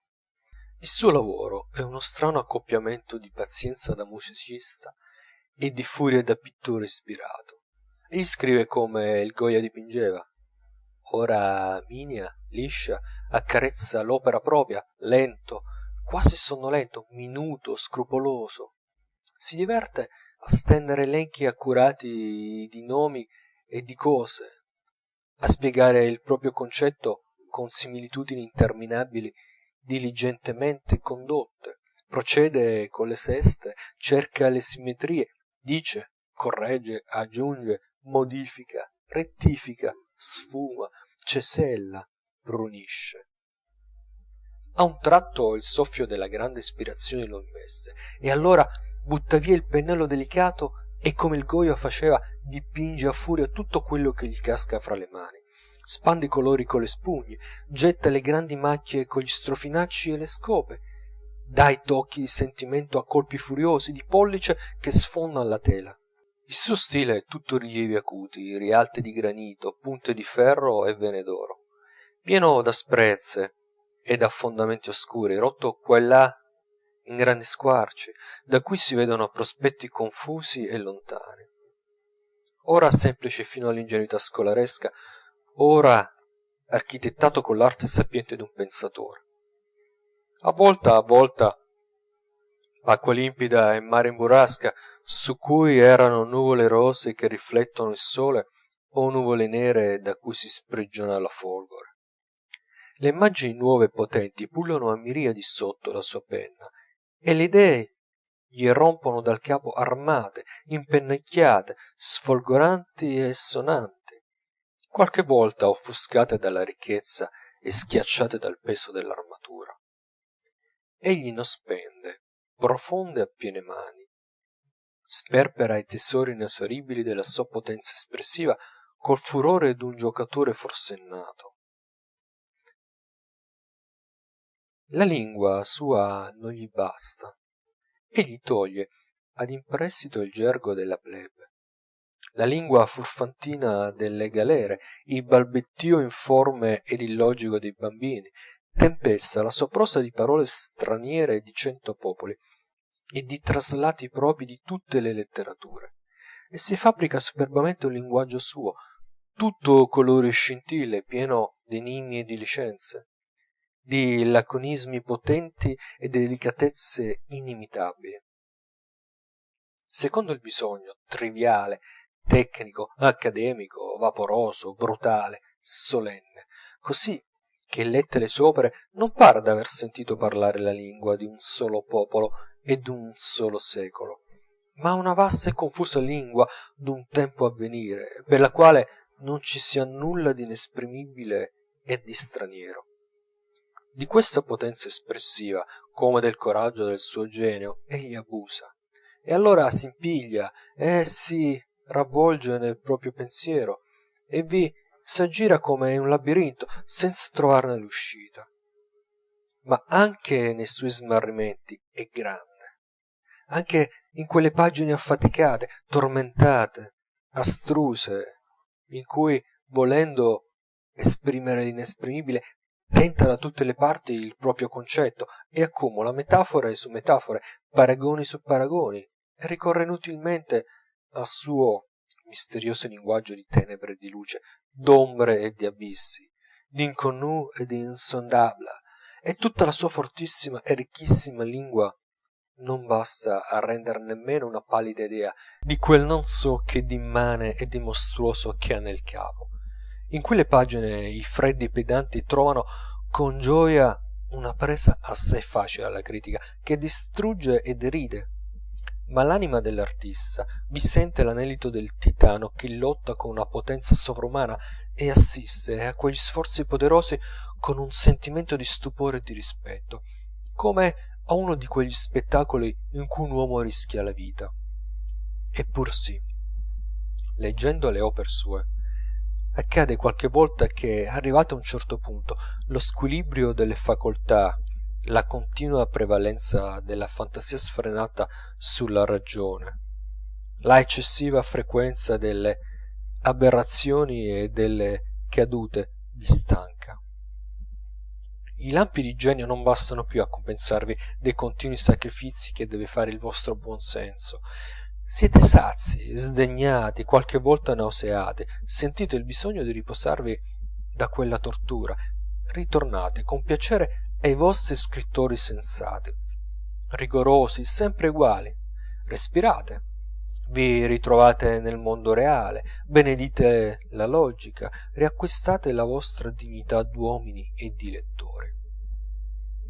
E lasciate in un canto l'Hugo per mesi, e qualche volta per anni, e vi pare d'esservene staccati per sempre. Ma che? Egli v'aspetta. Un giorno arriva finalmente in cui tutto a un tratto un entusiasmo a cui volete un'eco, un dolore che domanda un conforto, un bisogno istintivo di strano e di terribile vi risospinge verso quei libri. E allora tutti gli entusiasmi sopiti si ridestano tumultuosamente. Egli vi afferra di nuovo, vi soggioga, siete suoi, rivivete in lui per un altro periodo della vostra vita. E perché le somme linee delle sue opere sue sono veramente d'un genio. L'abuso che egli fa d'un concetto sublime alla lettura v'offende, ma spariti dalla memoria i particolari errati o eccessivi, il concetto vi resta incancellabile, e più sa pur col tempo, più vi pare che ingrandisca, e ingrandisce davvero. Le sue grandi idee e i suoi grandi sentimenti son grandi tanto che sovrastano ai difetti infiniti dell'arte sua, come le colonne d'un tempio antico ai rottami ammucchiati ai suoi piedi. E di qui nasce il fatto strano che egli ha più ammiratori ardenti delle sue creazioni che lettori fedeli dei suoi volumi, e che moltissimi ammiratori suoi non lo conoscono che nei frammenti delle sue opere o nelle ispirazioni che vanno attinte le altre arti. Chi strapperà più dalla memoria umana Hernani, Triboulet, il campanario di Notre Dame, l'amore di Ruy Blas, la disperazione di Fantina? E chi può scordare i brividi di terrore che egli ci ha fatto correre per le vene e le lacrime che ci ha fatto sgorgare dagli occhi?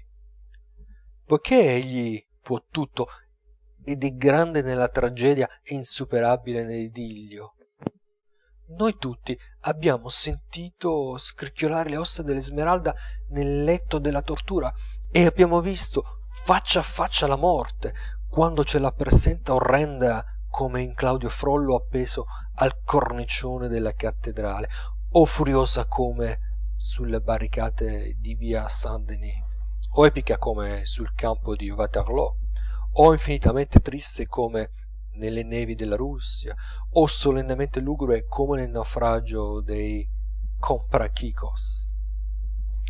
Ed è lo stess'uomo che fa vibrare sovrumanamente le corde più delicate dell'anima. L'autore de Revenant, su cui milioni di madri singhiozzarono, l'autore di quel celeste idillio di Héroux Plumet, di quella santa agonia di Jean Valjean che strazia l'anima, e di quei versi meravigliosi in cui Triboulet spande piangendo l'immensa ed umile tenerezza del suo amore di padre. No, mai parole più dolci, preghiere più soavi, grida d'amore più appassionate, slanci d'affetto e di generosità più nobili e più potenti sono usciti da un cuore di poeta. E allora Vittor Hugo è grande, buono, vulnerabile, augusto, e non c'è anima umana che in quelle pagine non l'abbia benedetto ed amato. In momenti solenni della vita, accanto al letto d'un moribondo, durante una grande battaglia della coscienza, i suoi versi ripassano per la mente come lampi e risuonano all'orecchio consigli di un amico affettuoso e severo che ci dica sii uomo, poiché egli ha tutto sentito, tutto compreso e tutto detto. Ha le disperazioni tremende e le rassegnazioni sublimi. Non vi è dolore umano a cui non abbia detto una parola di conforto. Non c'è sventura al mondo su cui non abbia fatto versare delle lacrime. Egli è il patrocinatore amoroso e terribile di tutte le miserie, dei diseredati dalla natura e degli abbandonati dal mondo, di chi non ha pane, di chi non ha patria, di chi non ha libertà, di chi non ha speranze, di chi non ha luce. Questa è la sua grandezza vera e incontestabile. Non c'è altro scrittore moderno che abbia esercitato con una maggiore quantità d'opere e con una più intrepida ostinazione questo glorioso apostolato, che abbia maneggiato un pennello più potente per dipingere le miserie, un coltello anatomico più affilato per aprire i cuori straziati, uno scalpello più magistrale per scolpire gli eroi della sventura, un ferro più rovente per segnare la fronte di chi fa soffrire, una mano più delicata per accarezzare la fronte di chi soffre. Egli è il grande assalitore e il grande difensore. Ha combattuto su tutte le arene, è salito su tutte le sommità ed è sceso in tutte le bassure. E questo è ammirabile in lui, che per quanto sia disceso non s'è mai abbassato. La sua mano è rimasta incontaminata fra tutte le sozzure in cui sguazzò la sua penna. Egli non ha mai prostituito l'arte sua, è austero e superbo, non s'inflette e non ride. Il suo riso non è che una maschera, dietro la quale s'intravede sempre il suo volto pallido e accigliato. Una specie di tristezza fatale pesa su tutte le opere sue. Anche nella sua grande e costante aspirazione alla virtù, alla concordia, alla pace, alla redenzione degli oppressi e degli infelici, v'è qualcosa di malinconico e di tetro, come se le mancasse l'alimento della speranza. Tutti i suoi libri terminano con un grido straziante, tutte le voci che escono dalle sue opere formano, riunite, un lamento solenne, misto di preghiera e di minaccia. La sua stessa credenza in Dio, quella che egli chiama la suprema certezza della sua ragione, è forse piuttosto un'aspirazione potentissima del suo cuore e un pascolo immenso della sua immaginazione smisurata, che non una fede ferma, in cui la sua anima si riposi. La fede è una sorgente, a lui necessaria, di torrenti di poesia, e Dio è un personaggio dei suoi romanzi e dei suoi canti. Da qualunque lato si guardi, apparisce in lui qualcosa di strano e di non chiaramente esplicabile. L'uomo non emerge netto dallo scrittore, si stende la mano a toccarlo, e invece della carne umana si sente una sostanza nuova al tatto, che fa rimanere perplessi. La sua figura, velata, s'innalza, s'abbassa, s'avvicina, s'allontana, e non presenta mai per tanto tempo i contorni fermi e precisi da poterseli fissare immutabilmente nel pensiero. E così v'affaticate per anni intorno alle sue opere senza riuscir mai a formarvene un giudizio che non abbiate di tratto in tratto a mutare. esse offrono 1000 parti scoperte alla critica d'un fanciullo e presentano 1000 aspetti irresistibili all'ammirazione dell'uomo. C'è poco da obiettare a chi le lacera senza remissione, non si sa che cosa opporre a chi ne è entusiasta appassionato. Distruggetele col ragionamento. Esse si rialzano da sé, a poco, nella vostra mente, più maestose e più salde. Disponetevi invece ad adorarle ciecamente e sarete ogni momento costretti a soffocare 1000 voci di protesta che usciranno dal vostro cuore e dalla vostra ragione. Una sola cosa è fuori di dubbio, ed è che non si può rifiutare a quest'uomo il titolo augusto e solenne di genio. Il più ostinato avversario suo sente, in fondo a se stesso, che la qualificazione di ingegno, da qualunque attributo accompagnata, non basta per lui. Potete preferirgli una legione d'altri ingegni viventi, ma siete costretti a riconoscere che alle 1000 teste di quella legione sovrasta la sua. Potete voltargli le spalle, ma non potete fare un passo senza mettere il piede nella sua ombra. Ma è difficile credere che la ripugnanza dell'indole, o la disparità del gusto e delle idee, o l'odio di parte possano tanto in un uomo da fargli negare la grandezza che presentano insieme le creazioni, le lotte, i trionfi, gli errori, gli ardimenti di questo vecchio formidabile.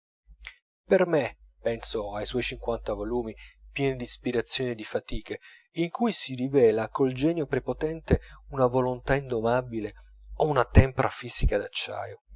Penso ai torrenti di vita che uscirono dal suo petto, all'amore immenso che profuse, alle ire selvagge e agli odi implacabili che provocò e che gli infuriarono nell'anima. Ricorro la sua vita da quando giocava, ragazzo, sotto gli occhi di sua madre, nel giardino delle Feuillantines.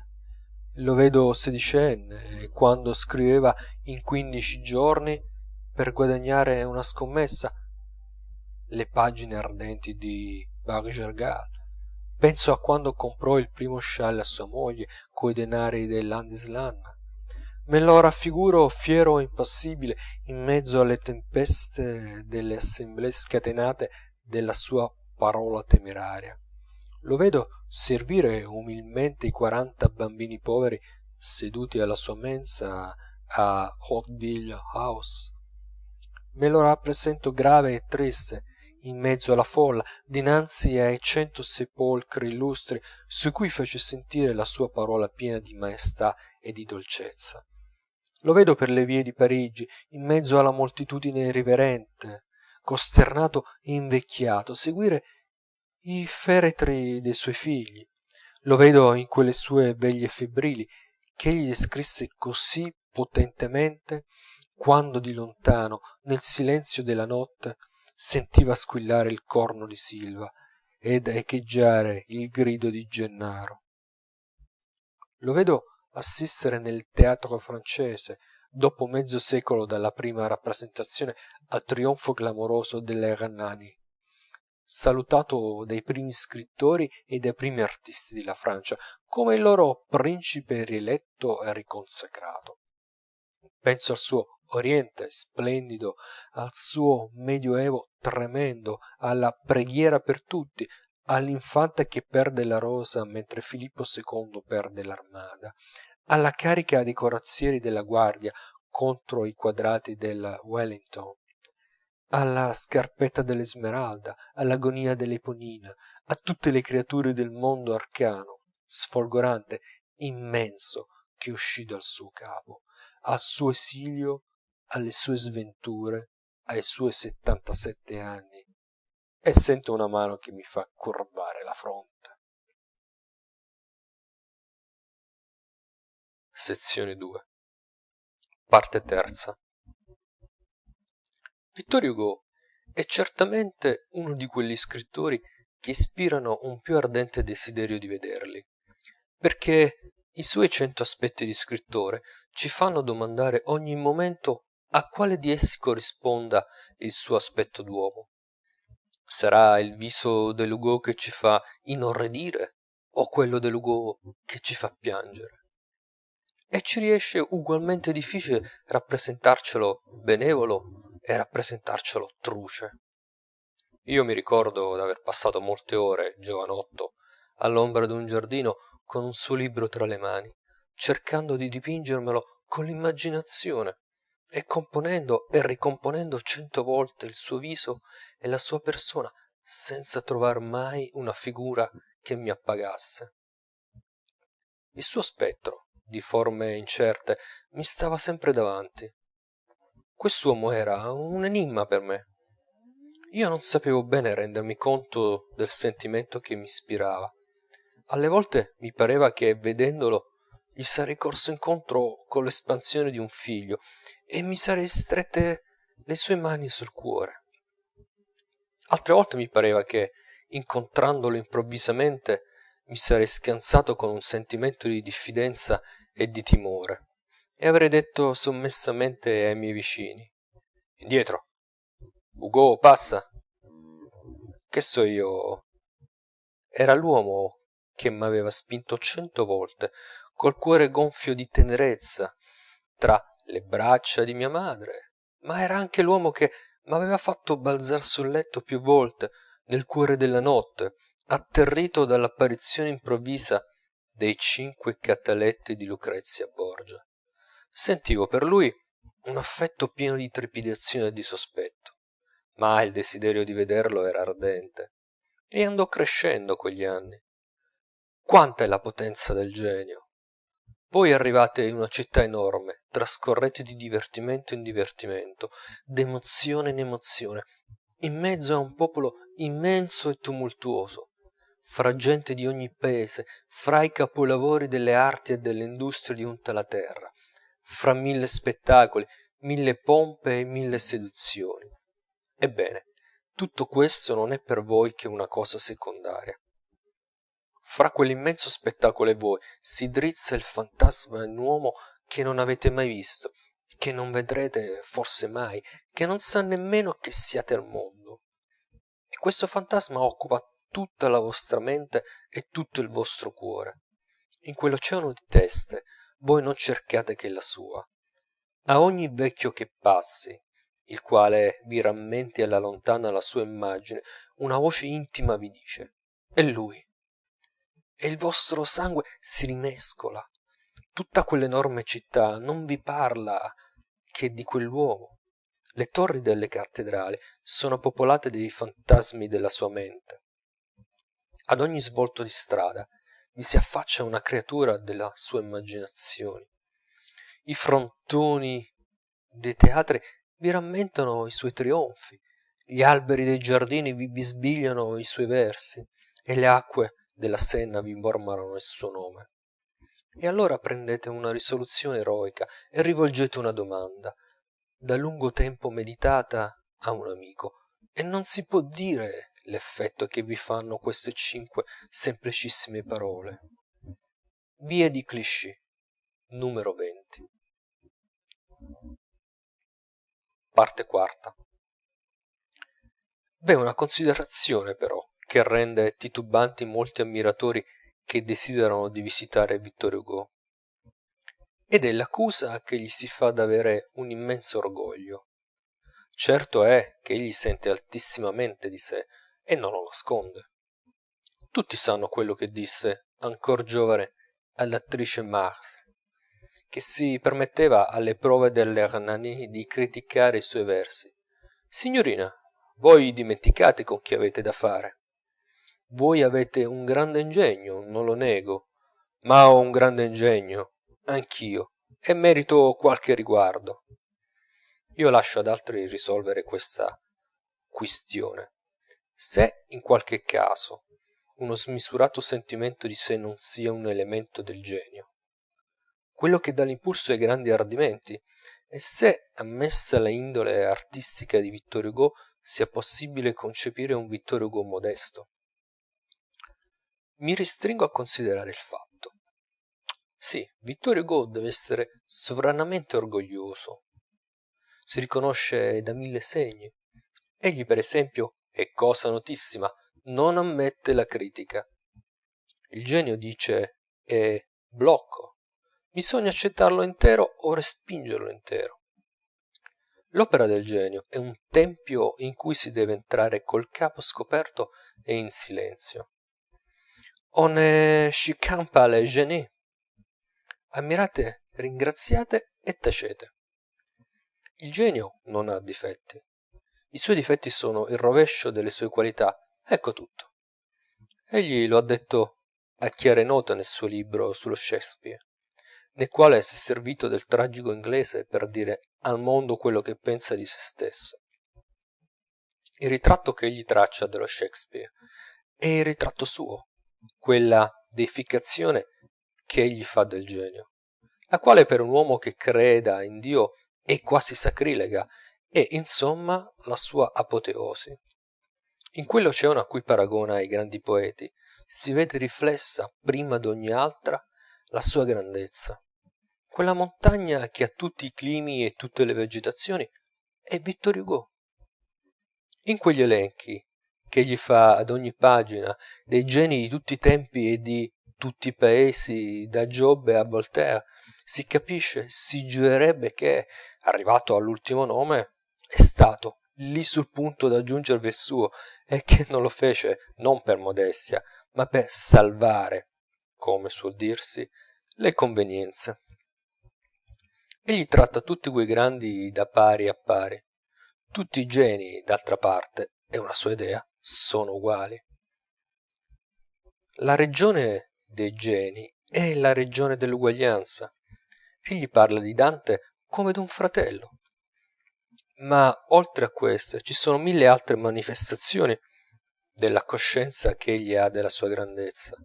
L'ardimento superbo con cui mette le mani nella scienza e con cui affronta, passando i più altri problemi della filosofia, la baldanza con cui ostenta le sue licenze letterarie, come se fosse certo che, coniate da lui, saranno moneta corrente e ricchezza comune. L'intonazione solenne delle sue prefazioni che annunziano l'opera come un avvenimento sociale, la cura scrupolosa con cui raccoglie o fa raccogliere tutte le sue minime parole e gli atti più insignificanti della sua vita. Quando vuol fare il modesto, riesce all'effetto opposto. Tanto inesperto è in quell'arte e tanto è abituato a passare la misura in ogni cosa. Come quando comincia una lettera, un oscuro lavoratore. E così, sotto la forzata pacatezza con cui risponde alle osservazioni di Lamartine sui miserabili, si sente il ruggito soffocato del leone ferito. La sua stessa prodigalità nella lode tradisce l'uomo che crede di gettarla tanto dall'alto da non aver da temere l'orgoglio che ne potrà nascere. Se anche crescesse smisurato. E poi egli rivela l'animo suo candidamente. In un'occasione in cui non volle lasciar rappresentare un suo dramma perché un altro aveva trattato lo stesso soggetto, disse: non voglio essere paragonato. A un editore che gli proponeva di pubblicare una scelta delle sue poesie rispose: voi mi avete l'aria d'un uomo che, mostrando in una mano dei sassi raccolti sul monte bianco, creda di poter dire alla gente: ecco il monte bianco. Egli si considera al di sopra d'ogni confronto possibile con qualunque scrittore contemporaneo. Non piglia, infatti, alcuna parte in quella guerra continua che si muovono gli scrittori di Francia a motti arguti e maligni, che scorticano senza far stridere e fanno il giro di Parigi. Se ne sta in disparte, muto, e non sarebbe atto, d'altra parte, a questa specie di guerra. Dicono: perché non ha spirito? Egli ha risposto acerbamente a questa critica: dire che un uomo di genio non ha spirito è una gran consolazione per i moltissimi uomini di spirito che non hanno genio. Ma la critica è giusta forse, benché si trovino nei suoi discorsi parlamentari dei mirabili esempi di risposte improvvise a botte inaspettate. Il suo scherno ha spesso il conio del grande ingegno, ma non provoca il riso salato e pepato della vera arguzia francese. Lo stiletto sottile dell'ironia sfugge dalle sue mani di colosso. Egli non è atto che a dare grandi colpi di mazza che sfracellano il casco e la testa. E poi oramai si ritiene quasi al di sopra della letteratura. Si riguarda quasi come un sacerdote di tutte le genti, sopravvissuto, per decreto della provvidenza, a mille prove e a mille sventure, per vegliare sull'umanità.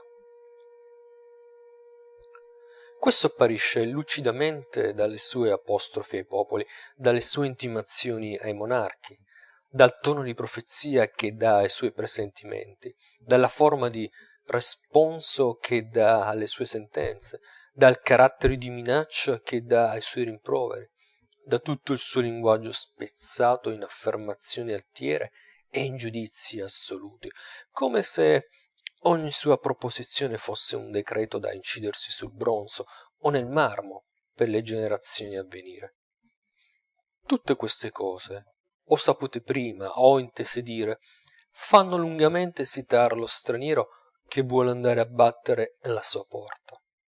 Certo che dopo la prima esitanza si fanno delle riflessioni incoraggianti. Si pensa, per esempio, che il sentimento che ci trattiene dal presentarci a un uomo orgoglioso che ammiriamo non è in fondo che un sentimento d'orgoglio.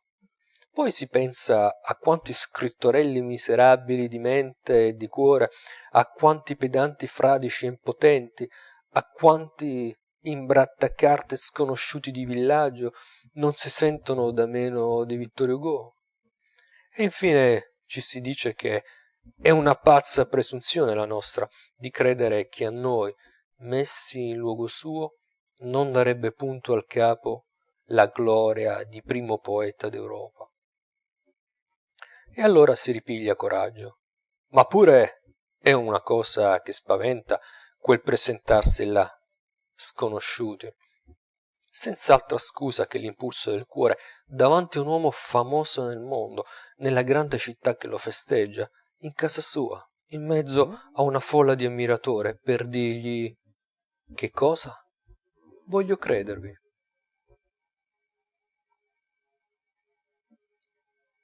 Parte quinta. E nonostante una mattina mi trovai senza avvedermene nel cortile della casa numero 20 di via Clichy, in faccia al finestrino del portinaio, e sentii con un certo stupore, come se parlasse un altro, la mia voce che diceva: sta qui Vittor Hugo? Ero ben certo che stava là, eppure restai un po' meravigliato nel sentirmi rispondere: sì, signore, al secondo piano, con l'accento della più fredda indifferenza. Mi parve molto strano che a quel portinaio paresse tanto naturale che là ci stesse Vittor Hugo. Poi tutto a un tratto mi parve un'assurdissima cosa l'andarmi a presentare a quell'uomo in quella maniera, e dissi forte a me stesso: ma tu sei matto. E rimasi profondamente assorto per qualche minuto nella contemplazione di un gatto che dormiva sopra una finestra del pian terreno. E l'ho da dir tal quale sentivo un leggerissimo tremito nelle ginocchia, come se mi fosse già passata da un pezzo l'ora della colazione. Poi non ricordo più bene. So che m'accorsi improvvisamente che salivo le scale, ma con la profonda sicurezza che, arrivato alla porta, sarei tornato giù senza sonare. Salivo lentamente. Sopra uno scalino mi sentivo un coraggio da leone, sopra un altro scalino mi pigliava la tentazione di voltar le spalle e di scappare come un ladro. Mi fermai 2 o 3 volte per asciugarmi la fronte che stillava. Oh, mai nessuna alpinista, ne son sicuro, ha fatto un'ascensione più affannosa di quella. Avrei voluto tornare indietro, ma non potevo. Che so io? C'erano 500 di amicis di tutte le stature che mi ingombravano la scala dietro di me, affollati e stretti come acciughe tra il muro e la ringhiera, che mi dicevano tutti insieme a bassa voce: avanti. All'improvviso, come se fino allora avessi pensato a tutt'altro, mi trovai ai piedi dell'ultima branca di scala, in faccia alla porta. Allora, non so come, bruscamente, tutte le paure sparirono. Sentii un impulso potente che mi diedero insieme 1000 ricordi dell'adolescenza e della giovinezza. Il sangue mi diede un tuffo violento. Cosetta mi mormorò: coraggio. Ernani mi disse: sali. Gennaro mi gridò: suona. E suonai. Dio eterno! Mi parve di sentir suonare a distesa per un quarto d'ora filato la gran campana di Notre Dame, e stetti là, trepidante, come se quel suono dovesse aver messo sottosopra mezza Parigi.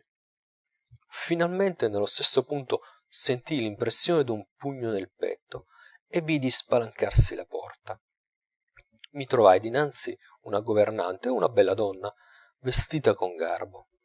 In un angolo dell'anticamera 2 servitori lucidavano dei candelieri d'argento. Per una porta aperta si vedeva, in un'altra stanza, una tavola mezzo sparecchiata, con un giornale nel mezzo. Cose insignificanti e indimenticabili. Domandai alla governante con una voce da tenore sgolato se stava là Vittor Hugo. Mi rispose di sì, con un'indifferenza anche lei che mi fece gran meraviglia. Domandai se avrebbe potuto ricevermi. Mi rispose che era ancora a letto. Io rimasi là, senza parola, scombussolato. L'idea di aver da fare un'altra volta l'ascensione di quella montagna mi sgomentava. Ma la governante doveva essere abituata a vedere dei giovani presentarsi così, col viso un po' alterato, alla porta del suo padrone, e a indovinare dal viso il sentimento che li moveva, perché mi diede un'occhiata tra sorridente e pietosa, come se volesse dire: ho capito, sei uno dei tanti. E soggiunse con un accento benevolo: credo però che sia svegliato. Posso domandargli quando la potrà ricevere? E senza darmi tempo di rispondere disparve. A me pareva di sognare e di essere ebbriaco. Mi sfuggiva il sentimento della realtà. Mi domandavo se il Vittor Hugo che era nella stanza accanto fosse proprio quel Vittor Hugo che io cercavo, e non mi pareva possibile. E avrei voluto, infatti, che non fosse possibile. Mi pareva d'aver commesso un atto insensato. Ma cosa ho fatto? Mi dicevo. Bisogna che mi abbia dato volta il cervello.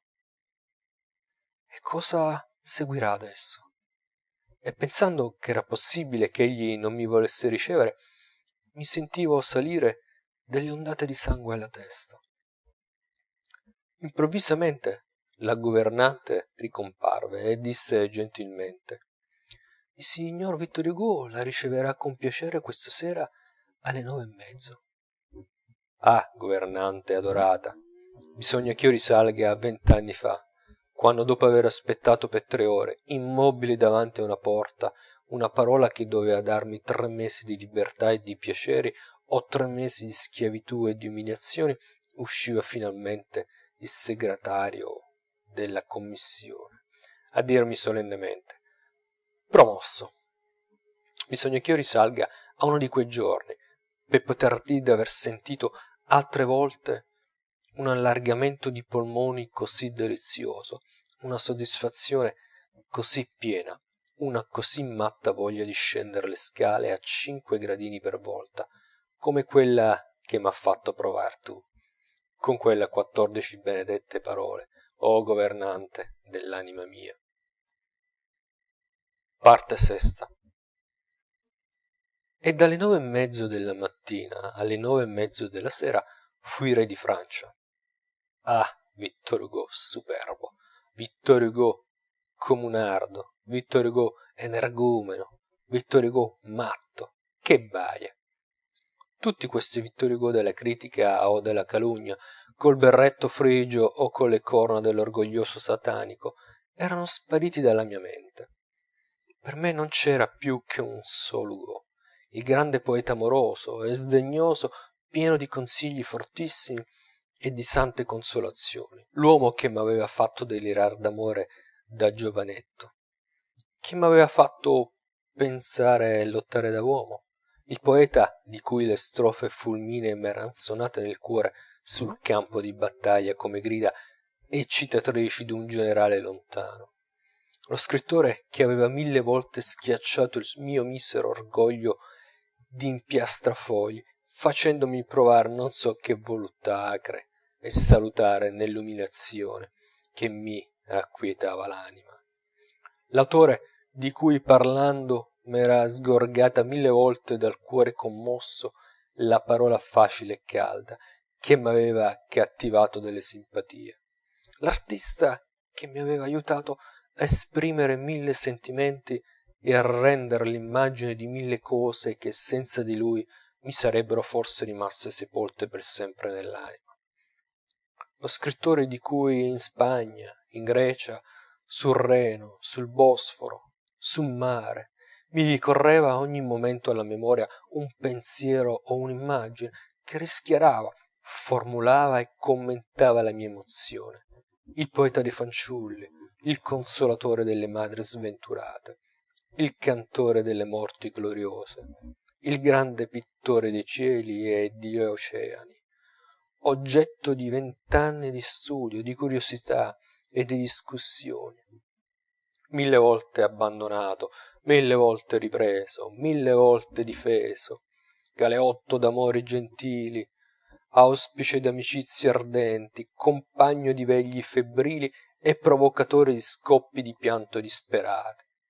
L'uomo, insomma, in cui avevo vissuto una gran parte della parte più bella della mia vita, che mi aveva trasfuso nelle vene il suo sangue e delle cui opere mi ero fatto ossa, nervi e cervello. Questo era il Vittor Hugo che mi vedevo davanti, e a ogni ora che passava mi pareva che la sua figura si innalzasse di un palmo e che il mio cuore ringiovanisse di un anno. Capitolo 3, sezione 3, parte settima. Eppure, ecco un problema per gli scrutatori del cuore umano. Verso sera, un'ora prima d'andare, tutt'a un tratto mi si fece dentro come un silenzio mortale. Mi sentii improvvisamente vuoto, asciutto e freddo. Mi parve che, comparendo davanti a Vittor Hugo, non avrei sentito la menoma scossa, né trovato una parola da dire. E ne rimasi atterrito. Poiché, insomma, non c'è che una commozione profonda e visibile che giustifichi l'audacia di quelle visite. Quando la commozione manca, par che si vada là per curiosità, e la pura curiosità, in quei casi, è sfrontatezza. Che cosa sono questi ammutolimenti improvvisi del cuore? Forse che il cuore s'addormenta, stanco dalla commozione, per ripigliar nuove forze. Io non so. So che avevo un bell'eccitarmi e richiamare alla mente tutti i pensieri e tutti i sentimenti della mattina. Ogni sforzo era inutile. Per quanto mi soffiassi dentro, non riuscivo a sollevare una scintilla e salii le scale con una indifferenza che mi costernava. Sono istupidito, mi domandavo, o son malato, e ora che cosa dirò? La stizza mi divorava, mi sarei morso le mani e dato dei pugni nella testa. Mi ricordo che ero ancora in questo stato quando la porta s'aperse e mi trovai nell'anticamera illuminata da una lampada appesa al soffitto. Ma fu quello, grazie al cielo, l'ultimo momento. La governante mi domandò il nome per andare ad annunziarmi. Il suono del mio nome pronunziato da me e ripetuto da lei in quella stanza mi svegliò come se qualcuno m'avesse chiamato. La mia mente mi rischiarò e un torrente di vita mi affluì al cuore. La donna aperse una porta e disparve. Per la porta semiaperta uscì un suono confuso di voci allegre e forti, da cui capii che si stava terminando di cenare. In mezzo a quel vocio afferrai due parole: la philosophie indienne. Ebbi appena il tempo di pensare: oh numi, che cosa dirò se mi attaccano sulla filosofia indiana. La porta si richiuse. Mi parve che seguisse un silenzio profondo. La governante faceva l'imbasciata. I minuti secondi mi sembravano quarti d'ora. Quel silenzio mi pareva tremendo. Finalmente la donna ricomparve, mi accennò di seguirla, guardandomi curiosamente, come se il mio viso avesse qualche cosa di strano. Mi fece passare per un corridoio, spinse leggermente il battente d'una porta e mi disse sottovoce: entrate, signore, il signor Vittor Hugo è là. Stetti un momento immobile. Mi sentivo poco bene. Se la governante m'avesse guardato in viso, m'avrebbe offerto un bicchiere d'acqua. Animo, dissi poi a me stesso, sollevai una tenda, feci un passo innanzi e mi trovai in faccia a Vittor Hugo. Era in piedi, solo, immobile. Che cosa gli dissi? A 18 anni, in quelle occasioni, si versano delle lagrime. Il pianto è la grande e dolce eloquenza della prima giovinezza. Ma a 30 anni non si piange più. A 30 anni si domina la commozione senza soffocarla e si parla. L'entusiasmo trabocca, altero di se stesso, in parole ardite e virili. La fronte si alza, l'occhio divampa, la voce vibra, l'anima grandeggia. Che cosa abbia detto non so. Qualcuno mi suggeriva nell'orecchio, rapidamente, delle parole ardenti che io ripetevo con la voce tremante e sonora, provando un'immensa dolcezza nel cuore e vedendo davanti a me, in confuso, una testa bianca che mi pareva enorme e due pupille fisse nelle mie che mi pigliavano a grado un'espressione di curiosità e di benevolenza. Tutto a un tratto tacqui, come se una mano mi avesse afferrato alla gola e restai col respiro sospeso. Allora la mia affettuosa ammirazione di 20 anni, la costanza del mio ardente desiderio, le mie trepidazioni di quel giorno, le mie inquietudini dei giorni innanzi, i miei terrori di fanciullo, le mie veglie di giovanetto, le mie febbri di uomo, le mie umiliazioni di scrittore ebbero un grande compenso. La mano che scrisse Notre Dame e la Légende des siècles strinse la mia. E subito dopo provai un secondo sentimento, forse più dolce del primo. La mano sinistra del grande poeta raggiunse la destra e la mia mano, calda e tremante, rimase per qualche momento tra le sue. Seguì un breve silenzio, durante il quale sentii il suono del mio respiro, come se avessi fatto una corsa. Poi sentii la sua voce, una voce grave ma dolce, in cui mi parve di sentire mille voci, e che mi stupì, come se, udendola, vedessi comparire Vittor Hugo per la seconda volta. Siete il benvenuto in casa mia, signore, disse. Voi avete cuore, siete un amico, avete fatto bene a presentarvi così. Vi ringrazio con tutta l'anima. Non volete mica lasciarmi subito, non è vero? Voi resterete con me tutta la sera. Poi mi domandò: di che paese siete? Inteso che ero italiano, mi guardò fisso, poi mi prese di nuovo la mano, mi fece sedere e sedette. Che cosa dirgli, Dio buono? A un uomo così, quando gli avete espresso con tutta l'anima quello che sentite per lui, lì su due piedi, nel primo impeto dell'entusiasmo, gli avete detto tutto. Non rimane che rivolgergli delle domande. Ma che cosa fargli dire che egli non abbia scritto? Conoscete da tanti anni tutti i suoi più intimi pensieri, ogni domanda par che sia oziosa. E poi, quando si ha appena tanto animo da rispondere, non si può averne abbastanza da interrogare. Perciò rimasi lì, senza parola, E d'altra parte, che cosa poteva dire a me lui? Nondimeno, per levarmi d'imbarazzo, mi fece parecchie domande intorno alle mie impressioni di Parigi, all'esposizione, all'Italia. Domande che, invece di togliermi d'imbarazzo, mi ci avrebbero messo fino agli occhi, se non mi fossi accorto che, da osservatore fine degli uomini, egli badava assai più alla viva commozione che trapelava dalla mia voce incerta, dalle mie risposte monosillabiche e dal mio sguardo fisso che io divorava, che non al senso di quello che io dicevo.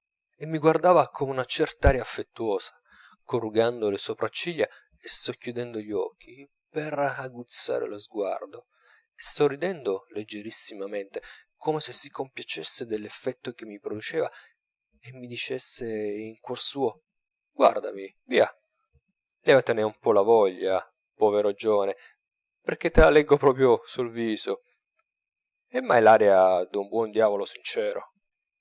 E lo osservai, infatti, in quei pochi minuti, attentissimamente, ma non potei vederlo bene che più tardi, perché il lume non gli batteva sul viso. È di statura media, leggermente curvo, tarchiato, ha la testa grossa ma ben fatta, fronte vasta, collo di toro, spalle larghe, mani corte e grosse, e una carnagione rossigna da cui traspira la salute e la forza. Tutta la sua persona ha qualcosa di poderoso ed atletico, come il suo genio.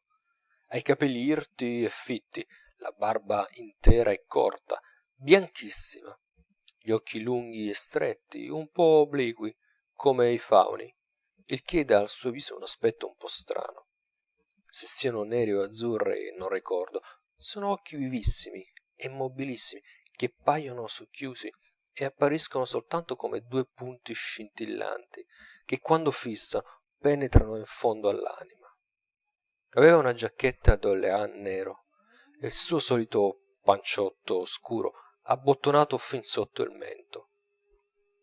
La prima impressione che mi fece fu d'un uomo abitualmente triste. Ora staremo un po' insieme, mi disse, dopo avermi fatto qualche altra domanda, e poi verrete di là con me nel salotto, dove conoscerete alcuni degli uomini più notevoli della Francia. In che città abitate in Italia? Diedi la mia risposta in fretta e nello stesso punto mi prese una gran paura. Se mi domandasse qual è la mia professione, dissi tra me, e mi sentii diventar rosso fino alle radici dei capelli. Fortunatamente per me, mentre apriva la bocca per interrogare, entrò gente. Allora assistetti a una scena, o piuttosto a una serie di scene tra amene e commoventi, che mi diedero un'idea di cosa deve essere la giornata di Vittor Hugo e mi compensarono di non aver potuto continuare la conversazione a quattr'occhi. Un signore venne innanzi, e dopo di lui, a intervalli di pochi minuti, vari altri, di età diversa, i quali vedevano tutti Vittor Hugo per la prima volta, e avevan chiesto per lettera quel giorno stesso, da quanto m'accorsi, d'essere ricevuti. Uno veniva per domandare il permesso d'una ristampa di non so che poesia, un altro a chiedere una spiegazione intorno alla variante della scena di un dramma, un terzo a chiedere la licenza di dedicare un'opera, un quarto, un bel giovane belga con una lunga cicatrice sul viso, si trovava nei miei stessissimi panni. Veniva mosso dall'ammirazione, non per altro che per vedere Vittor Hugo. D'altri non mi ricordo. Ebbene, ebbi la consolazione di vedere che giovani e vecchi, francesi e stranieri, si presentavano presso a poco nel medesimo stato in cui mi trovavo io al momento di passare la soglia. Le loro facce esprimevano tutte una viva emozione e tutti più o meno spiccicavano le parole con molta fatica. E ammirai la dolcezza di modi di Vittor Hugo. Ognuno andava incontro e gli stendeva la mano con un atto cordiale e semplice. Ma non si ricordava, naturalmente, del nome di nessuno. Fingeva però di ricordarsene. Mi ricordo benissimo, diceva, senza dubbio. voi siete molto amabile con me, signore. Faceva seder tutti e stava a sentire l'un dopo l'altro i loro discorsi balbettati e imbrogliati, assentendo di tratto in tratto col capo. Non lo vidi mai sorridere. Pareva stanco, ma sicuro. Diceva infine con voce dolce: avrete quello che desiderate. Posso esservi utile in qualcos'altro? Parlando con quello della variante mi fece strabiliare. Si trattava, se non sbaglio, d'una scena del Roi Samuel. Egli se la ricordava verso per verso e ne recitò speditamente una decina per rammentarsene uno che nel primo momento non gli era venuto alla mente. La sua memoria prodigiosa, del resto, si rivela nella immensa ricchezza della sua lingua e nelle citazioni infinite delle sue opere. Per ultimo si fece innanzi il giovane belga, timidamente, tormentando con tutte e due le mani l'ala del suo cappello cilindrico, e disse con voce commossa, fissando in viso a Vittor Hugo due occhi azzurri e umidi: signore, io sono venuto a Parigi per vedervi. Sono di Bruges. Non avevo il coraggio di presentarmi. Mio padre mi scrisse. Bah, Vittor Hugo è grande e buono, non si rifiuterà di riceverti. E allora vi scrissi. Vi ringrazio. Mi sarei contentato di vedervi passare per la strada. Io vi debbo uno dei più bei giorni della mia vita, signore. Disse queste poche parole con una semplicità e una grazia da farsi baciare sulla fronte. Vittor Hugo gli rispose non so che cosa, affettuosamente, mettendogli una mano sulla spalla. Il suo viso sfolgorò. Tutti gli altri, in disparte, tacevano. Poi Vittor Hugo ci guardò tutti, l'uno dopo l'altro, benevolmente. Tutti gli tenevano gli occhi addosso, nessuno fiatava. Egli parve un po' imbarazzato e sorrise. E fu per qualche momento una scena muta, ma piena di vita e di poesia, di cui serberò il ricordo e sentirò la gentilezza per sempre. Poi alcuni si congedarono e Vittor Hugo fece entrare gli altri nel salotto accanto, stringendo la mano a tutti mentre gli passavano davanti. Questo secondo salotto era pieno di gente, la maggior parte amici di casa. Era un salotto di grandezza media, piuttosto basso, tappezzato di rosso, mobiliato signorilmente, senza pompa. Da una parte c'erano 4 sofà disposti a semicircolo, un po' discossi l'un dall'altro, intorno a un caminetto di marmo. Sul caminetto un antico specchio, sulle pareti nessun quadro. La casa, tutto considerato, non mi parve una casa di poeta milionario. C'era però nella decorazione una predominanza di rosso cupo e di rosso sanguigno che armonizzava col genio del padrone. La gente, sparsa per la sala, formava un quadro assai curioso.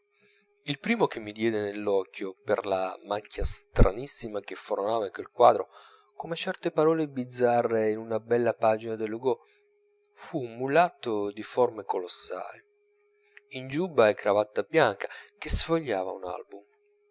E gli domando scusa, ma voglio dire la verità, ed è che al primo vederlo pensai a quell'Homme Nere che fa uno spicco così pittoresco nell'elenco nominativo della banda di Patron Minette nei Miserabili. Mi fu detto poi che era un collaboratore della Petite Presse, pieno d'ingegno e molto stimato.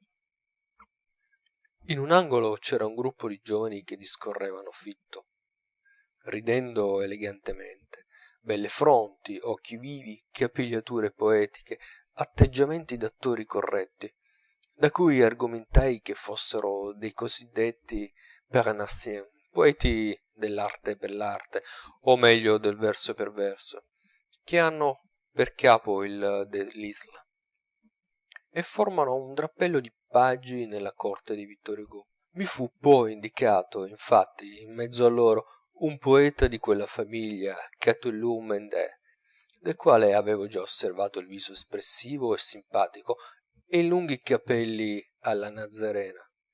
Da un'altra parte c'era un crocchio d'uomini maturi, quasi tutti d'alta statura, fra cui alcune belle teste grigie, dai profili arditi, nelle quali mi parve di riconoscere quell'impronta particolare d'austerità e di tristezza che lasciano le traversie della vita politica e che rammenta un po' la fierezza pensierosa dei vecchi capitani di bastimento.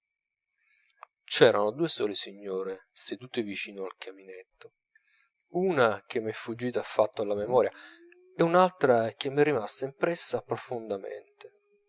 Una signora di forti membra, di capelli bianchissimi, di viso grande e aperto, illuminato da due occhi profondi, taciturna. Una dama de Velázquez, senza gorgiera.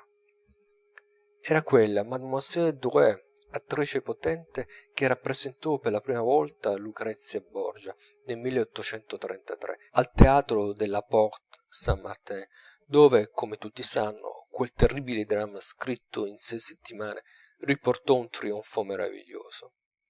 V'erano altri personaggi che mi parvero stranieri e che avevan l'aria un po' impacciata di chi si trova in una casa illustre per la prima volta.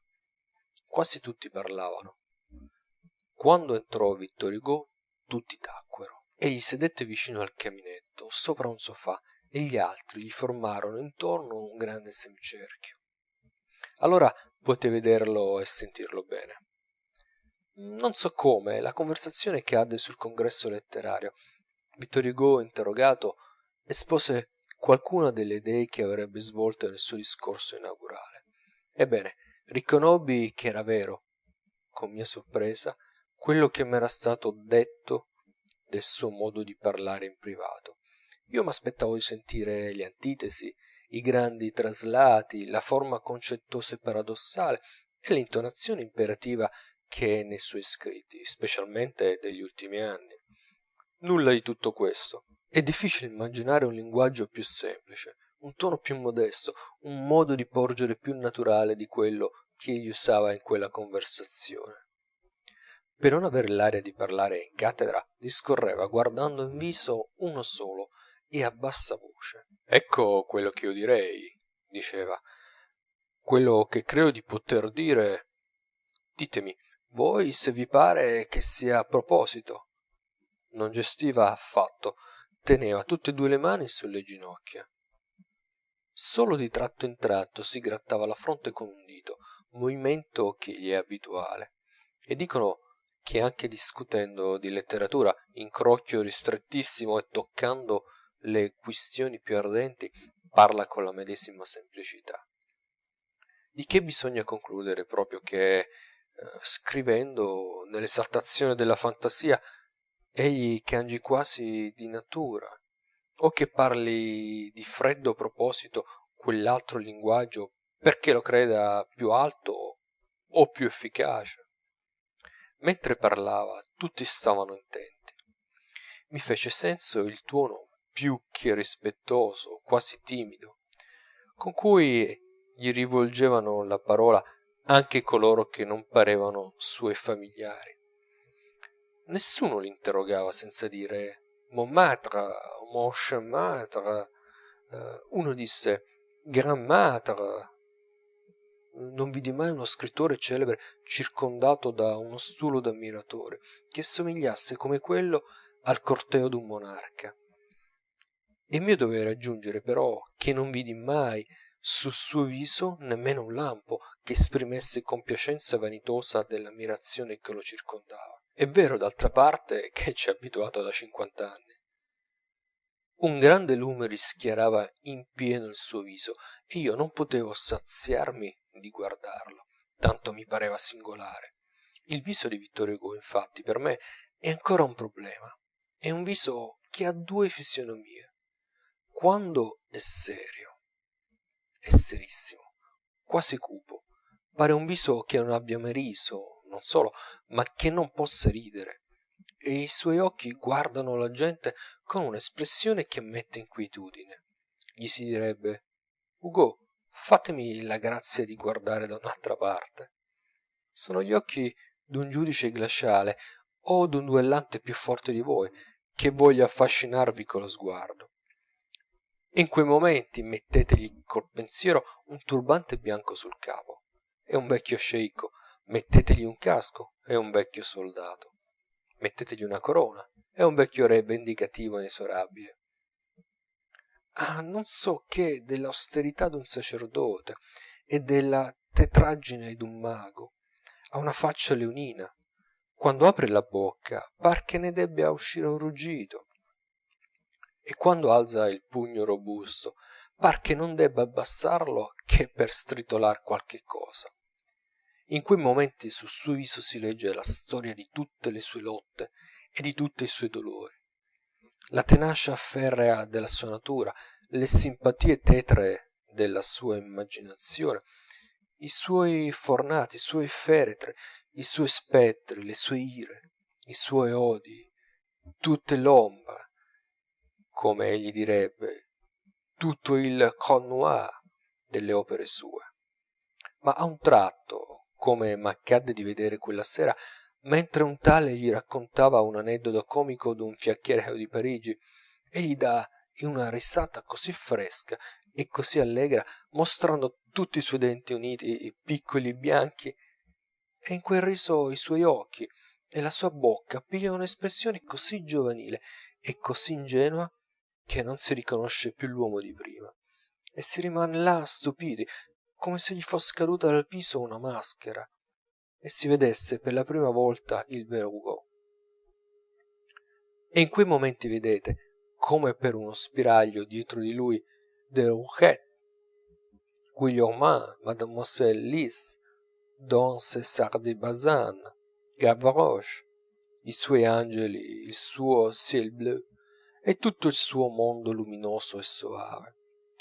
Ma non sono che lampi, rari sul suo viso come nei suoi libri. Dopodiché egli riprende il suo aspetto pensieroso e tetro, come se meditasse la catastrofe d'uno dei suoi drammi sanguinosi. E più si riguarda, meno si può credere che sia quello stesso Hugo di mezzo secolo fa, magro, biondo, gentile, al quale gli editori e i direttori di teatro che andavano a cercare a casa l'autore delle Hernani dicevano: fateci il favore di chiamare vostro padre. Mentre Vittor Hugo parlava a bassa voce con un suo vicino, io attaccai discorso con un signore accanto a me, un uomo sulla cinquantina d'una bella fisonomia d'artista, il quale dopo poche parole mi disse che era amico di Vittor Hugo e che qualche volta scriveva delle lettere in nome suo. Fra le altre cose gli parlai dell'emozione che avevo provata la mattina salendo le scale. E perché mai? Mi domandò gentilmente. Vittor Hugo è così dolce, così affabile con tutti, egli ha il cuore di una fanciulla e i modi d'un bambino. Tutto quello che v'è di aspro e di terribile nei suoi libri è uscito dalla sua grande immaginazione, non dal suo cuore. Non vedete che gli trapela la dolcezza dal viso? Guardatelo. Lo guardai. In quel momento, appunto, era così accigliato e così fosco che non avrei osato sostenere il suo sguardo. È vero, risposi. Poi mi parlò delle sue abitudini. Egli ha le abitudini più semplici di questo mondo, disse. Non lo avete mai incontrato sull'imperiale dell'omnibus di via Clichy? Di tanto in tanto va a fare un giro per Parigi nell'omnibus che passa per la sua strada, in specie quando ha bisogno di scrivere. Ritrovarsi così in mezzo al popolo, rivedere tanti luoghi pieni di memorie per lui, contemplare Parigi di volo, dall'alto, all'aria fresca della mattina, lo ispira. In quel momento colse al volo una frase di Victor Hugo che mi rimase impressa. L'Académie, diceva, che plein de bonté pour moi. E mi ricordai di quello che avevo inteso dire, che in non so quale occasione, comparendo lui all'Accademia, tutti gli accademici, caso rarissimo, si alzarono in piedi. E il mio vicino continuò. Egli lavora ogni giorno, lavora sempre, dalla mattina quando si leva fino alle 4 dopo mezzogiorno. È a tavolino. Il suo cervello è sempre in attività, la creazione per lui è un bisogno, e anche quando non si sente ispirato, lavora. Come gli dice, pour se faire la main. La giornata non gli basta per mettere sulla carta tutto quello che gli ribolle nella testa e nel cuore. Ma il buon Dio gli darà lunga vita ed egli ci darà ancora 20 volumi. Udendo queste parole non potevo trattenermi dal guardare quel vecchio meraviglioso come una creatura d'un altro mondo, e al pensare che egli lavorava ancora a quell'età con un vigore che io non avevo mai avuto e che lavorava già in quella maniera 25 anni prima che io fossi nato, mi sentii annichilito. Intanto Vittor Hugo parlava di molte piccole occupazioni che sovente gli portavan via la giornata senza che quasi se ne accorgesse, e diceva con voce stanca ma bonariamente: je n'ai pas un minute à moi, vous le voyez bien. E tutti risposero a una voce: è vero. Poi un po' l'uno e un po' l'altro ricominciarono a raccontare delle barzellette, col proposito espresso, credo, di rallegrarlo. Ma ci riuscivano di rado.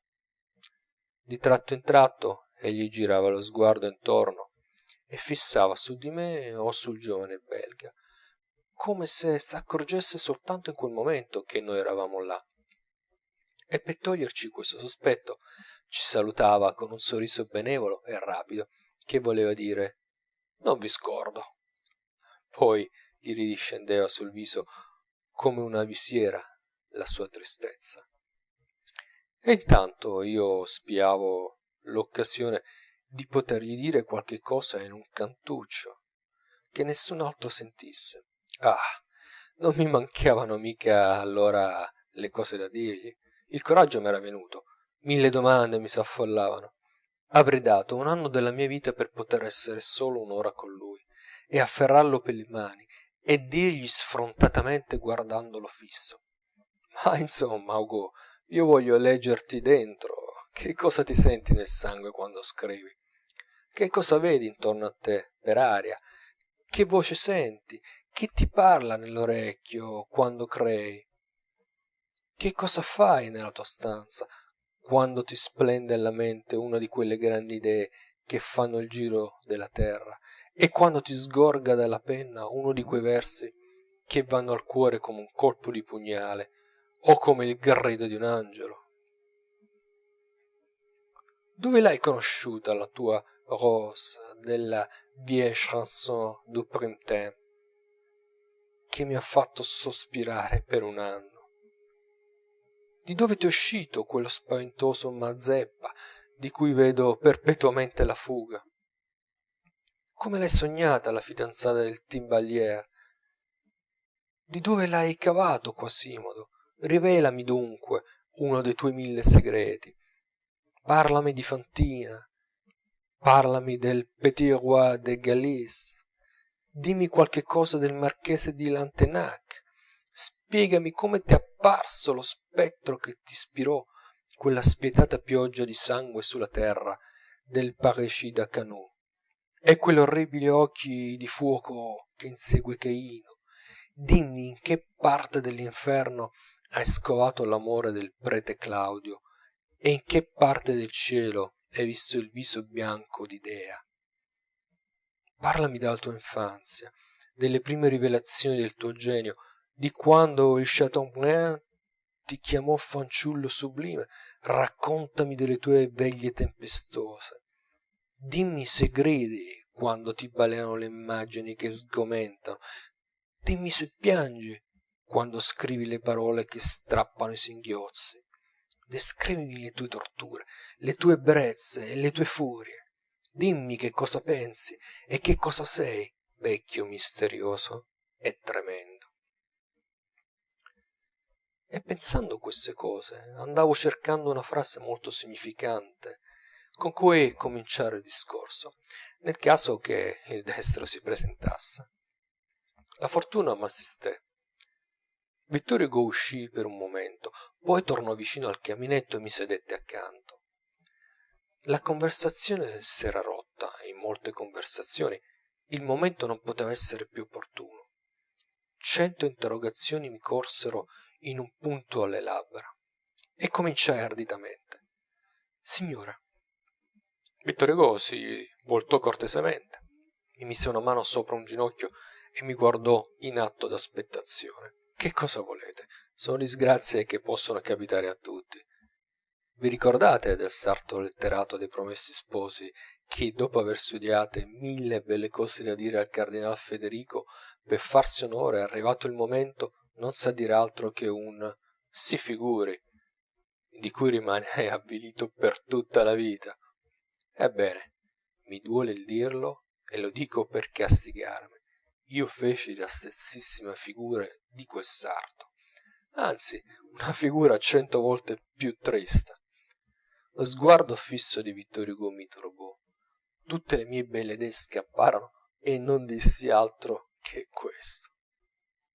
Insomma, bisogna che io lo dica. Io gli domandai se era stato a vedere l'esposizione. E rimasi là, fulminato dalla mia domanda. Non ricordo più che cosa Vittor Hugo m'abbia risposto.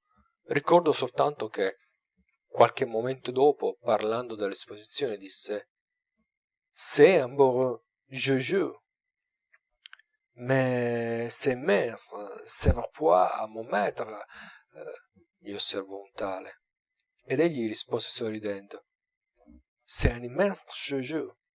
Queste parole pressappoco mi parve di sentire dal cupo fondo della mia umiliazione, e non osai più aprir bocca. Vittor Hugo poco dopo cambiò di posto. Le conversazioni parziali tornarono a confondersi in una sola. L'occasione era perduta. Ma mi consolai presto. Vittor Hugo ricominciò a parlare, ed io, socchiudendo gli occhi e guardando in alto per essere un po' solo con me stesso, cominciai a riandare tutte le belle emozioni di cui ero debitore a quell'uomo, accompagnando il mio pensiero al suono dolce e grave della sua voce, e pensavo alle letture di Notre Dame, fatte di nascosto dietro i banchi della scuola, alle tante volte che avevo baciato i volumi delle Contemplazioni sotto un capanno di gelsomini nel giardino della mia casa paterna, ai versi suoi che solevo declamare sotto la tenda di notte in mezzo al silenzio degli accampamenti, al batticuore che avevo provato per la prima volta che m'era caduto sotto gli occhi un suo informe ritratto in litografia, all'immensa distanza che sentivo tra lui e il mio desiderio di conoscerlo,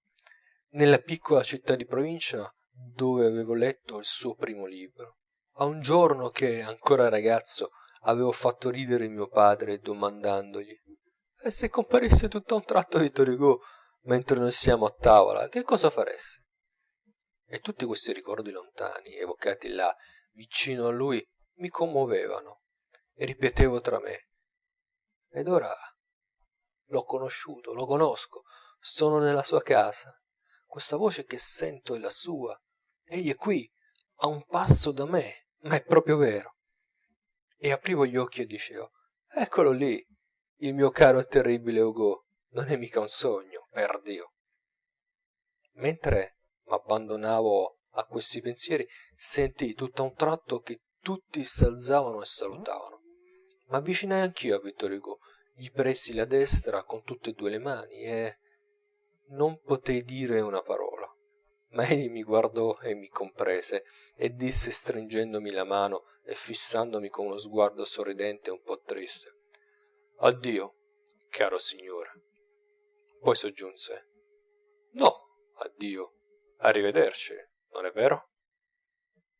Non so, mi pare d'aver fatto la bestialità di rispondere arrivederci, e uscì di là, commosso, felice, con un po' di melanconia e molto confuso, dando una fiancata in un seggiolone. Capitolo 3, sezione 4, parte ottava. Questa è l'impressione che mi fece Vittor Hugo in casa sua, ma non l'avrei visto intero se non l'avessi visto in pubblico, in una di quelle solennità nelle quali qualunque siano la sua presenza è lo spettacolo più curiosamente desiderato. Lo vidi nel teatro del Châtelet quando pronunziò il suo discorso di presidente per l'inaugurazione del congresso letterario. Un'ora prima che comparisse, quel vasto teatro era già affollato.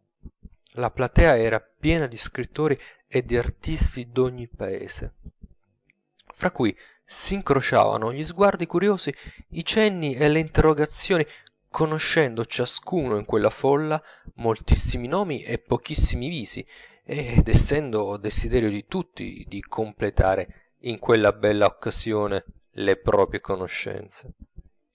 Si vedeva un gran movimento di teste canute e di teste giovanili, di begli occhi pieni di pensiero, di visi che s'avvicinavano e si sorridevano, di chiome nere che si chinavano dinanzi alle chiome bianche, di mani che si cercavano e si stringevano. E si sentiva parlare tutte le lingue e correre in ogni parte un fremito di vita, che rallegrava. Sul vasto palcoscenico illuminato v'erano i delegati di tutte le nazioni, dalla Svezia all'Italia e dalla Repubblica di San Salvador alla Russia. Un gran stato maggiore di poeti, di romanzieri, di dotti, d'uomini di stato, di pubblicisti e di editori, fra cui spiccava il viso fine e sorridente di Turgeniev, la bella testa ardita di Edmond About e la figura simpatica di Jules Simon, bersagliati da mille sguardi. Ma la grande curiosità era di vedere Victor Hugo. C'erano centinaia di stranieri che non l'avevano mai visto. Il suo nome suonava su tutte le labbra, quasi tutti gli sguardi erano rivolti dalla parte del palco dove doveva apparire. Ad ogni movimento che si facesse tra le scene seguiva un rimescolio profondo in tutto il teatro. Era bello e consolante vedere una curiosità così ardente in quella gran folla, così varia di sangue, e pensare che chi la provocava era un vecchio poeta.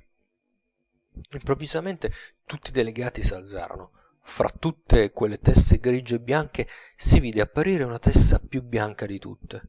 E uno scoppio formidabile di applausi, uno di quegli applausi che debbono destare nell'anima di chi li riceve un senso quasi di sgomento, e che, ripercuotendosi nell'anima di chi applaudisce, vi ingigantiscono il sentimento che li ha fatti prorompere. Un solo immenso applauso, tempestoso, ostinato, interminabile, fece tremare il teatro. Sul viso di Vittor Hugo passò un lampo solo, ma che rivelò tutta l'anima sua. Subito dopo riprese il suo aspetto abituale di gravità. S'avvicinò alla ribalta. A passi un po' incerti, circondato dal suo illustre corteo, si mise accanto a un tavolino e cominciò a leggere il suo discorso, scritto a caratteri enormi sopra grandissimi fogli. Non fu uno dei suoi discorsi più felici, ma non è qui il luogo di giudicarlo. Lesse lentamente, ad alta voce, spiccando con arte perfetta ogni frase, ogni parola, ogni sillaba. La sua voce è ancora gagliarda e sonora, benché nei lunghi periodi si affievolisca un poco e gli sfugga qualche volta in note acute e stridenti. Ebbe dei momenti stupendi.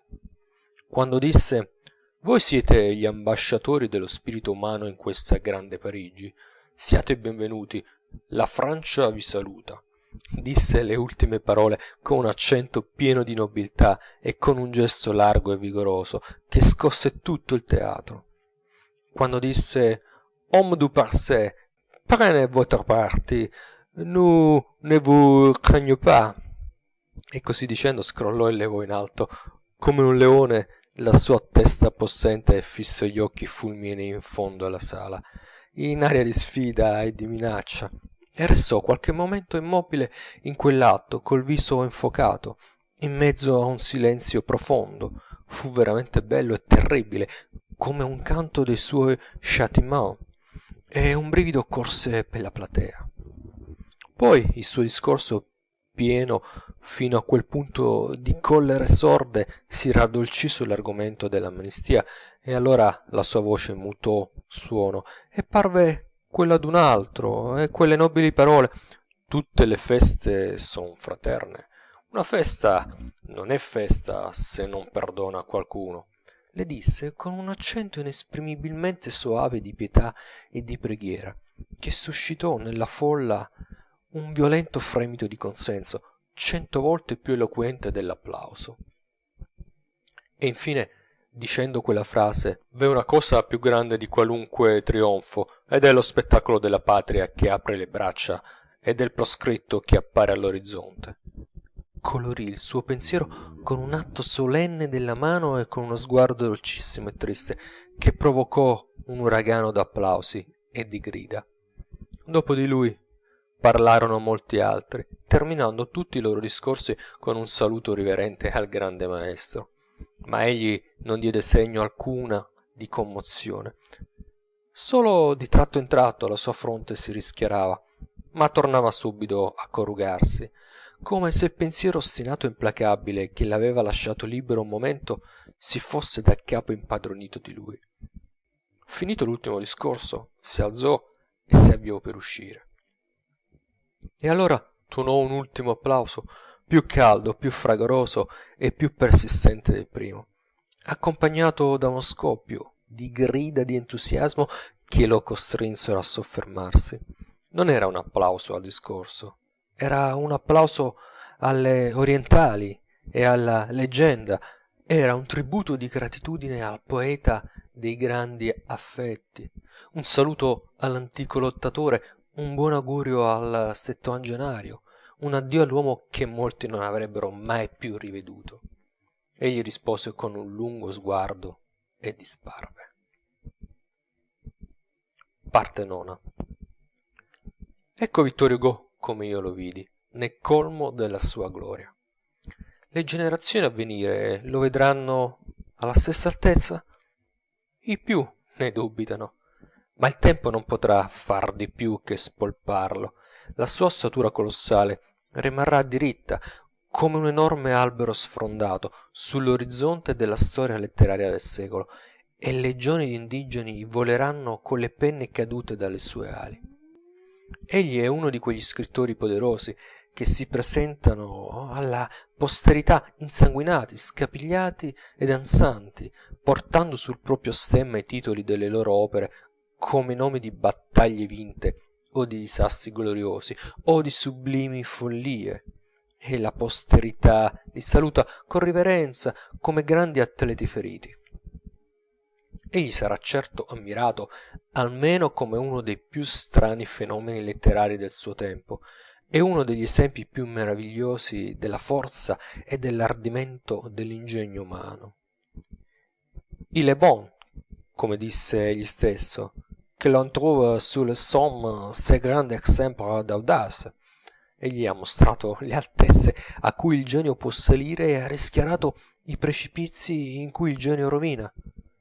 Ha fatto pensare e palpitare per mezzo secolo milioni di creature umane. Quando non rimanesse altro di lui, rimarrebbe come un fatto storico la sua popolarità immensa fra tutte le genti, come un esempio consolante dell'eco che può trovare nell'umanità la parola d'un uomo che non ha altra forza che la parola.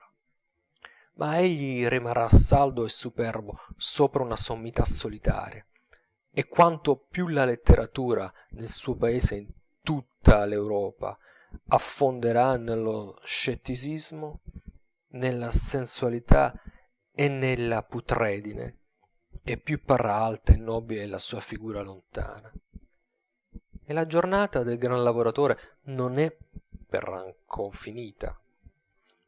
Ora, par che attraversi un triste periodo, Dio voglia che ne esca, e che noi sentiamo ancor per molti anni la sua voce potente, che commosse già la giovinezza dei nostri padri. Essa ci dirà fino all'ultimo momento qualche cosa di grande e di vero. L'abbiamo intesa da fanciulli, vorremmo intenderla ancora quando l'albero comincerà a rendere alla terra le sue foglie morte. Noi gli facciamo questo augurio. Noi speriamo che il grande poeta, sorto con l'alba dell'ottocento accompagni il secolo fino al tramonto, che il suo genio risplenda finché batterà il suo cuore, e che l'europa raccolga insieme l'ultimo soffio della sua vita secolare e l'ultimo canto della sua epopea immortale. Capitolo 4, sezione 1. Emilio Zola, parte prima. Una volta, in un vagone, vidi un francese che leggeva un libro con grande attenzione, facendo di tanto in tanto un segno di stupore.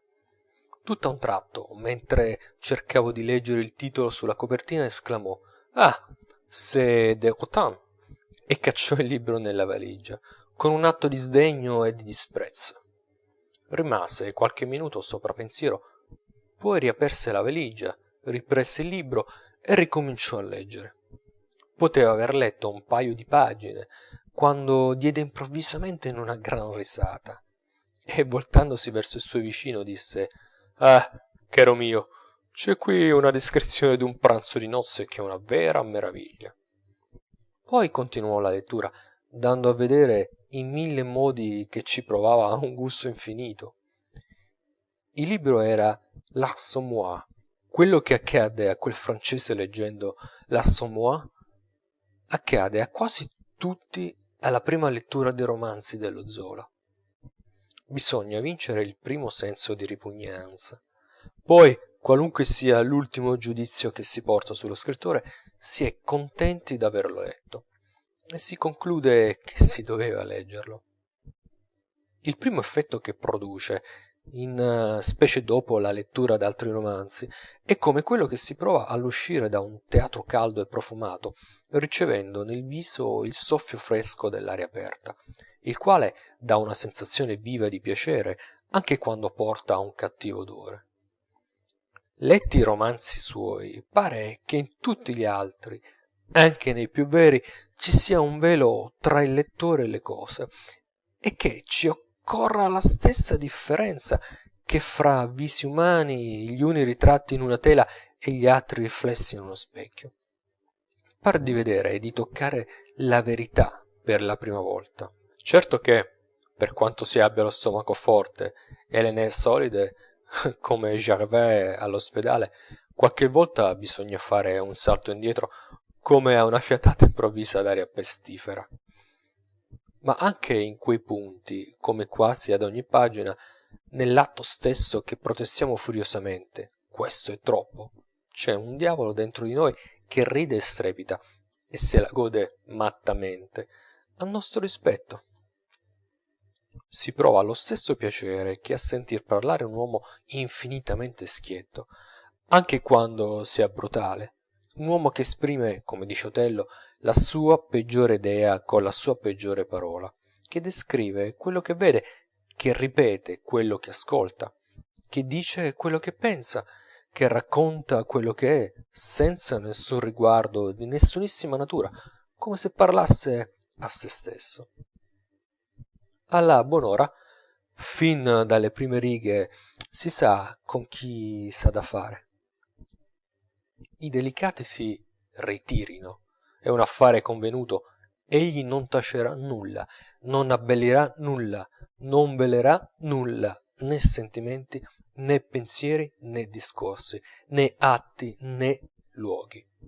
Sarà un romanzo giudice, chirurgo, casista, fisiologo, perito fiscale, che solleverà tutti i veli e metterà le mani in tutte le vergogne, e darà il nome proprio a tutte le cose, freddamente, non badando, anzi meravigliandosi altamente della vostra meraviglia.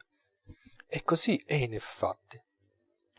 Nell'ordine morale egli svela dei suoi personaggi fin quei profondissimi sentimenti che sogliono essere per tutti segreti eterni, quando non si bisbigliano tremando nel finestrino d'un confessionale. Nell'ordine materiale ci fa sentire tutti gli odori, tutti i sapori e tutti i contatti, e in fatto di lingua ci fa grazia appena di quelle pochissime parole assolutamente impronunziabili che i ragazzi viziosi cercano di soppiatto nei vocabolari. Su questa via nessuno è mai andato più in là, e non si sa proprio se si debba ammirare di più il suo ingegno o il suo coraggio.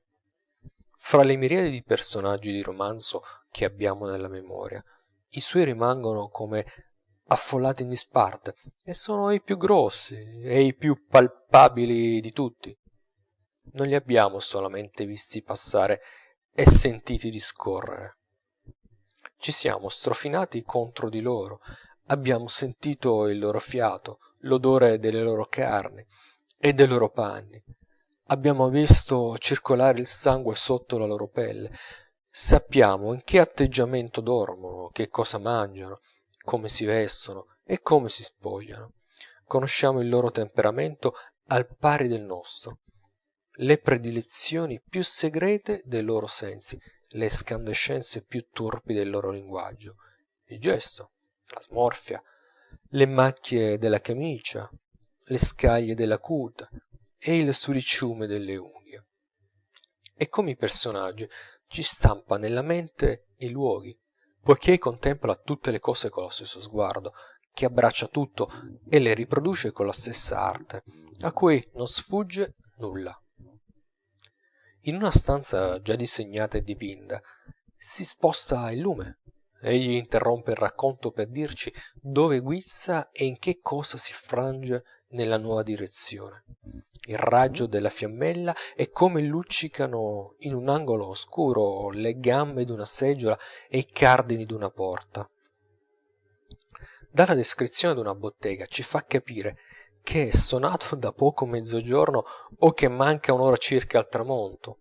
Nota tutte le ombre, tutte le macchie di sole, tutte le sfumature di colore che si succedono d'ora in ora sulla parete, e rende ogni cosa con una così meravigliosa evidenza che 5 anni dopo la lettura ci ricorderemo dell'apparenza che presentava una tappezzeria verso le 5 di sera, quando le tendine della finestra erano calate, e dall'azione che esercitava quell'apparenza sull'animo d'un personaggio che era seduto in un angolo di quella stanza. Non dimentica nulla e dà vita ad ogni cosa, e non c'è cosa dinanzi a cui il suo pennello onnipotente s'arresti, né i mucchi di biancheria sudicia, né i vomiti dei briachi, né la carne fradicia, né i cadaveri disfatti. Ci fa uscire con mal di capo dall'alcova profumata di René, e ci fa stare un'ora in una bottega da salumaio in compagnia della bella Lisa, dal seno saldo e immobile che pare un ventre, in mezzo alle teste di porco affondate nella gelatina, alle scatole di sardelle che trasudano l'olio, ai prosciutti sanguinanti, al vitello lardato e ai pasticci di fegato di lepre, dipinti o piuttosto dati a fiutare e a toccare in maniera che, terminata la lettura, si lascia il libro senza avvedersene e si cerca con le mani la catinella. E via via il buon odore delle spalle di Nana, l'odore di pescheria delle sottane della bella normanna, il puzzo dell'alito di Boire sans soif, il tanfo del baule di Lantier, egli ci fa sentir tutto inesorabilmente, aprendoci le narici a forza con l'asticciuola della penna, e descrive il parco del Paradou fior per fiore, il mercato di sant'eustachio pesce per pesce, la bottega di madame Lecure cacio per cacio, e il pranzo di Gervaise boccone per boccone. Nella stessa maniera procede riguardo alle occupazioni dei suoi personaggi, alle quali ci fa assistere spiegandole minutamente, di qualunque natura esse siano, in modo che s'impara dai suoi romanzi, come da guide pratiche d'arti e mestieri, a fare il biroldi, a lavorare da ferraio, a stirar le camicie, a trinciare i polli, a saldar le grondaie, a servire la messa, a dirigere una contraddanza. Fra tutte queste cose, in tutti questi luoghi di cui si respira l'aria e in cui si vede e si tocca tutto, si muove una folla svariatissima, di signore corrotte fino alla midolla, d'operai incarogniti, di bottegai sboccate, di banchieri bindoli, di preti brecconi, di sgualdrinelle, di bellimbusti, di mascalzoni e di sudicioni d'ogni tinta e d'ogni pelo, fra i quali apparisce qua e là, rara avis, qualche faccia di galantuomo, e lì fanno fra tutti un po di tutto, dal furto all'incesto, girando fra il codice penale e l'ospedale, o il monte di pietà e la taverna, attraverso a tutte le passioni e a tutti gli abbrutimenti, fitti nel fango fino al mento, in un'aria densa e grave, ravvivata appena di tempo in tempo dal soffio d'un affetto gentile e agitata alternamente da alti cachini plebei e da grida strazianti di affamati e di moribondi. E malgrado ciò egli è uno scrittore morale, si può affermarlo risolutamente. Emilio Zola è uno dei romanzieri più morali della Francia, e fa davvero stupore che ci sia chi lo metta in dubbio. Del vizio egli fa sentire il puzzo, non il profumo. Le sue nudità son nudità di tavola anatomica, che non ispirano il menomo pensiero sensuale. Non c'è nessuno dei suoi libri, neanche il più crudo, che non lasci nell'animo netta, ferma, immutabile l'avversione o il disprezzo per le basse passioni che vi sono trattate. Egli non è come il Dumas figlio, legato da un'invincibile simpatia ai suoi mostri di donne, a cui dice infami ad alta voce o care a fior di labbra. Egli mette il vizio alla berlina, nudo, brutalmente, senza ipocrisia e senza pietà, e standone tanto lontano che non lo sfiora neanche coi panni. Forzato dalla sua mano, è il vizio stesso che dice sputate e passate. I suoi romanzi, come dice egli stesso, sono veramente morale in azione. Lo scandalo che ne esce non è che per gli occhi e per gli orecchi, e come si tien fuori come uomo dalla melma che rimescola con la penna. Si tien fuori completamente, come scrittore, dai personaggi che crea. Non c'è forse altro romanziere moderno che si rimpiatti più abilmente di lui nelle opere proprie. Letti tutti i suoi romanzi, non si capisce che sia e che cosa sia. È un osservatore profondo, è un pittore strapotente, è uno scrittore meraviglioso, forte senza rispetti umani, brusco, risoluto, ardito, un po' di malumore e poco benevolo, ma non si sa altro. Soltanto, benché non si veda mai attraverso le pagine dei suoi libri il suo viso intero, si intravede però la sua fronte segnata da una ruga dritta o profonda, o s'indovina ch'egli deve aver visto da vicino una gran parte delle miserie e delle prostituzioni che descrive. E pare un uomo il quale, essendo stato offeso dal mondo, se ne vendichi strappandogli la maschera e mostrando per la prima volta com'è, in gran parte odioso e schifoso.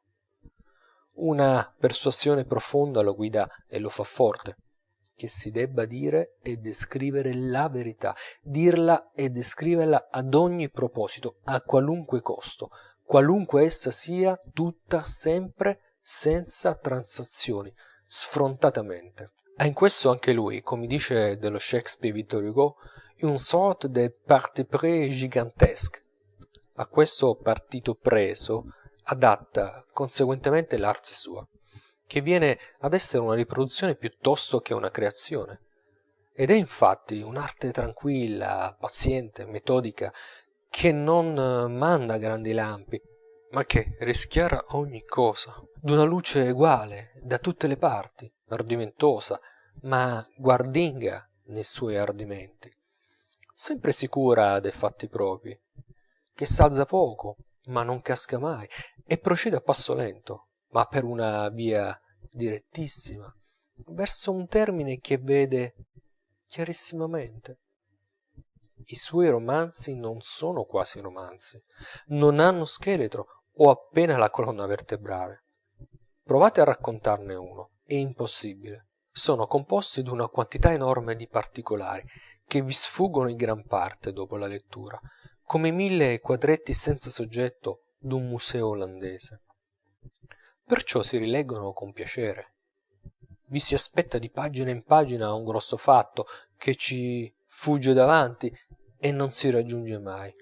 Non vi accade mai un urto forte di affetti, di interessi, di persone, che tenga l'animo sospeso e da cui tutto il romanzo dipenda. Non ci sono punti alti da cui si domini con uno sguardo un grande spazio, è una continua pianura in cui si cammina a capo chino, deviando ogni momento e arrestandosi ad ogni passo ad osservare la pietra, l'insetto, l'orma, il filo d'erba. I suoi personaggi non agiscono quasi. La maggior parte non sono necessarie a quella qualsiasi azione che si svolge nel romanzo. Non sono personaggi che recitino la commedia, son gente intesa alle proprie faccende, colta con la fotografia istantanea, senza che se ne accorga. Nel romanzo c'è qualche mese o qualche anno della vita di ciascuno. Li vedete vivere, ciascuno per conto proprio, e ciascuno vi interessa principalmente per sé medesimo. Poco o punto per quello che ha che fare con gli altri. Di qui nasce la grande efficacia dello Zola. Di quanto difetta il suo romanzo in orditura, di tanto abbonda in verità. Non ci si vede la mano del romanziere che sceglie i fatti, che li accomoda per congegnarli, che li nasconde l'un dietro l'altro per sorprenderci, e che prepara un grande effetto con 1000 piccoli sacrifizi della verosimiglianza e della ragione. Il racconto va da sé, in modo che non par possibile altrimenti, e sembra una esposizione semplice del vero, non solo per i caratteri, ma anche per la natura dei fatti e per l'ordine in cui si succedono. Si legge e par di stare alla finestra e di assistere ai 1000 piccoli accidenti della vita della strada.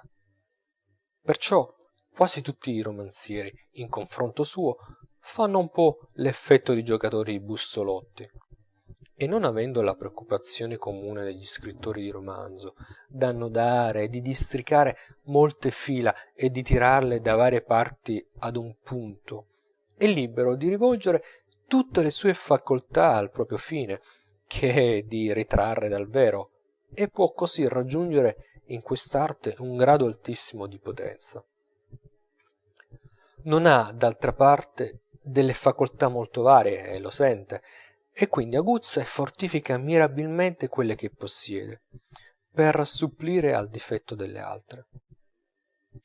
E si può mettere in dubbio se questo difetto sia a deplorarsi, che forse una più vasta immaginazione avrebbe dimezzato da un altro lato la sua potenza, distraendo una parte delle sue forze dalla descrizione e dall'analisi. Dotato invece come si ritrova, egli concepisce il romanzo in maniera che il suo concetto e il suo scopo non inceppano menomamente la libertà del suo lavoro. Inteso ad una scena e ad un dialogo, par che dimentichi il romanzo, è tutto lì. Vi si sprofonda e vi lavora con tutta l'anima sua. Il dialogo procede senza scopo, la scena si rivolge senza vincoli, e perciò son sempre l'uno e l'altra verissimi. Intanto egli coglie a volo un mille nonnulla, il carro che passa, la nuvola che nasconde il sole, il vento che agita la tenda, il riflesso d'uno specchio, un rumore lontano, e il lettore stesso, dimenticando ogni altra cosa, vive tutto con lo scrittore in quel momento e in quel luogo, e vi prova un'illusione piacevolissima che non gli lascia desiderare null'altro. Con questa facoltà di dar rilievo a ogni menoma cosa, e lavorando come fa ordinato e paziente, riesce insuperabile nell'arte delle gradazioni, nell'esporre per una serie di transizioni finissime la trasformazione lenta e completa d'un carattere o d'uno stato di cose, in modo che il lettore va innanzi con lui senza accorgersene a piccolissimi passi e prova poi un sentimento di profonda meraviglia quando arriva alla fine e riconosce, voltandosi indietro, che ha fatto un immenso cammino. La efficacia grande di parecchi suoi romanzi consiste quasi intera in quest'arte. I suoi romanzi sono fatti a maglia, una maglia fittissima di piccoli episodi formati di dialoghi rotti e di descrizioni a ritornello, in cui ogni parola ha colore e sapore e ogni inciso fa punta, e in ogni periodo c'è, per così dire, tutto lo scrittore. È raro che si provi un'emozione fortissima e improvvisa. È forse unica nei suoi romanzi la scena desolante e sublime di Monsieur Écoutez-donc di Gervaise, quando soffre a chi passa, moribonda di fame, e quando si sfama, piangendo, sotto gli occhi di Goujet. Quasi sempre, leggendo, si prova un seguito di sensazioni acri di piacere, di piccole scosse e di sorprese che lasciano l'animo incerto. Qui una risata, là un brivido di ribrezzo, un po' di pazienza, una meraviglia grande per una descrizione prodigiosamente viva, una stretta al cuore per una piaga umana spietatamente denudata, e un leggero stupore continuo dalla prima all'ultima pagina, come allo svolgersi d'una serie di vedute d'un paese nuovo. Son romanzi che si fiutano, che si assaporano a centellini, come bicchieri di liquore, e che lasciano l'alito forte e il palato insensibile ai dolciumi. A ciò contribuisce in gran parte il suo stile, solido, sempre stretto al pensiero, pieno d'artifizi ingegnosissimi, accortamente nascosti sotto un certo andamento uniforme. Padroneggiato sempre dallo scrittore, stupendamente imitativo dei movimenti e dei suoni, risoluto ed armonico, che par accompagnato dal picchio cadenzato d'un pugno di ferro sul tavolino, e in cui si sente il respiro largo e tranquillo d'un giovane poderoso. La forza, infatti, è la dote preminente dello Zola, e chiunque voglia definirlo dice per prima cosa: è potente. Ognuno dei suoi romanzi è un grand tour de force, un peso enorme che egli solleva lentamente e rimette lentamente per terra, facendo quanto è in lui per dissimulare lo sforzo. Letta l'ultima pagina, vien fatto di dire: che le point?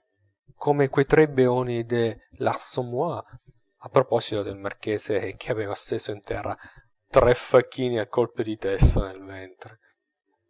Ed è strana veramente l'apparizione di questo romanziere in maniche di camicia, dal petto irsuto e dalla voce rude, che dice tutto a tutti, in piena piazza, impudentissimamente. La sua apparizione improvvisa in mezzo a una folla di romanzieri in abito nero, ben educati e sorridenti, che dicono mille oscenità in forma decente, in romanzetti colori di rosa fatti per le alcove o per le scene. Questo è il suo più alto merito. Egli ha buttato in aria con un calcio tutti i vasetti della toeletta letteraria, e ha lavorato con uno strofinaccio di tela greggia la faccia imbellettata della verità.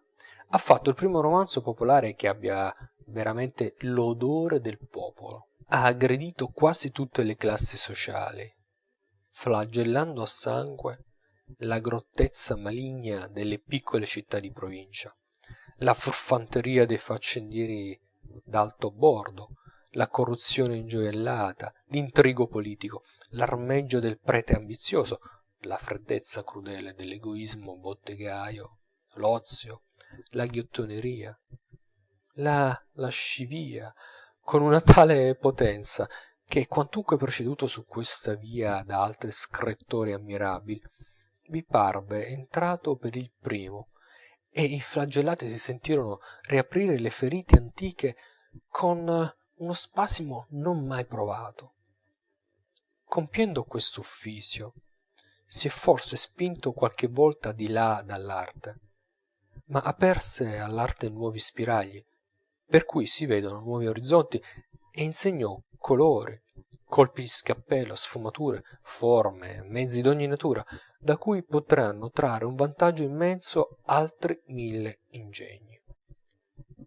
Benché avviati per un'altra strada, ad una meta affatto diversa. E non c'è da temere che derivi da lui una scuola eccessiva e funesta, poiché la facoltà descrittiva, che è la sua dominante, non può arrivare più in là sulla via che egli percorre, né il culto della verità nuda avere un sacerdote più intrepido e più fedele.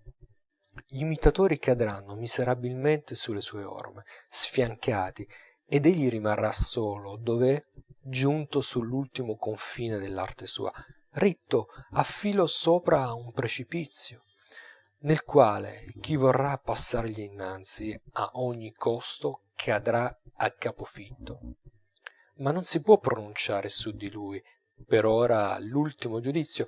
Non ha che 37 anni, è ancora nel fiore della sua gioventù di scrittore, ed è possibile che si trasformi crescendo di statura.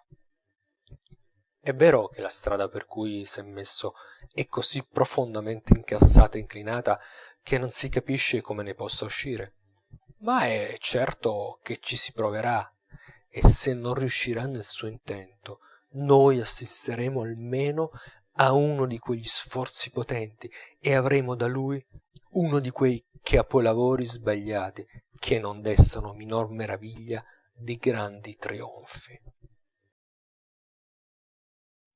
Capitolo 4, sezione 2. Parte seconda. La sua storia letteraria è una delle più curiose di questi tempi. I suoi primi lavori furono i Contes Ninon, scritti a 22 anni e pubblicati molto tempo dopo. Lì c'è ancora lo Zola imberbe, con una lagrima negli occhi e un sorriso sulle labbra, appena turbato da una leggera espressione di tristezza. Non tiene affatto a questi racconti e s'arrabbia coi critici che o sinceramente o malignamente dicono di preferirli ai suoi romanzi. A un tale che gli espresse tempo fa questo giudizio rispose: vi ringrazio, ma se venite a casa mia vi farò vedere certi miei componimenti di terza grammatica che vi piaceranno anche di più. I suoi primi romanzi furono quei 4 arditissimi, fra cui Theresa Ken, ora un po' dimenticati, che vennero definiti da un critico letteratura putrida. C'era già lo Zola uomo, ma solamente dalla cintola in su. Le sue grandi facoltà artistiche, già spiegate ma non ancora sicure, sentivano il bisogno di reggersi sopra argomenti mostruosi, che attirassero per sé soli l'attenzione. Si vedeva però già in quei romanzi uno scrittore imperterrito, che era risoluto a farsi largo a colpi di gomito e che aveva il gomito di bronzo. Uno di quei romanzi, Madeleine Férat, che s'aggira sopra un fatto osservato dall'autore d'una ragazza la quale, abbandonata dall'uomo che ama, ne sposa un altro, ed ha parecchi anni dopo un figliuolo che somiglia al primo.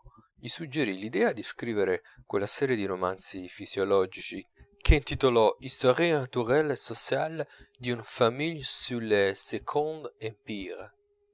E fin dal primo giorno gli balenò alla mente tutto il lavoro e tracciò l'albero genealogico che pubblicò poi nelle Pages d'amour. Credevo che fosse anche questa una delle tante ostentazioni di un disegno vasto ed antico, con cui gli autori cercano di ingrandire nel pubblico il concetto delle proprie opere, ma i manoscritti, che ebbi l'onore di vedere, mi disingannarono. Fin dal primo principio egli stese l'elenco dei personaggi principali della famiglia Rougon-Macquart e destinò a ciascuno la sua carriera, proponendosi di dimostrare in tutti gli effetti dell'origine e dell'educazione, della classe sociale, dei luoghi, delle circostanze del tempo. I primi romanzi di questo nuovo ciclo non ottennero molto successo. i linguisti, gli stilisti, tutti coloro che sorseggiano i libri con un palato letterario, ci sentirono dalla forza, ci trovarono del bello e ci presentirono del meglio, ma non sospettarono che ci fosse sotto un romanziere di primo ordine. Lo Zola se ne indispettì e gettò allora un guanto di sfida a Parigi, pubblicando quella famosa Curée, in cui è manifesta la risoluzione di levar rumore a ogni costo, quello splendido e orrendo saturnale di mascalzoni in guanti bianchi, in cui il meno turpe degli amori è l'amor d'un figliastro per la matrigna e la donna più onesta è una mezzana. Il romanzo, infatti, fece chiasso. Si gridò allo scandalo, come si grida a Parigi, per educazione, ma si lesse il libro avidamente e quel nome esotico di Zola suonò per qualche tempo da tutte le parti. Ma non fu nemmeno quello un successo come egli aspettava o desiderava. E fu anche minore per i romanzi posteriori.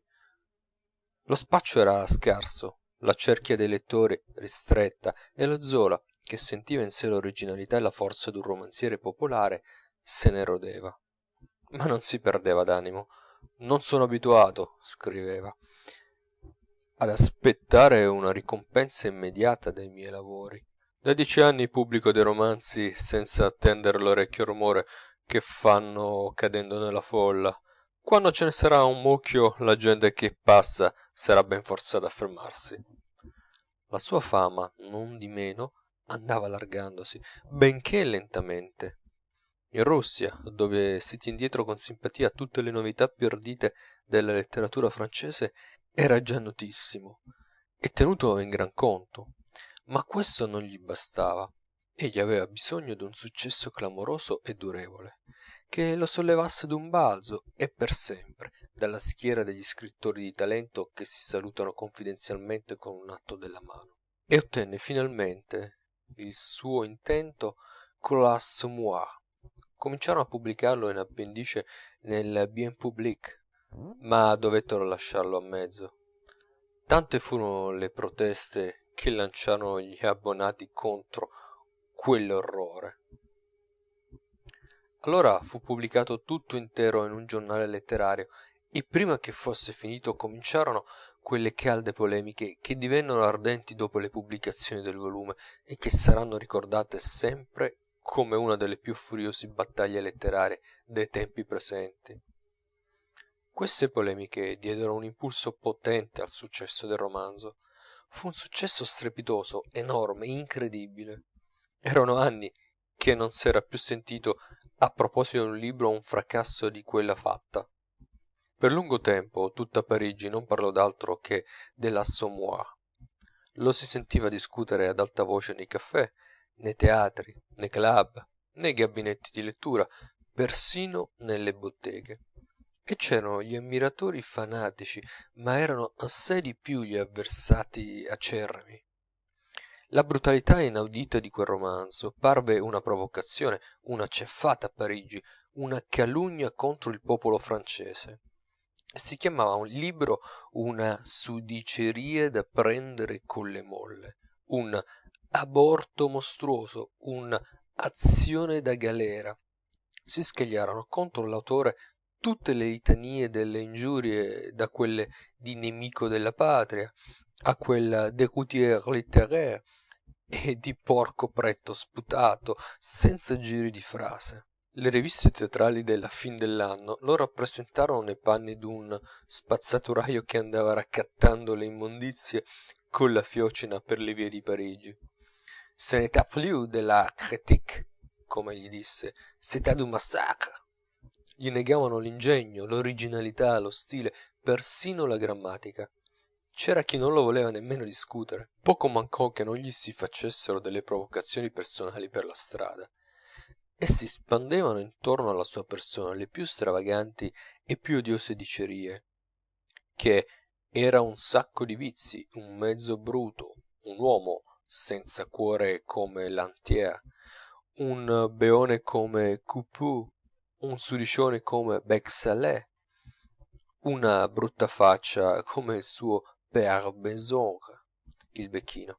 Ma intanto le edizioni succedevano alle edizioni. I buongustai spassionati dicevano a bassa voce che il romanzo era un capolavoro.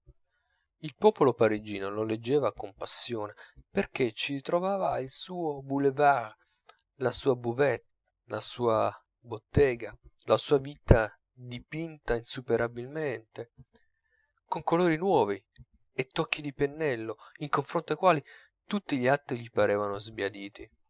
I critici più arrabbiati erano costretti a riconoscere che in quelle pagine tanto bersagliate c'era qualche cosa contro cui si sarebbero rintuzzate eternamente le punte delle loro frecce.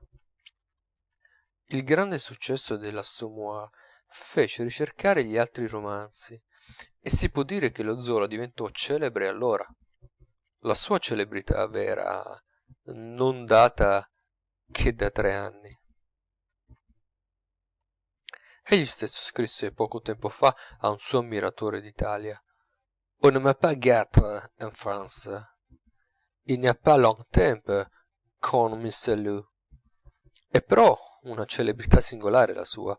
Un immenso pubblico lo ammira, ma d'un'ammirazione in cui c'è un po' di broncio e un po' di diffidenza, e lo guarda di lontano come un orso male addomesticato. Ha un grande ingegno, e non c'è che fare, bisogna pure rassegnarsi a dirlo e a lasciarlo dire. Egli è ancora a Parigi il lion du jour, e non ha che un rivale, il Daudet, che non è però della sua tarchiutura, ma si trattano coi guanti reciprocamente per non destare sospetti. Lo Zola però non si vale, e par che non si curi della sua celebrità. Non si fa innanzi, vive raccolto nel suo cantuccio, con sua moglie, con sua madre e con i suoi bambini. Pochi lo conoscono di vista, ed è raro il trovare un suo ritratto. Non frequenta la società, se non quando ci deve andare per studiarla, e quando non ci va con questo scopo si secca. Non va che dall'editore Charpentier, che ha una splendida casa e dà delle feste splendide, a cui interviene anche il Gambetta. Non appartiene a nessuna consorteria, non sta a Parigi che l'inverno, l'estate va in campagna per lavorare tranquillo. Una volta stava all'estremità dell'Avenue Clichy, luogo opportunissimo per studiare il popolo dell'Assommoir. Ora sta in via Boulogne, dove stava il Ruffini, poco lontano dalla casa del Sardo. Parte terza. Per mezzo del mio caro amico Parodi ebbi l'onore di conoscere lo Zola e di passare con lui parecchie ore in casa sua. È un giovane ben piantato, solidement bâti, un po' somigliante nella travatura delle membra a Vittor Hugo, più grasso, non molto alto, ritto come una colonna, pallidissimo, e la sua pallidezza apparisce ancor maggiore per effetto della barba e dei capelli neri, che gli stanno ritti sulla fronte come peli di spazzola. È curioso che quasi tutti coloro che vedono il ritratto dello Zola dicono: questo viso non mi riesce nuovo. Ha il viso rotondo, un naso audace, gli occhi scuri e vivi che guardano con una espressione scrutatrice, fieramente. La testa d'un pensatore e il corpo d'un atleta, e mani ben fatte e salde, di quelle che si stringono e si ritengono strette con piacere. Mi rammentò a primo aspetto il suo Gueule d'Or, e mi parve che sarebbe stato in grado di fare le stesse prodezze sopra l'incudine. La sua corporatura gagliarda era messa meglio in evidenza dal suo vestimento. Era in babbucce, senza colletto e senza cravatta, con una giacchetta ampia e sbottonata, che lasciava vedere un largo torace sporgente, atto a rompere l'onda degli odi e delle ire letterarie. In tutto il tempo che rimasi con lui non lo vidi mai ridere. Mi ricevette cortesemente, con una certa franchezza soldatesca, senza le solite formule di complimento. Appena fummo seduti, prese in mano un tagliacarte fatto a pugnale, con la guaina, e lo ritenne finché durò la conversazione, sguainandolo e ringuainandolo continuamente con un gesto vivace. Eravamo nel suo studio, una bella sala piena di luce, decorata di molti quadri a olio, da cui si indovinava l'uomo che ama molto la casa e che vive molto solo. Certe descrizioni, infatti, di stanze calde e piene di comodi, che si trovano nei suoi romanzi, non possono essere fatte che da un uomo che sta volentieri nel suo nido, in mezzo a tutte le raffinatezze della buona vita casalinga. Aveva davanti un gran tavolino coperto di carte e di libri, disposti con ordine e sparso di molti piccoli oggetti luccicanti, di forma graziosa come il tagliacarte, che rivelavano un fino gusto artistico. Tutta la sala indicava l'agiatezza elegante dello scrittore parigino in voga. In una parete c'era un suo grande ritratto a olio, di quando aveva 26 anni. Parlò per prima cosa della lingua italiana. Mi rincresce, disse, di non poter leggere libri italiani. Noi altri francesi in questo siamo proprio da compiangere. Non sappiamo nessuna lingua, ma io l'italiano lo dovrei sapere, essendo figliuolo di un italiano. E ci accennò lo studio critico della nostra Emma sopra la Page d'amour, pubblicato dall'antologia, dicendo che era costretto a farselo tradurre perché, essendosi provato a leggerlo, la metà del senso gli era sfuggita. Si rassegnino dunque i nostri coraggiosi traduttori dell'Assommoir. Lo Zola non è in grado di compensare i loro sudori con una lode sincera. Poi diede al Parodi 2 risposte monosillabiche, in cui si rivelò tutta la franchezza della sua natura.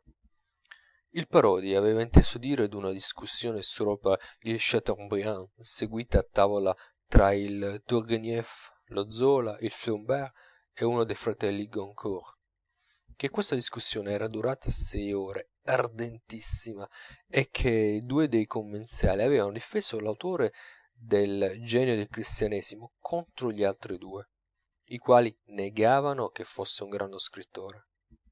Gli pareva che lo Zola fosse stato uno dei difensori e lo interrogò per accertarsene. E allora seguì questo curioso dialogo. Vous aimez beaucoup Chateaubriand? Non. Vous avez beaucoup lu Chateaubriand? No. Allora non siete voi che l'avete difeso nella vostra discussione col signor Turgenieff? Jamais.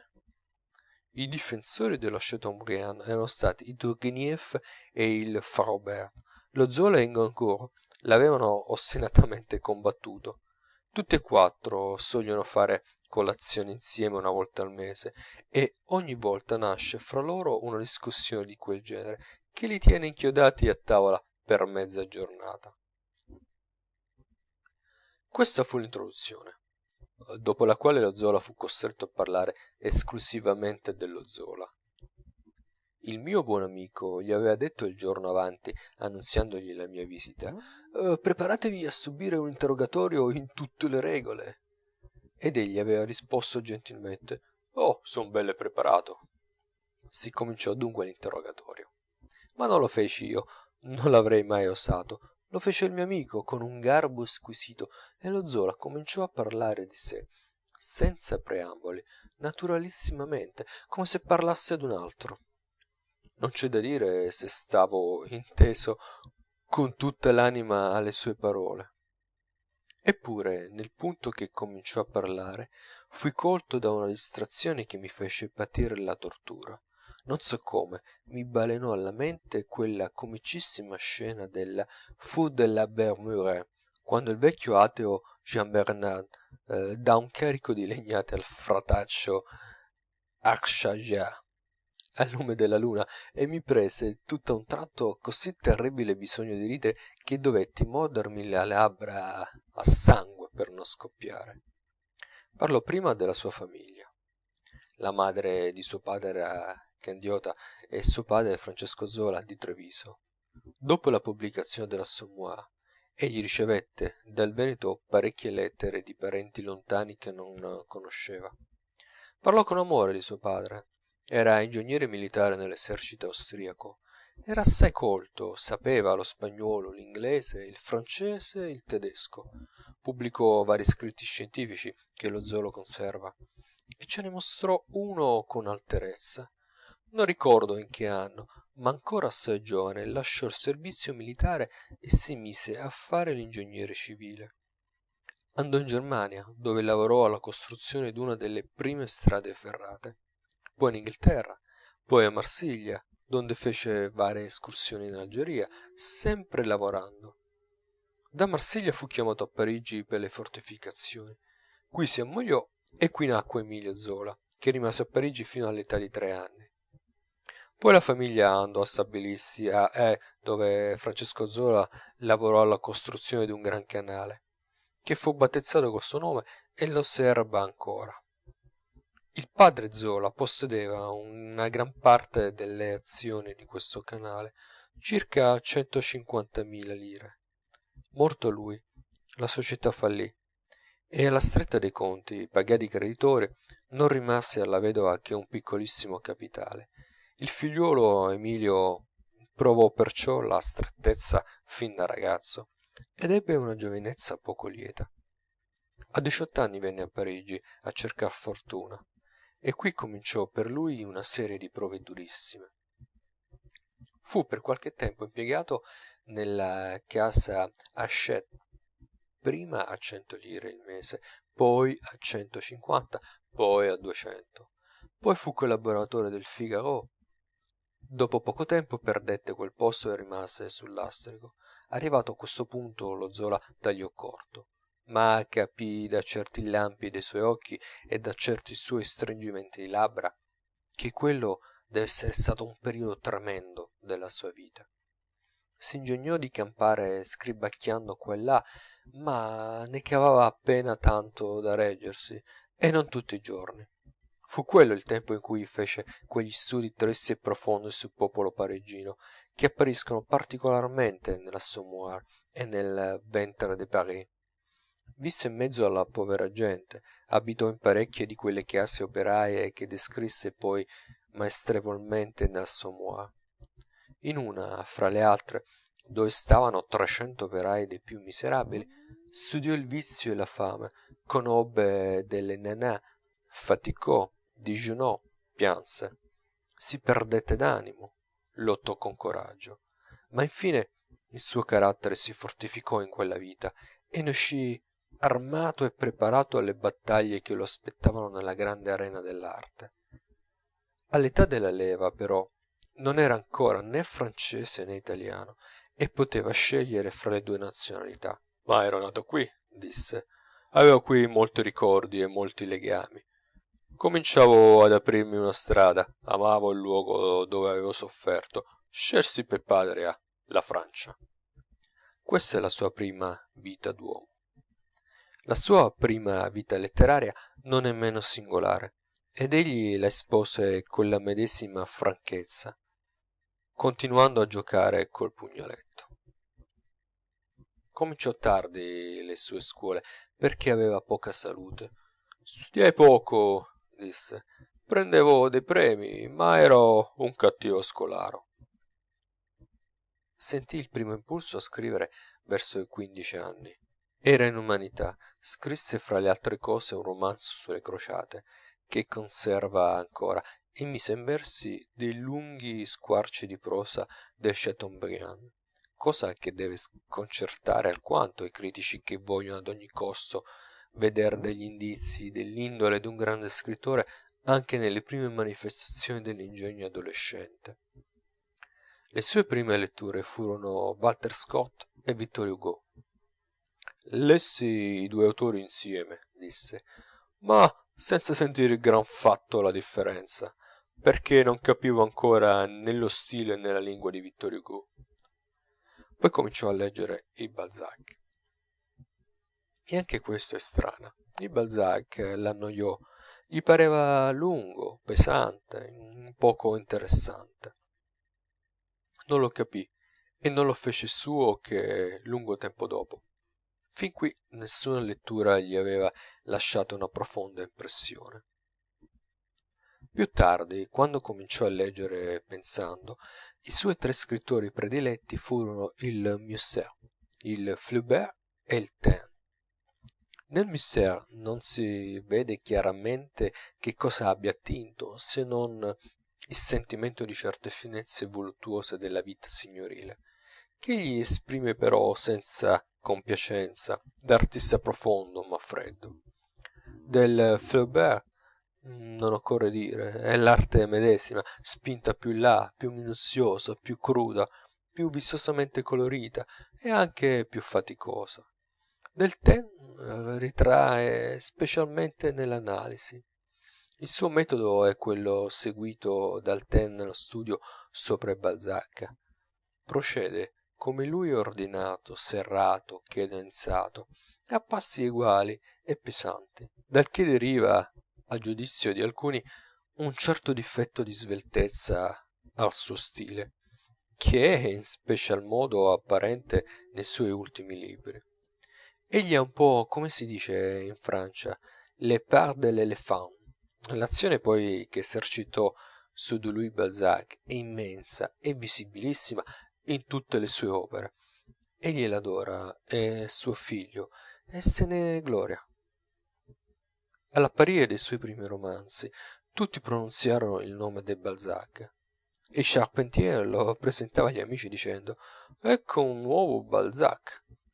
Perciò tocca appena di volo questo suo padre letterario, come se la cosa dovesse essere sottintesa. Dei suoi studi non disse altro. Non deve aver cultura classica, poiché confessò egli stesso d'essersi trovato imbarazzato a leggere certi libri in latino volgare. E in questo ella pari con molti dei più illustri scrittori francesi di questi tempi. Ma fece la sua educazione da se stesso, studiò combattendo, come i generali della rivoluzione, studia man mano che ha da scrivere un romanzo, per quel romanzo, tutte le questioni che vanno a tenenza, come faceva George Sand. Legge continuamente, forzato dalle esigenze imperiose della polemica, ha sulla punta della dita tutto il romanzo di questo secolo, conosce profondamente Parigi, padroneggia insuperabilmente la lingua e pensa.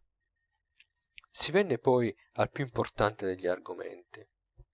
Il Parodi gli domandò ex abrupto come faceva a fare il romanzo. Era proprio un toccarlo sul vivo, sguainò quasi tutto il suo pugnaletto, lo ricacciò con forza nel fodero e cominciò a parlare speditamente, animandosi a grado a grado. Ecco, disse, come faccio il romanzo. Non lo faccio affatto, lascio che si faccia da sé. Io non so inventare dei fatti, mi manca assolutamente questo genere di immaginazione. Se mi metto a tavolino per cercare un intreccio, una tela qualsiasi di romanzo, sto anche lì 3 giorni a stillarmi il cervello. Con la testa fra le mani, ci perdo la bussola e non riesco a nulla. Perciò ho preso la risoluzione di non occuparmi mai del soggetto. Comincio a lavorare al mio romanzo senza sapere né che avvenimenti vi si svolgeranno, né che personaggi vi avranno parte, né quale sarà il principio e la fine. Conosco soltanto il mio protagonista, il mio Rougon o Macquart, uomo o donna, che è una conoscenza antica. Mi occupo anzi tutto di lui, medito sul suo temperamento, sulla famiglia da cui è nato, sulle prime impressioni che può aver ricevute e sulla classe sociale in cui ho stabilito che debba vivere. Questa è la mia occupazione più importante, studiare la gente con cui questo personaggio avrà a che fare, i luoghi in cui dovrà trovarsi, l'aria che dovrà respirare, la sua professione, le sue abitudini, fin le più insignificanti occupazioni a cui dedicherà i ritagli della sua giornata. Mettendomi a studiare queste cose mi balena subito alla mente una serie di descrizioni che possono trovare luogo nel romanzo e che saranno come le pietre miliari della strada che debbo percorrere. Ora, per esempio, sto scrivendo Nenè, una cocotte. Non so ancora affatto che cosa seguirà di lei, ma so già tutte le descrizioni che ci saranno nel mio romanzo. Mi son domandato prima di ogni cosa dove va una cocotte. va ai teatri, alle prime rappresentazioni. Sto bene. Ecco cominciato il romanzo. Il primo capitolo sarà la descrizione di una prima rappresentazione in uno dei nostri teatri eleganti. Per far questo bisogna che studi. Vado a parecchie prime rappresentazioni. Domani sera vado al Gaieté. Studio la platea, i palchi, il palcoscenico, osservo tutti i più minuti particolari della vita delle scene. Assisto alla toilette d'un'attrice e tornato a casa abbozzo la mia descrizione. Una cocotte va alle corse, ha un Grand Prix, ecco un'altra descrizione che metterò nel romanzo, a una conveniente distanza dalla prima. Vado a studiare un Grand Prix. Una cocotte frequenta il Grand Restaurant, mi metto a studiare i Grand Restaurant.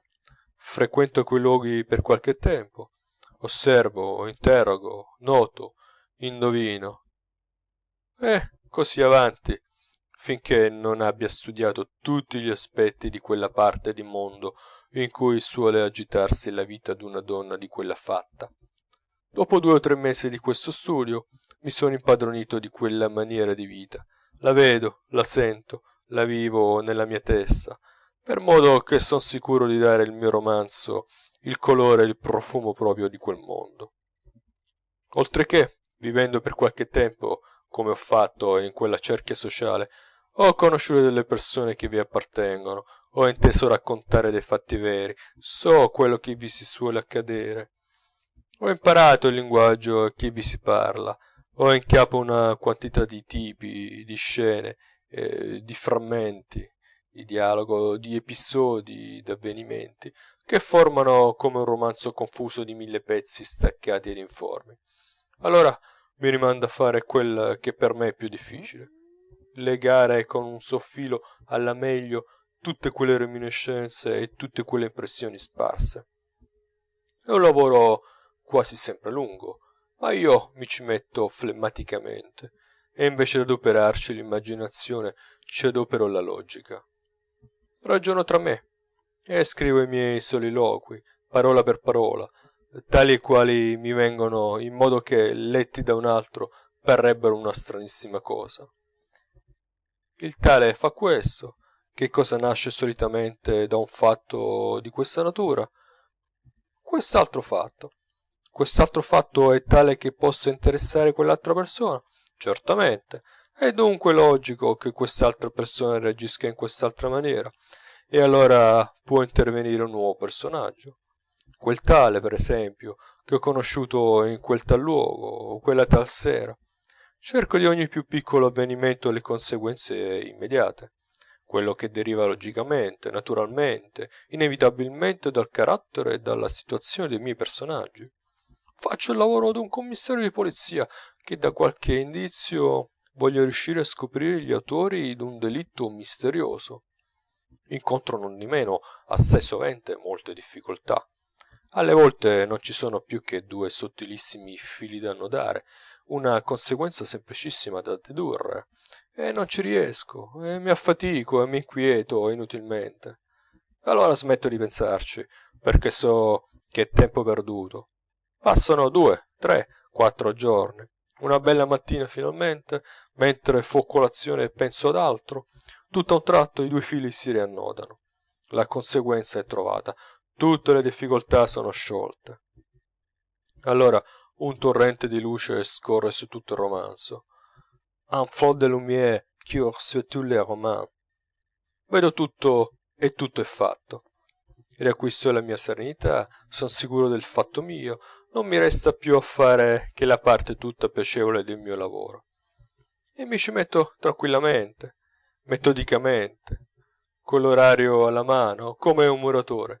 Scrivo ogni giorno quel tanto, 3 pagine di stampa, non una riga di più, e la mattina solamente. Scrivo quasi senza correggere, perché son mesi che rumino tutto, e appena scritto metto le pagine da parte, e non le rivedo più che stampate.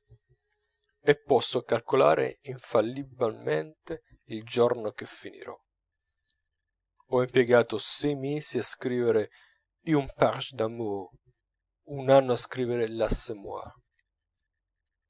L'assommoir, soggiunse poi, dando un colpo della mano aperta sul manico del pugnale, è stato la mia tortura.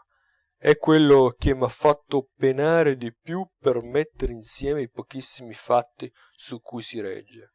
Avevo in mente di fare un romanzo sull'alcoolismo, non sapevo altro. Avevo preso un monte di note sugli effetti dell'abuso dei liquori. Avevo fissato di far morire un beone della morte di cui muore Coupeau. Non sapevo però chi sarebbe stato la vittima, e anche prima di cercarla, andai all'ospedale di Sant'Anna a studiare la malattia e la morte, come un medico.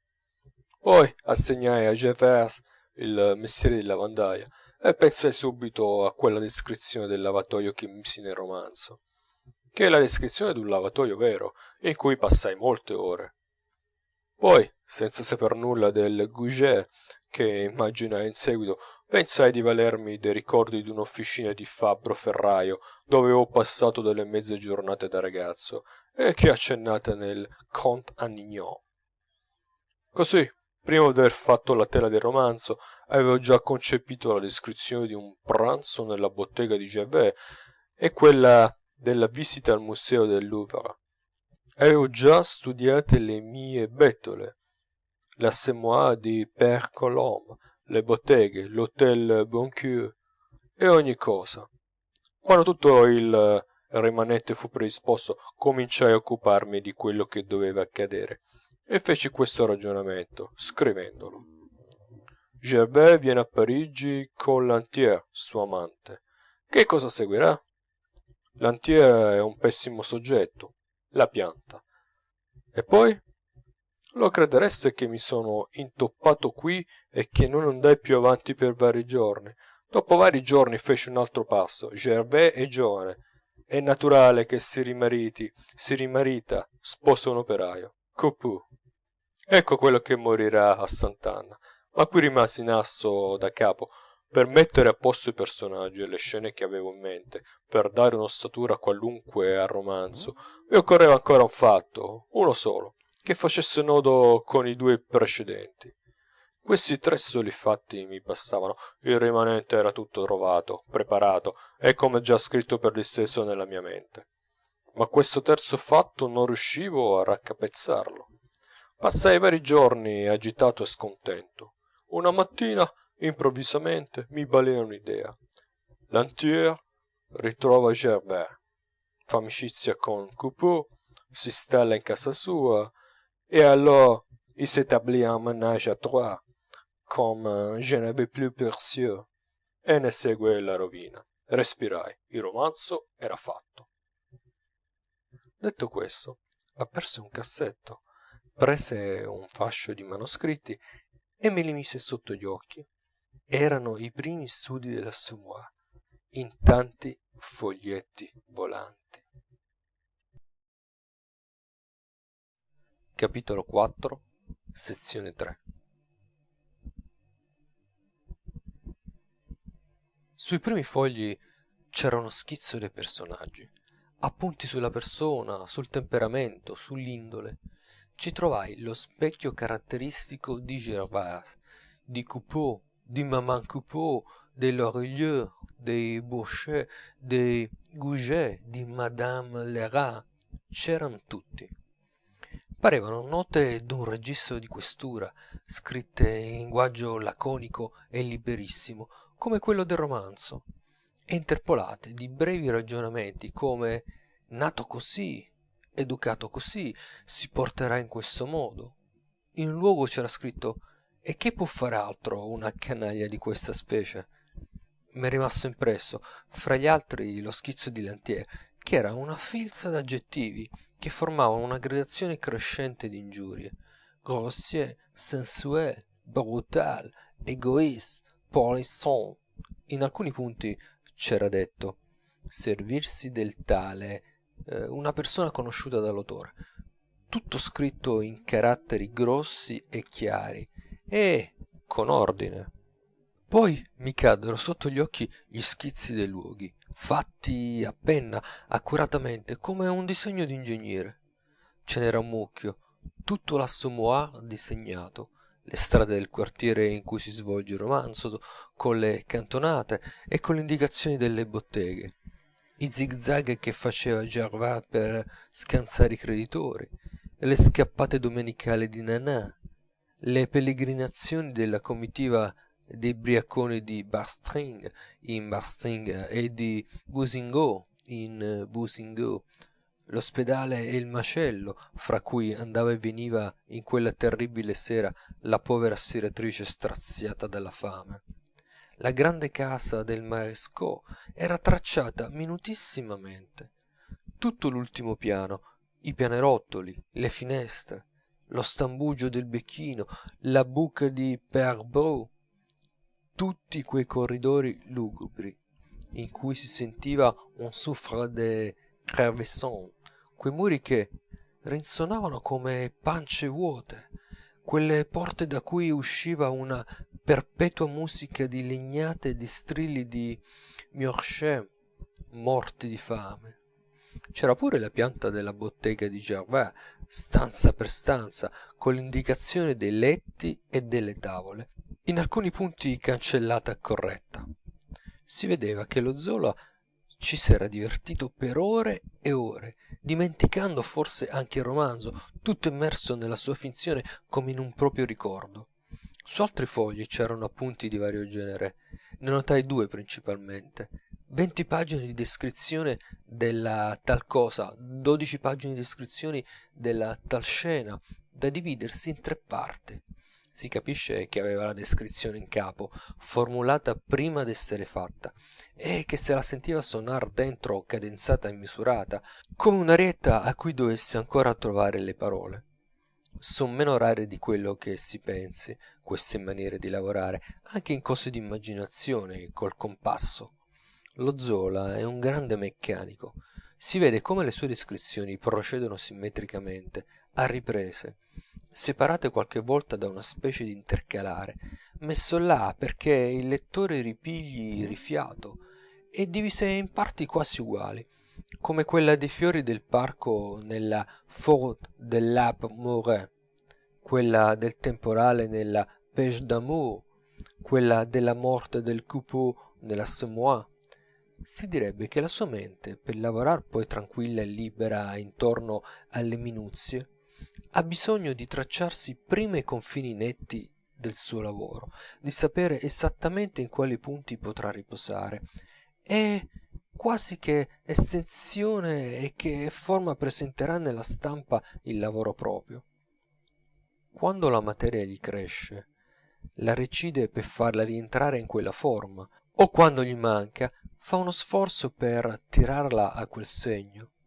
È un invincibile amore delle proporzioni armoniche, che qualche volta può generare prolissità, ma che spesso, costringendo il pensiero ad insistere sul suo soggetto, renda l'opera più profonda e più completa.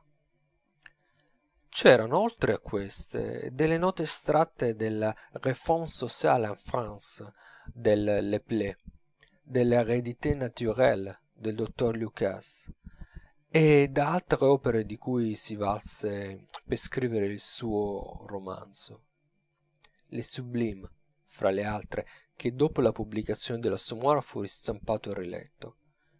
Poiché è un privilegio dei capolavori quello di mettere in onore anche le opere mediocri di cui si sono giovati. Lo interrogammo intorno ai suoi studi di lingua. Ne parlò con molta compiacenza. Si crede generalmente che abbia studiato l'argot nel popolo. Sì, in parte, ma più nei dizionari speciali, che son parecchi e buonissimi. Come imparò in special modo dai dizionari d'arti e mestieri quella ricchissima terminologia d'officina e di bottega che è nei suoi romanzi popolari. Ma per scrivere l'argot non bastava consultare il dizionario, bisognava saperlo, ossia rifarselo.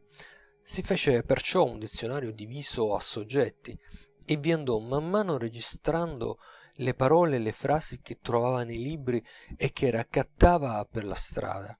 Scrivendo assommoir prima di trattare un soggetto, scorreva la parte corrispondente del dizionario, poi scriveva tenendolo sotto gli occhi e cancellava con un lapis rosso ogni frase, via via che la metteva nel libro, per evitar di ripeterla.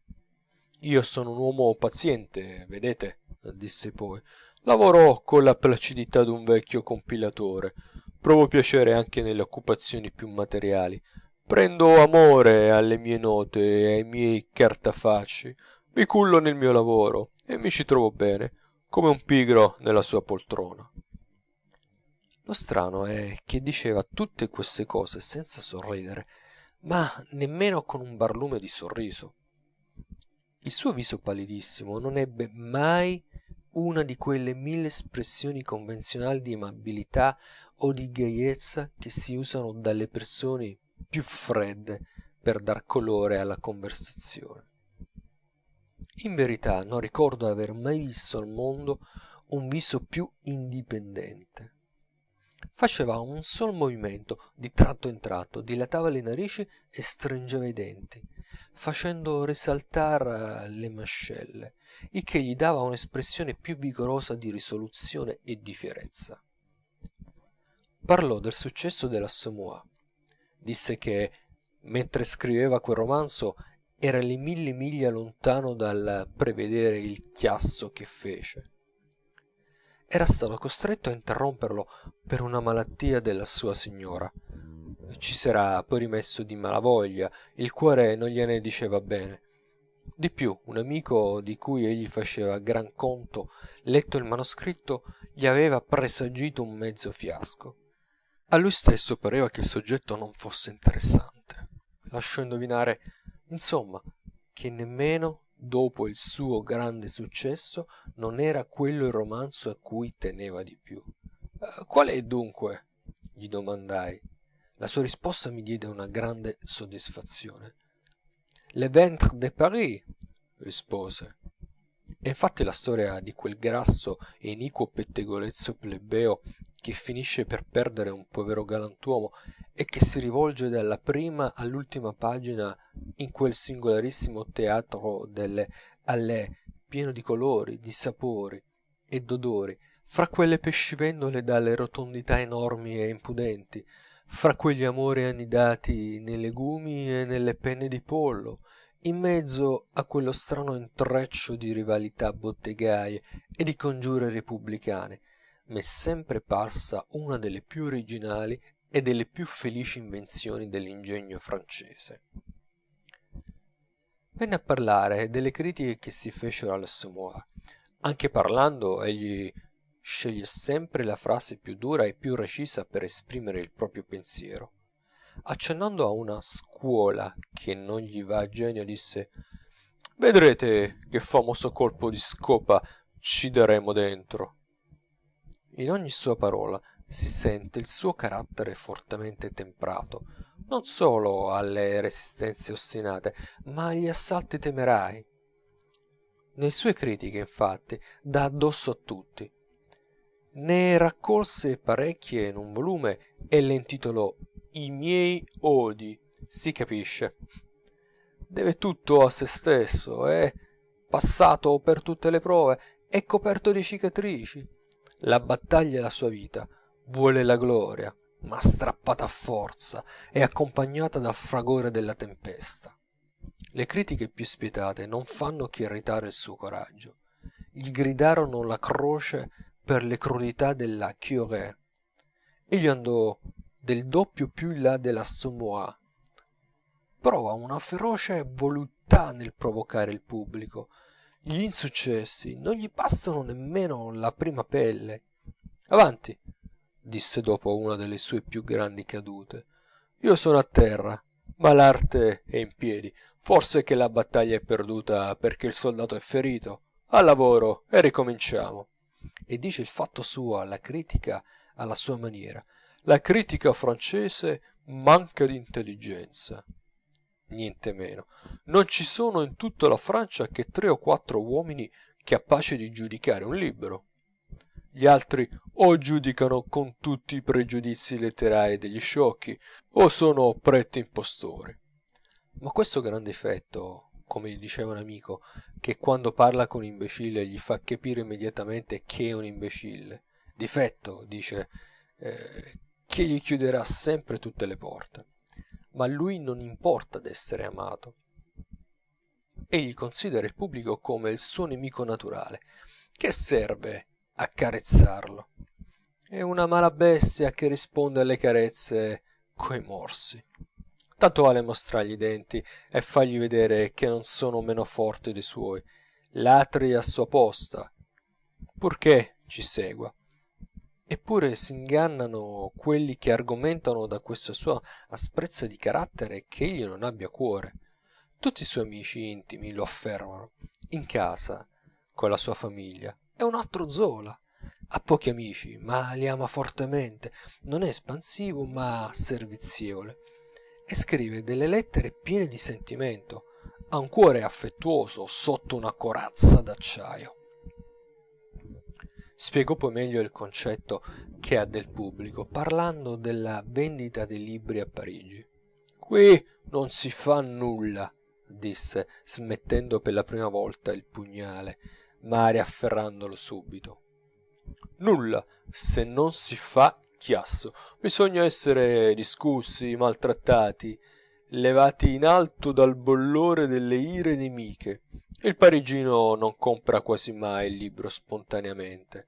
Per un sentimento proprio di curiosità, non lo compra che quando gliene hanno intronate le orecchie, quando è diventato come un avvenimento da cronaca, del quale bisogna saper dire qualche cosa in conversazione. Purché se ne parli, comunque se ne parli, è una fortuna. La critica vivifica tutto, non c'è che il silenzio che uccida.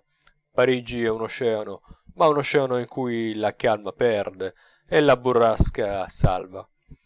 Come si può scuotere altrimenti l'indifferenza di questa enorme città, tutta intenta ai suoi affari e ai suoi piaceri, ad ammassar quattrini e approfonderli? Essa non sente che i ruggiti e le cannonate, e guai a chi non ha coraggio. È quello che mi diceva il Parodi. Qui non si stima chi mostra di non stimar se stesso. Per prima cosa bisogna affermare risolutamente il proprio diritto alla gloria. Chi si fa piccino è perduto. Guai al modesto. E lo Zola non è né modesto né orgoglioso. È schietto. Con la stessa schiettezza con cui riconosce i lati deboli del suo ingegno, come si è visto ne dice i lati forti. Parlando dei suoi studi del vero dice: non ho però bisogno di veder tutto, un aspetto mi basta, gli altri li indovino, questo è l'ingegno. Quando scriveva la Page d'amour diceva: farò piangere tutta Parigi.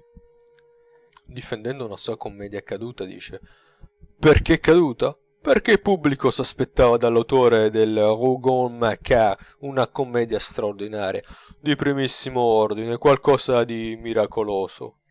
Ma dice questo con una sicurezza e con una semplicità che non viene nemmeno in capo di accusarlo di presunzione. E in ciò si rivela appunto la sua natura italiana, meno inverniciata della francese, come si rivela nelle sue critiche, in cui dice le più dure cose senza giri di frase e senza epiteti lenitivi, e paccia le pillole amare senza adorarle, cosa che ripugna all'indole della critica parigina. Ed è italiano anche in questo, che ha la nostra causticità genuina, consistente più nella cosa che nella parola, e non il vero spirito francese. E lo riconosce e se ne vanta. Je n'ai pas cet entillement d'esprit. Je ne sais parler le papotage à la mode. Io detesto i bon mot e il pubblico li adora. Questa è la grande ragione per cui non ci possiamo intendere. Accennò pure di volo alla gran questione del realismo e dell'idealismo. Su questo argomento rispetto profondamente le opinioni di uno scrittore come lo Zola, ma a queste professioni di fede irremovibile e a queste bandiere sventolate con tanto furore ci credo poco. Uno scrittore si trova a scrivere in una data maniera perché la sua indole, la sua educazione, le condizioni della sua vita lo spinsero da quella parte.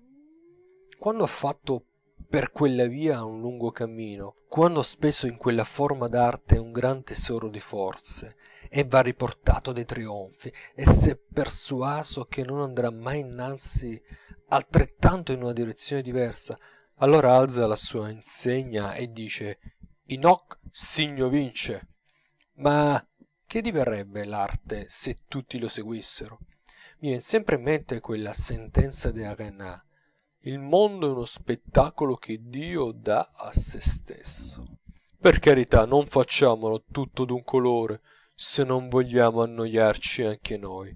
C'è posto per tutti, come diceva Silvio Pellico, e nessuno se ne vuol persuadere. Non capisco come ci sia della gente d'ingegno che picchia sulla testa una parte dell'umanità unicamente perché non sente e non esprime la vita come essi la sentono e la esprimono. È come se i magri volessero mettere al bando dell'umanità i grassi e i linfatici nervosi. In fondo, chi non vede chiaramente che è una guerra che certe facoltà dello spirito fanno ad altre facoltà? Emilio Zola, non meno degli altri, non fa che tirare l'acqua al suo mulino.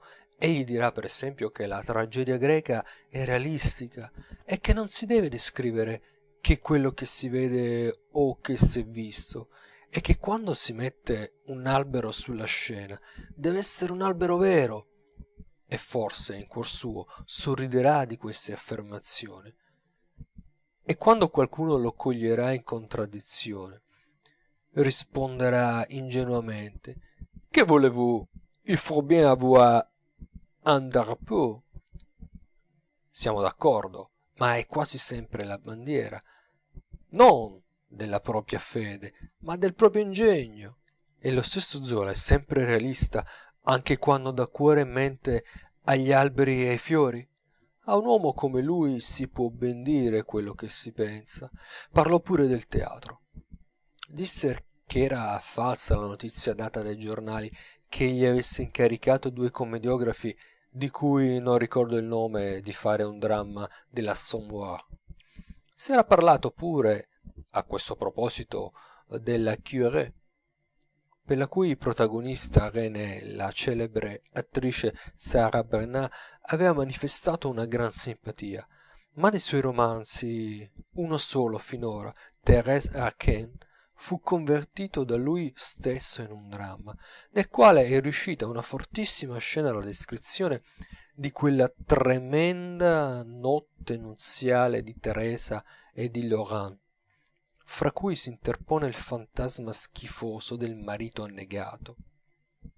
Il teatro, però, esercita anche sullo Zola un'attrazione irresistibile e inebriante, come su tutti gli scrittori moderni, ai quali nessuna gloria letteraria pare bastevole se non è coronata da un trionfo sulle scene. Poiché a Parigi, la città più teatrale del mondo, una vittoria drammatica dà un solo tratto la fama e la fortuna che non dà il buon successo di 10 libri. A questo scopo egli converge perciò tutti i suoi sforzi. La sua grande ambizione è di fare un assommoir teatrale. Finora non lavorò, si può dire, che per prepararsi a questa gran prova. Non ebbe successi notevoli. Cadde più d'una volta, ma persiste tenacemente e s'affatica a sgombrarsi il passo con la critica, battendo in breccia la commedia alla moda, la comédie intrigue, c'est toujours donné au public, c'est jeu de patience, che egli vorrebbe ricondurre alla forma antica, alla comicità di buona lega, la quale consiste tutta nei tipi e nelle situazioni, e non in quello spirito feuette et neige relevé d'un point de musc che gli piace per la novità e che non saprà più di nulla fra 5 anni. Ai caratteri largamente sviluppati in un'azione semplice e logica, alle analisi libere e profonde e ai dialoghi sciolti da ogni convenzione, a una forma, insomma, in cui possano spiegarsi e prevalere le sue forti facoltà di romanziere. E propugnando queste teorie difende ostinatamente i suoi lavori drammatici. Un amico andò a visitarlo dopo la caduta del suo bouton de rose al Palais Royal e lo trovò a tavolino con davanti un mucchio di fogli scritti. Che cosa fate? Gli domandò. Vous comprenez? Rispose. Je ne veux plus lâcher ma pièce. Stava facendo una difesa del Bouton de Rose curiosissima, nella quale si rivela il suo carattere meglio che un epistolario di 5 volumi. Cominciò con l'esporre il soggetto della commedia, ricavata in parte dai Contes drôlatiques di Balzac, e come si svolse nella sua mente, e le ragioni d'ogni personaggio e d'ogni scena. E poi, state bene, disse, il dramma è caduto. Riferisco presso a poco le sue parole. Io accetto altamente tutte le responsabilità. Questo dramma mi è diventato caro per la brutalità odiosa con cui fu trattato. Lo scatenamento feroce della folla l'ha rialzato e ingrandito ai miei occhi. Più tardi ci sarà appello. I processi letterari sono suscettibili di Cassazione.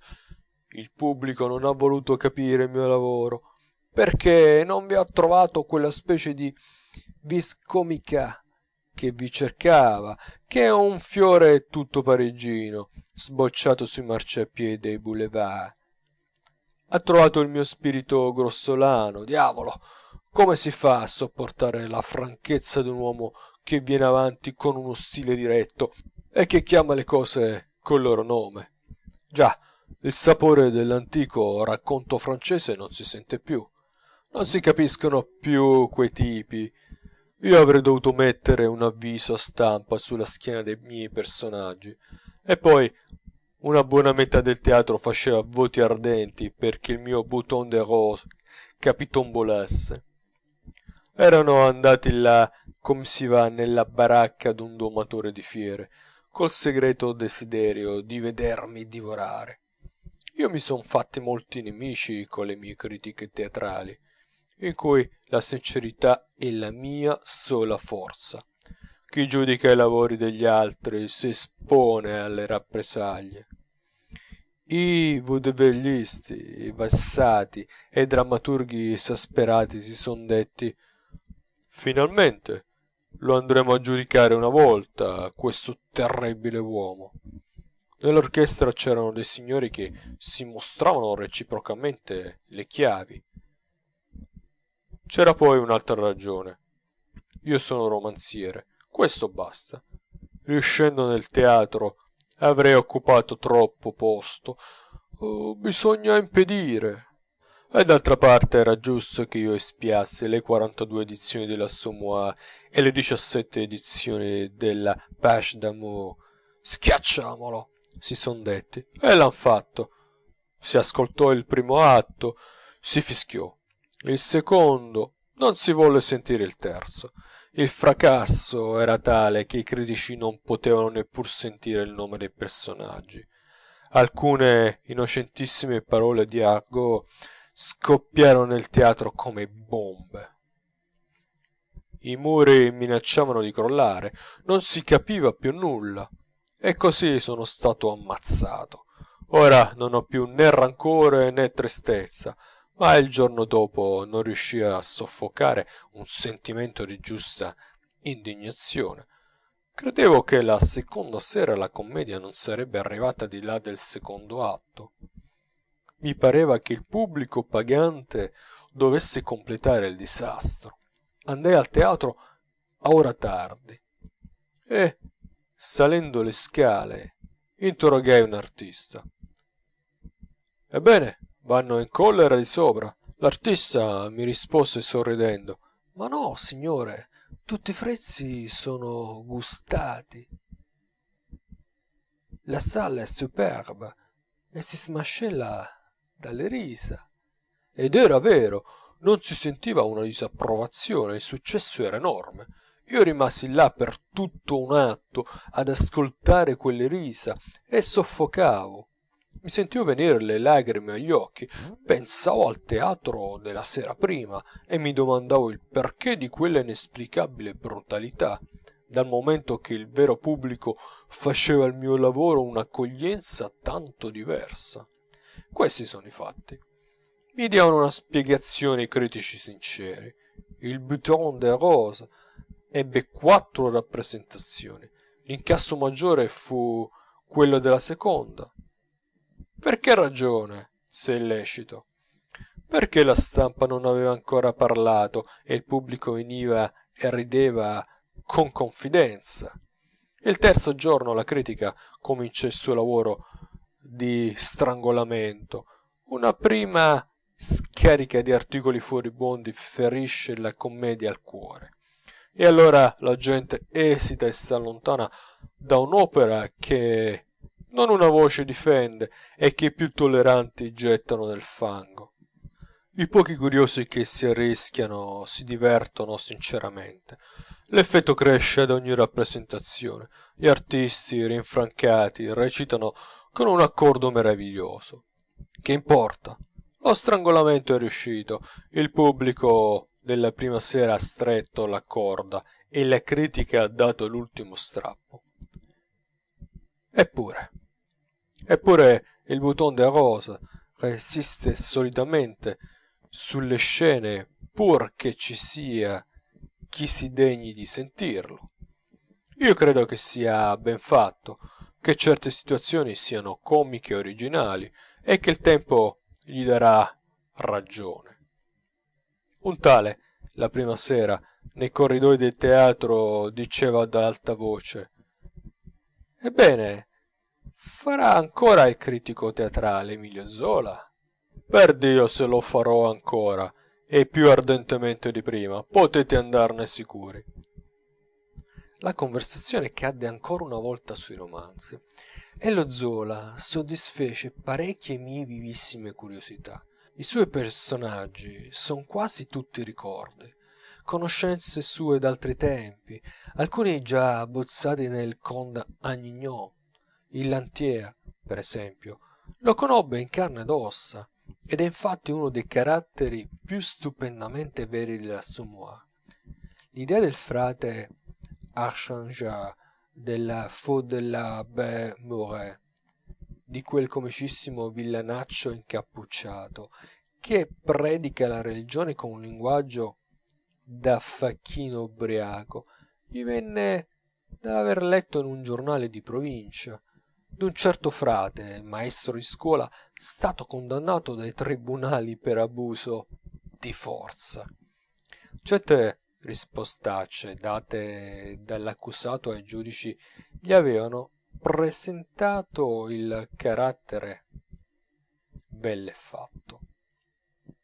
Poiché si parlava di quel romanzo, non potei trattenermi dall'esprimergli la mia viva ammirazione per quelle splendide pagine, in cui descrisse i rapimenti religiosi del giovane prete dinanzi all'immagine della Vergine, pagine degne davvero d'un grande poeta.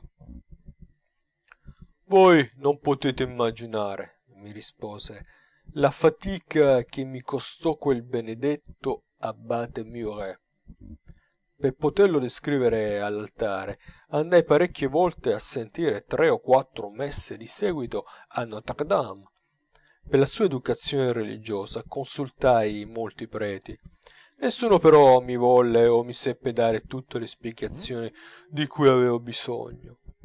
Misi sottosopra delle botteghe di librai cattolici, mi digerii dei grossi volumi di cerimoniali religiosi e di manuali da curati di campagna, ma non mi pareva ancora di possedere abbastanza la materia. Un prete spretato finalmente completò le mie cognizioni. Gli domandai se aveva fatto pure degli studi così accurati e così pratici per descrivere la vita delle Halles. le botteghe di formaggi, il lavoro delle stiratrici, le discussioni del Parlamento, le ribotte degli operai. Necessariamente, rispose. E per descrivere il temporale della Pêche d'Amour? Per descrivere il temporale mi asciugai parecchie volte tutta l'acqua che Dio ha mandata, osservando Parigi dalle torri di Notre Dame. Gli domandai se era mai stato presente a una battaglia.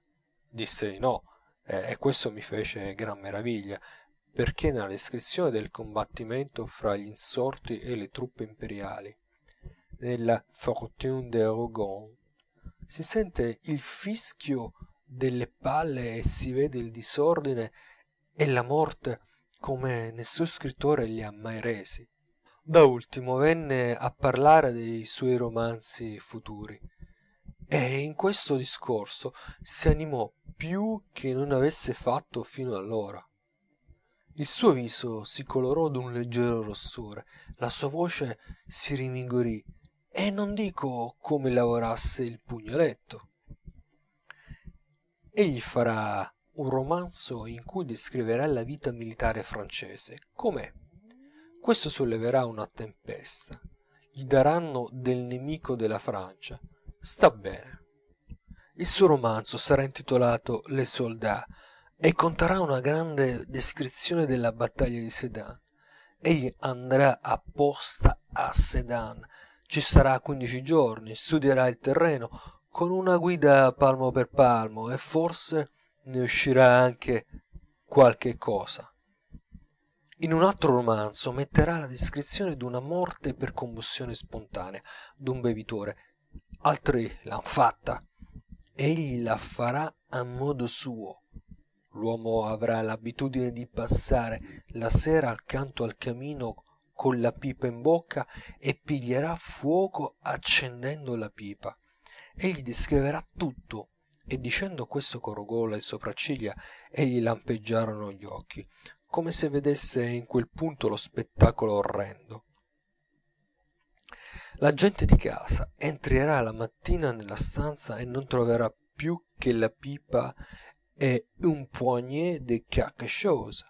Poi scriverà un romanzo che avrà per soggetto il commercio, i grandi magazzini come il Louvre e il Bon Marché, la lotta del grande commercio col piccolo, dei milioni coi 100.000 franchi, un soggetto vasto e originale, pieno di nuovi colori, di nuovi tipi e di nuove scene, col quale tratterà a ferro rovente una nuova piaga di Parigi. Poi un altro romanzo, le lotte dell'ingegno per aprirsi una strada nel mondo. Un drappello di giovani che vanno a cercar fortuna a Parigi, la vita giornalistica, la vita letteraria, l'arte, la critica, la miseria in abito decente, le febbri, le disperazioni e i trionfi del giovane di genio divorato dall'ambizione e dalla fame. Una storia in cui riverserà tutto il sangue che uscì dalle ferite del suo cuore di 20 anni.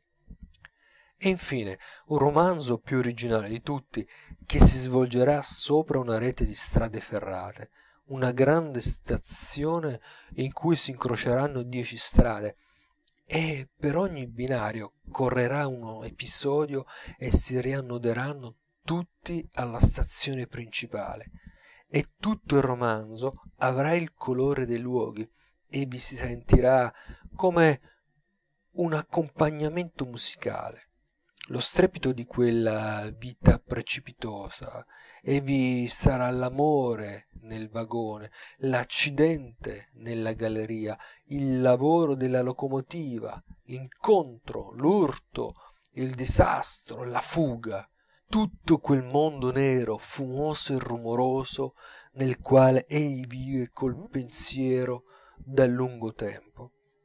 E saranno tutti romanzi del ciclo Rougon-Macquart. Egli ne ha già nella mente, come una visione, mille scene, abbozzi confusi, pagine lucidissime, catastrofi tremende, avventure comiche e descrizioni sfolgoranti, che gli ribollono dentro senza posa e sono l'alimento vitale dell'anima sua. Ha ancora 8 romanzi da scrivere.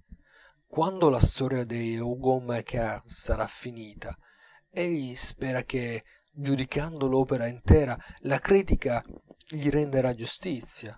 Intanto lavora tranquillamente e va dritto alla sua meta, senza guardar né indietro né ai lati.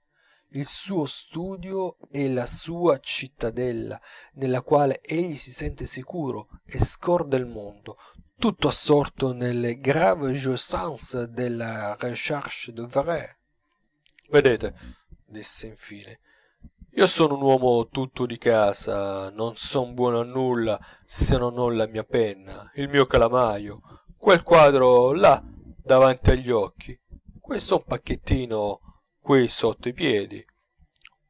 Portato fuori dal mio nido, son finito, ecco perché non ho passione per viaggiare. Quando arrivo in una nuova città mi segue sempre la medesima cosa, mi chiudo nella mia camera d'albergo, tiro fuori i miei libri e leggo per 3 giorni filati senza mettere il naso fuori dell'uscio. Il quarto giorno m'affaccio alla finestra e conto le persone che passano. Il quinto giorno riparto. C'è un viaggio però, soggiunse, che farò sicurissimamente, un viaggio in Italia. Quando? Gli domandai ansiosamente. Quando avrò finito Nanà, rispose. Probabilmente l'avventura primavera. È un mio antico desiderio. E domandò infatti quali erano i mesi propizi per fare un viaggio in Italia con la famiglia. È inutile che io dica che lo scongiurai di non cambiar proposito. E con che piacere intravidi lontano una mensa splendida, coronata di realisti ed idealisti italiani d'ogni età e d'ogni colore, affratellati almeno una sera per onorare un grande ingegno e un carattere forte e sincero. E intanto egli continuava a discorrere, in piedi vicino alla porta, con la sua amabile e virile franchezza, coi suoi gesti risoluti, col suo bel viso pallido e fiero, e, veduto così sul fondo del suo studio elegante, pieno di libri e di carte e dorato da un raggio di sole, dava l'immagine d'un bellissimo quadro che rappresentasse l'ingegno, la fortuna e la forza, e il gridio dei suoi piccoli Zola che giocavano nella stanza accanto vi aggiungeva una nota di gentilezza che lo rendeva più nobile e più caro. E mi suonano sempre all'orecchio le ultime parole che mi disse sulla soglia, stringendomi la destra con una mano e tenendo su con l'altra la tenda della porta. Je suis toujours très sensible aux poignées de main amicales qui me viennent des étrangers. Mais ce n'est pas d'un étranger que me vient la vôtre, c'est de l'Italie, de ma première patrie, où est né mon père. Oh Dieu! Capitolo 5, sezione 1. Parigi. Per quanto si stia volentieri a Parigi, viene un giorno in cui la città diventa antipatica. Passata la febbre dei primi giorni, quando si comincia a entrare un po' addentro a quella vita tumultuosa, si prova un disinganno, come al vedere la città la mattina per tempo, mentre è ancora scarmigliata e insonnita. Com'è brutta Parigi in quell'ora! Quei boulevard famosi, così sfolgoranti poche ore prima, non sono più che uno stradone irregolare, fiancheggiato da case misere, alte e basse, sbiadite, annerite, sformate sulla sommità da un orribile disordine di camini altissimi, che paiono la travatura di edifizi non finiti. E ogni cosa, essendo ancora chiusa e velata da un po di nebbia, non si vede che un grande spazio solitario e grigio, nel quale non si riconoscono più a primo aspetto i luoghi più noti. E tutto pare invecchiato, logoro e pieno di pentimenti e di tristezze, a cui sembra che vogliano sfuggire le rare carrozze che passano rapidamente come peccatrici sorprese dall'alba e dalla vergogna dopo l'ultima orgia del carnovale. Sono questi i boulevard, si dice con un senso di rammarico davanti a quel miserabile spettacolo. E così dopo qualche mese di vita parigina si dice questa è Parigi. Ma i primi mesi sono bellissimi, in specie per i cambiamenti che seguono in noi. Si prova subito un raddoppiamento d'attività fisica per effetto del raddoppiamento di valore del tempo, e l'orologio, fino allora sprezzato, assume la direzione della vita. 3 giorni dopo l'arrivo, senza che ce ne accorgiamo, la cadenza abituale del nostro passo è già accelerata e il giro del nostro sguardo ingrandito. Tutto, anche il divertimento, richiede previdenza e cura. Ogni passo ha il suo scopo, ogni giornata ci si presenta fin dallo svegliarsi divisa e ordinata in una serie di occupazioni. E non ci rimane più alcuno di quei piccoli ozi i quali, come in una marcia militare, i riposi irregolari infiacchiscono invece di ristorare le forze. La più torpida pigrizia è scossa e vinta. La vita sensuale e la vita intellettuale si intrecciano così sottilmente e ci allacciano la giornata in una rete così fitta di piaceri e di pensieri che non è più possibile stricarsene. Una curiosità smaniosa di mille cose s'impadronisce di noi e ci fa correre dalla mattina alla sera con l'interrogazione sulle labbra e con la borsa in mano, come affamati in cerca di alimento. Il delitto clamoroso, il re che passa, l'astro che si spegne, la gloria che sorge, la solennità scientifica, il libro nuovo, il nuovo quadro, il nuovo scandalo, le grida di stupore e le alte risate di Parigi si succedono così rapidamente che non c'è neppure il tempo di voltarsi a dare uno sguardo a ogni cosa. Siamo costretti a difendere faticosamente la nostra libertà di spirito, se vogliamo attendere a un qualsiasi lavoro. Tutto precipita e la minoma sosta produce una piena. Stiamo 48 ore in casa. È come starci un mese in una città italiana. Uscendo troviamo 100 nuove cose nei luoghi soliti dove davamo una capatina e 100 nei discorsi del nostro crocchio d'amici, e torniamo a casa con una retata di notizie e d'idee, ciascuna già bollata d'un giudizio arguto, e come battuta in moneta spicciola da potersi spendere immediatamente. In capo a pochi giorni ci troviamo nelle condizioni d'ogni buon borghese parigino. Scambiamo cioè per dottrina e per spirito nostro tutta la dottrina e tutto lo spirito che ci corre intorno. Tanto sentiamo nel serra serra di quella moltitudine che si rimescola vertiginosamente il calore e il palpito della vita di tutti. Per quanto si viva in disparte, la grande città ci parla nell'orecchio continuamente, ci accende il viso col suo fiato, ci costringe a poco a pensare e a vivere a modo suo, e ci attacca tutte le sue sensualità. Dopo 15 giorni lo straniero più restio fa già la gobba, come il gatto sotto la sua mano profumata. Si sentono come i fumi d'un vino traditore che salgono a grado alla testa. Un'irritazione voluttuosa, provocata dalla furia di quella vita, dallo sfolgorio, dagli odori, dalla cucina afrodisiaca, dagli spettacoli eccitanti, dalla forma acuta in cui ogni nuova idea ci ferisce. E non è passato un mese che quel ritornello eterno di tutte le canzonette, la bella donnina, il teatro e la cenetta, ci s'è piantato nella testa tirannicamente, e tutti i nostri pensieri gli battono le ali d'intorno. Abbiamo già dinanzi un altro ideale di vita, da quello che avevamo arrivando più facile allo spirito, più difficile alla borsa, verso il quale la nostra coscienza ha già fatto, prima che ce ne accorgiamo, mille piccole transazioni codarde. Certo, non bisogna avere in sé cagioni di grandi dolori, perché è tremendo per chi è in terra sentirsi passare addosso quell'immensa folla che corre ai piaceri. Ma Parigi è per la gioventù, per la salute e per la fortuna, e dà loro quello che nessun'altra città al mondo può dare.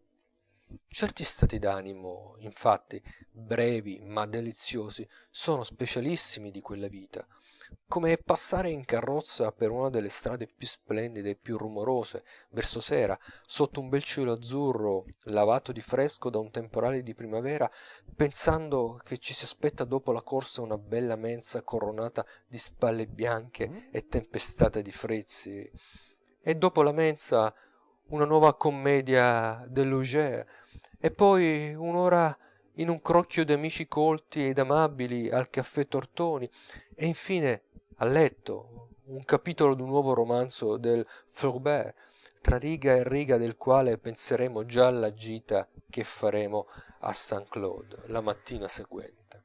In nessun'altra città si danno delle ore così piene zeppe di sensazioni e di aspettazioni piacevoli.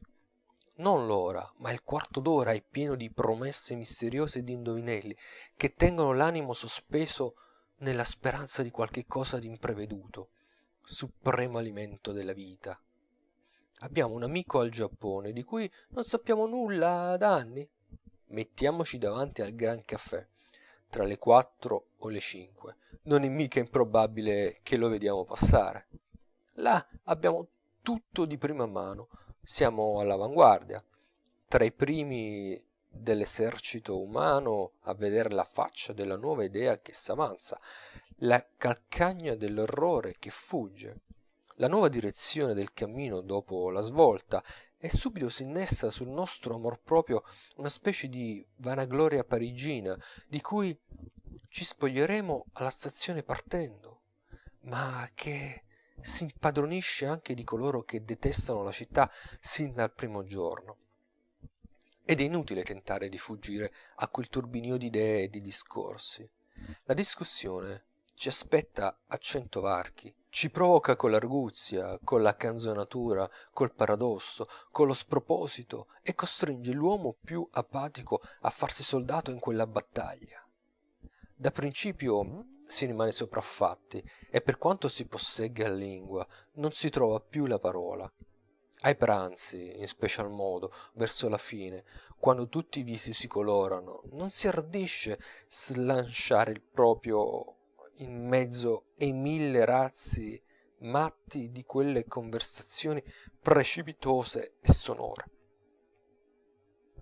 Il sorriso canzonatorio della bella signora, che par che si serva di noi, nuovi a quel mondo, per fare i suoi esperimenti in animavili, e la disinvoltura del giovanotto artisticamente pettinato, un po' maligno, e sempre lì con l'arco teso per cogliere a volo il ridicolo, ci troncano i nervi, e ci sentiamo tornar su gli ultimi resti della timidità e della zoticaggine del collegio, e a dispetto di qualche capello grigio arrossiamo. Ma poi dalla cassettina di liquori spiccia anche per noi uno zampillo dell'eloquenza argentina dei conviti, e un piccolo trionfo riportato là in quella terribile arena ci pare il primo trionfo legittimo della nostra vita, e ogni giorno sentiamo d'acquistare qualche cosa. La lingua si snoda, ed anche parlando il linguaggio proprio riusciamo a trovare di più in più facilmente in quella conversazione che è sempre una gara di destrezza la formula più breve e più lucida del nostro pensiero. Lo scherzo s'affila, confricato come sempre, come lama a lama, come uno scherzo rivale. Il senso comico, continuamente esercitato, s'affina, e a poco ci si attacca col riso parigino alla filosofia allegramente coraggiosa del boulevardier, per cui il mondo comincia alla porta Saint-Martin e termina alla Madeleine. ma già il piccolo carico di cure e di rammarichi che avevamo portato da casa c'è stato strappato via appena arrivati dalla prima ondata di quel mare enorme e non lo vediamo più che come un punto nero molto lontano da noi. Intanto la catena degli amici si allunga rapidamente, pigliarne delle nuove abitudini, tutte le nostre debolezze trovano la fossetta morbida in cui adagiarsi. Allo sgomento che ci dava la grandezza di Parigi succede l'allegrezza della libertà che deriva appunto da quella grandezza. Lo strepito che ci frastornava da principio finisce per accarezzarci l'orecchio come il rumore di un'enorme cascata d'acqua. Quella immensa magnificenza posticcia finisce per sedurci come la poesia maestrevolmente inorpellata d'un seicentista d'ingegno. Il nostro passo comincia a suonare sul marciapiede des boulevards, come dice lo Zola, avec des familiarités particulières. Facciamo la mente al bisticcio, il palato alle salse, l'occhio ai visi imbellettati, l'orecchio ai canti in falsetto. Si compie in noi a poco una profonda e deliziosa depravazione di gusti, finché un bel giorno ci accorgiamo d'essere parigini fin nel midollo delle ossa. Allora, durante quel primo tempo della luna di miele si scusa tutto. La corruzione, fanno ridere, accorrono là gli scapestrati da tutte le plaghe dei venti, affamati di vizio, e ci fanno ira di Dio, rabbiosi che non ci si possa fare di peggio, e quando si sono vuotati la borsa e le ossa, tornano nei loro paesi e gridano: che lupanare! Ah sì, tocca davvero alle alte grandi città d'Europa a gridare allo scandalo? Le ipocrite. E poi la leggerezza? È vero, ma i gravi pensieri di altri popoli ci rammentano un po' i pensieri di quel tal poeta tedesco, canzonato da Laine, quei pensieri celibi, che si fanno il caffè da sé e la barba da sé, e vanno a cogliere dei fiori per il proprio giorno onomastico nel giardino di Brandeburgo. E poi la blague, ma se già si è appiccicata a noi, stranieri, nel soggiorno d'un mese, e ne portan via tutti un pochino per il proprio consumo, quando tornano nelle loro patrie modeste. Ma s'han ben altro da fare che difender Parigi mentre ci agitiamo fra le sue braccia. Il tempo vola, non vogliamo perdere un'ora, abbiamo mille cose da cercare, da studiare, da godere. Ci piglia la furia di far entrare in ogni giornata, come il ladro nel sacco, tutta la ricchezza che vi può capire. Un demone implacabile ci caccia a forzate di salotto in salotto, dal teatro all'accademia, dall'uomo illustre al bouquiniste, dal caffè al museo, dalla sala da ballo all'ufficio del giornale. E la sera, quando la grande città ci ha detto e dato tutto quello che le abbiamo domandato, sempre amabile e allegra, quando sediamo a cena con gli amici stanchi ma contenti di sentirci la nostra preda nella testa e nel cuore, e ci cominciamo a scoppiettare intorno le arguzie e gli aneddoti, e il primo bicchiere di champagne ci tinge di color d'oro tutti i ricordi della giornata. Allora, con che slancio d'entusiasmo salutiamo la grande Parigi, l'ospite amorosa e magnifica, che a tutti apre le braccia, e profonde ridendo baci, oro ed idee, e rinfiamma in tutti i cuori col suo soffio giovanile, il furore della gloria e l'amore della vita. Ma dopo alcuni mesi, che cambiamento! Comincia a nascervi in cuore una piccola antipatia per una cosa insignificatissima, poi ve ne salta su ogni giorno una nuova, e in capo a un mese scappereste da Parigi mandandole il famoso saluto del Montesquieu a Genova: adieu, séjour détestable, il n'est pas de plaisir comparable à celui d'être quitté. È davvero un rivolgimento d'idee stranissimo, ma segue, credo, a quasi tutti. Una bella mattina comincia per rivoltarvi uno scipitissimo calembour, 100 volte rifatto, del giornale che leggete tutti i giorni. La mattina dopo vi urtenervi il sorriso rassegnato della padrona del vostro hotel, che somiglia a tutti i sorrisi che vi si fanno a Parigi dappertutto, dove andate a portare dei denari. O per la strada. Osservate che è intollerabilmente brutta l'uniforme dei gendarmi. Poi via via pigliate in tasca l'impiegatesca con gli occhiali e coi baffi che vi domanda il nome, la patria e la professione per vendervi un biglietto pel Théâtre Français. Vi fa pizzicare le mani la golfa albagia dei concierge, l'impertinenza di quei ridicoli camerieri in gonnella bianca, la brutalità dei fiaccherai e la boria da grand'uomo di tout ce qui est un peu fonctionnaire, e quei 10 mascalzoni pagati che in tutti i teatri, tutte le sere vogliono farvi ammirare al suono d'applausi quell'adato verso, e quelle eterne romanze cantate da voci di gallina spennata viva che vi tocca ingoiare in tutte le case. Poi vi si ristucca quel dessinare a bocconcini numerati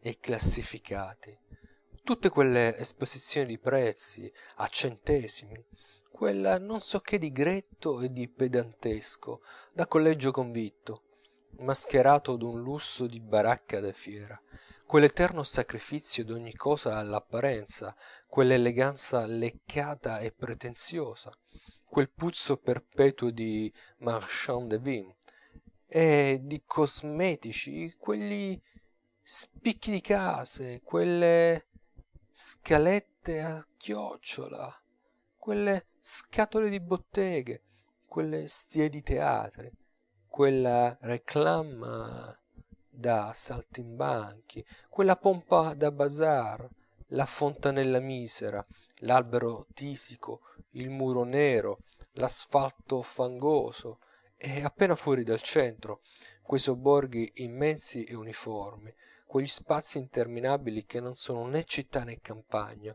sparsi di casoni solitari e tristi, e quei giardinetti d'asilo infantile, e quei villaggi da palcoscenico.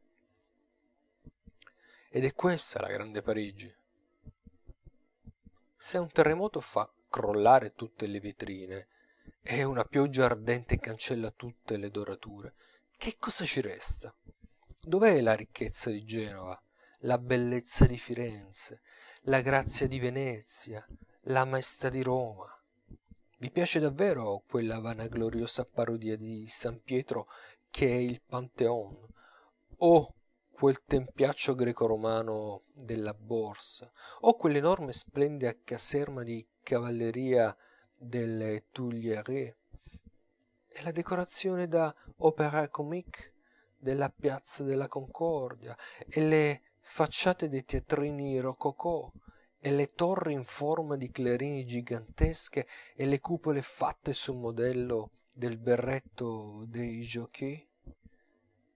E questa è la città che riassume Atene, Roma, Tiro, Ninive e Babilonia, Gomorra e Sodoma, sì, davvero. E non lo dite per la grandezza della corruzione, ma per la sua insolenza. Ognuno ha il suo impiccato all'uscio. Ci s'intende, ma è modus rebus. In casa vostra, almeno, come vi dice anche qualche francese, elles se conduisent bien, ma dove si vede, fuorché là, una doppia fila di lupanari aperti sulla strada, con le belle esposte sul marciapiede che alzano lo stivaletto ad altezze vertiginose, e 1000 restaurants dove si gettano i morts-crus da una parte all'altra della sala, o giocano di scherma coi piedi, sotto la tavola, con l'amico del cuore, a puntate pericolose. E che genere? andate alla Folies Bergère, vi par di sentir ridere delle macchinette, sembra che abbian fatto tutte un corso di civetteria dalla stessa maestra. Non muovono un pelo senza uno scopo, regolano l'arte della seduzione col termometro, per non sciuparla, e la fan salire d'un grado alla volta, e hanno una tariffa per grado, il sangue poi, tra due guance impiastrate e un mezzo naso. La bellezza è tutta nelle carrozze chiuse o nei salotti inaccessibili, alla luce del sole non ci sono che le acciughe di lussuria anelanti e semivive, o i donnoni che scoppiano nel busto, immobili dietro ai comptoirs, come grosse gatte, con quei faccioni antigeometrici che non dicono il bellissimo nulla. E il sesso mascolino, dunque, quel formicolio di gommeux, mostre di uomini con quei vestiti da modellini di sarto, da cui spunta la cocca del fazzoletto e la punta della borsina e il guantino e il mazzettino, environnés, come dice il Dumas, d'une légère atmosphère de perruquier, senza spalle, senza petto, senza testa, senza sangue, che paiono fatti apposta per essere scappellati con una pedata da una ballerina del Valentino. E che ragazzaglia tutti quanti, giovani e vecchi, di tutte le classi. 300 cittadini si affacciano alle spallette d'un ponte per vedere lavare un cane. Passa un tamburo, s'affolla mezzo mondo e 1000 persone in una stazione di strada ferrata fanno un fracasso interminabile di battimani, d'urli e di risa perché è caduto il cappello a un guardatreni. E guardatevi bene dal tossire, perché possono mettersi a tossire tutti e 1000 insieme per 3/4 d'ora. Capitolo 5, sezione 2. E che democratici! Oh, questo sì! Democratici nel sangue e fierissimi sprezzatori d'ogni vanità, come Monsieur Poirier. Il vostro amico intimo, per desinare faccia a faccia con voi, in casa propria, si mette il nastro all'occhiello. Il ricco negoziante di telerie vi annunzia col viso radiante, come un trionfo della casa, che avrà a pranzo un suo prefetto des gourmets. I sergents de ville si pigliano impunemente con la folla delle licenze manesche di cui basterebbe una mezza fra noi a provocare un sottosopra. E il popolo sovrano, nelle feste pubbliche, è fermato a tutti i varchi a furia di sentinelle e di barricate, scacciato, malmenato, con una brutalità che persino l'aristocratico Figaro, il giornale che concilia con tanto garbo la descrizione d'una santa comunione e l'aneddoto della fille aux cheveux carottes, si sente in dovere di levare un grido d'indignazione. E dove s'è mai vista una letteratura più spasimante per il blasone? Scrittori che si lasciano venire così ingenuamente l'acquolina sulle labbra al suono di un titolo gentilizio, e che mettono più stemmi e più boria aristocratica nelle loro creazioni. Quando ci libereranno dai loro eterni visconti e dalle loro eterne marchese, questi ostinati frustasalotti?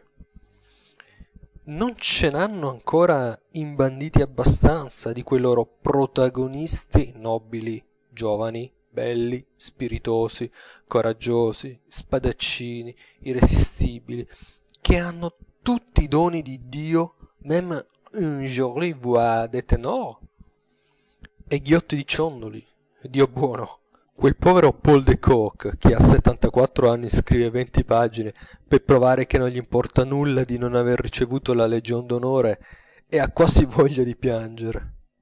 E dov'è un altro paese democratico in cui gli scrittori coprano d'un ridicolo così sanguinosamente ingiurioso intere classi della cittadinanza, dove l'epiteto di bourgeois abbia assunto, in mente di coloro stessi a cui spetta, un significato più aristocraticamente sprezzante e dove basti un nome solo perché ha il suggello plebeo a far scoppiare dalle risa una platea?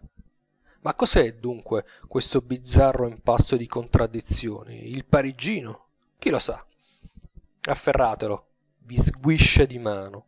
Presentategli il bandolo d'una di quelle quistioni in cui si rivela un uomo, ed egli astutamente lo rimette in mano a voi con un colpo di mano da prestigiatore. Hanno spirito, ce lo cantano in tutti i tuoni, ed è vero, ma fino a un certo segno.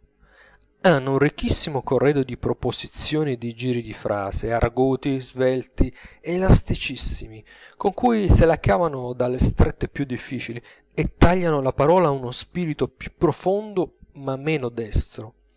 Ci sono molti parigini, certo, che sono spiritosissimi, ma questi lavorano per tutti. La superiorità loro è che il grosso della popolazione è un eccellente conduttore di questa specie di elettricità dell'ingegno, per cui il motto arguto detto da uno la mattina girando con rapidità meravigliosa diventa proprietà di 1000 la sera, e ciascuno è sempre ricco di tutta la ricchezza circolante. Ma che il gamin di Parigi sia proprio di tanto più arguto del baglione di Napoli e del becerino di Firenze? E come ci studiano? Si preparano per i pranzi, vanno alla conversazione col repertorio già scelto e ordinato, e conducono il discorso a zig-zag, a salti, a giravolte, a sgambetti, con un'arte infinita per metter fuori in quel dato momento il gran tesoro d'una corbelleria. E questi spiritosi di seconda mano si somiglian tutti. Sentito un commis voyageur, ne avete sentito 1000. Ci sono certi ingredienti e un certo meccanismo per distillare quello spirito che una volta scoperti è finita, come delle botte di riserva degli schermitori. Ma ci tengono. Fa pietà, a dispetto davvero, vedere il vecchio acciaccoso, affetto d'incipiente delirium tremens, che quando è riuscito nella folla a infilare un giochetto di parole che fa sorridere 5 grulli, rialza la fronte sfolgorante di gloria e di gioia, e se ne va beato per una settimana. E poi questa mania universale di faire de l'esprit, che castra il pensiero, che fa dir tante goffaggini e sacrificare così spesso la ragione, la dignità e l'amicizia a un succès di 5 minuti. È come un velo continuamente sventolato davanti al pensiero, che intorbida la vista delle anime.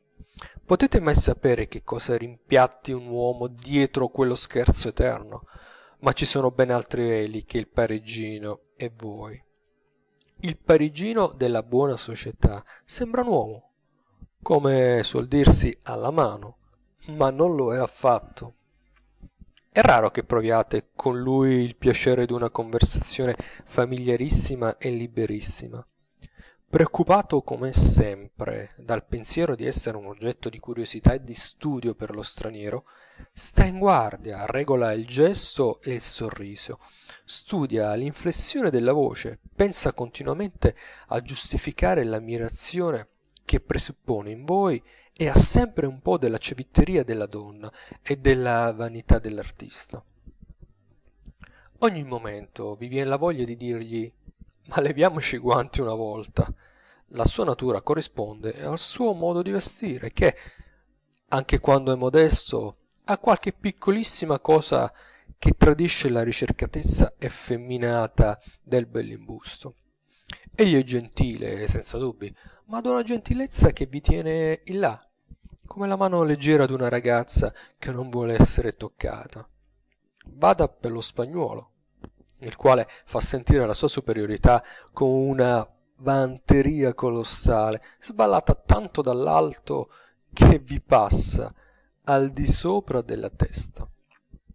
Ma il parigino vi umilia delicatamente, a colpi di spilla, con quel perpetuo sorriso aguzzo di chi assaggia una salsa piccante, facendovi delle interrogazioni sbadate, colorite d'una curiosità benevola delle cose vostre. Oh, poveri italiani, com'è conciato a Parigi il vostro povero amor proprio!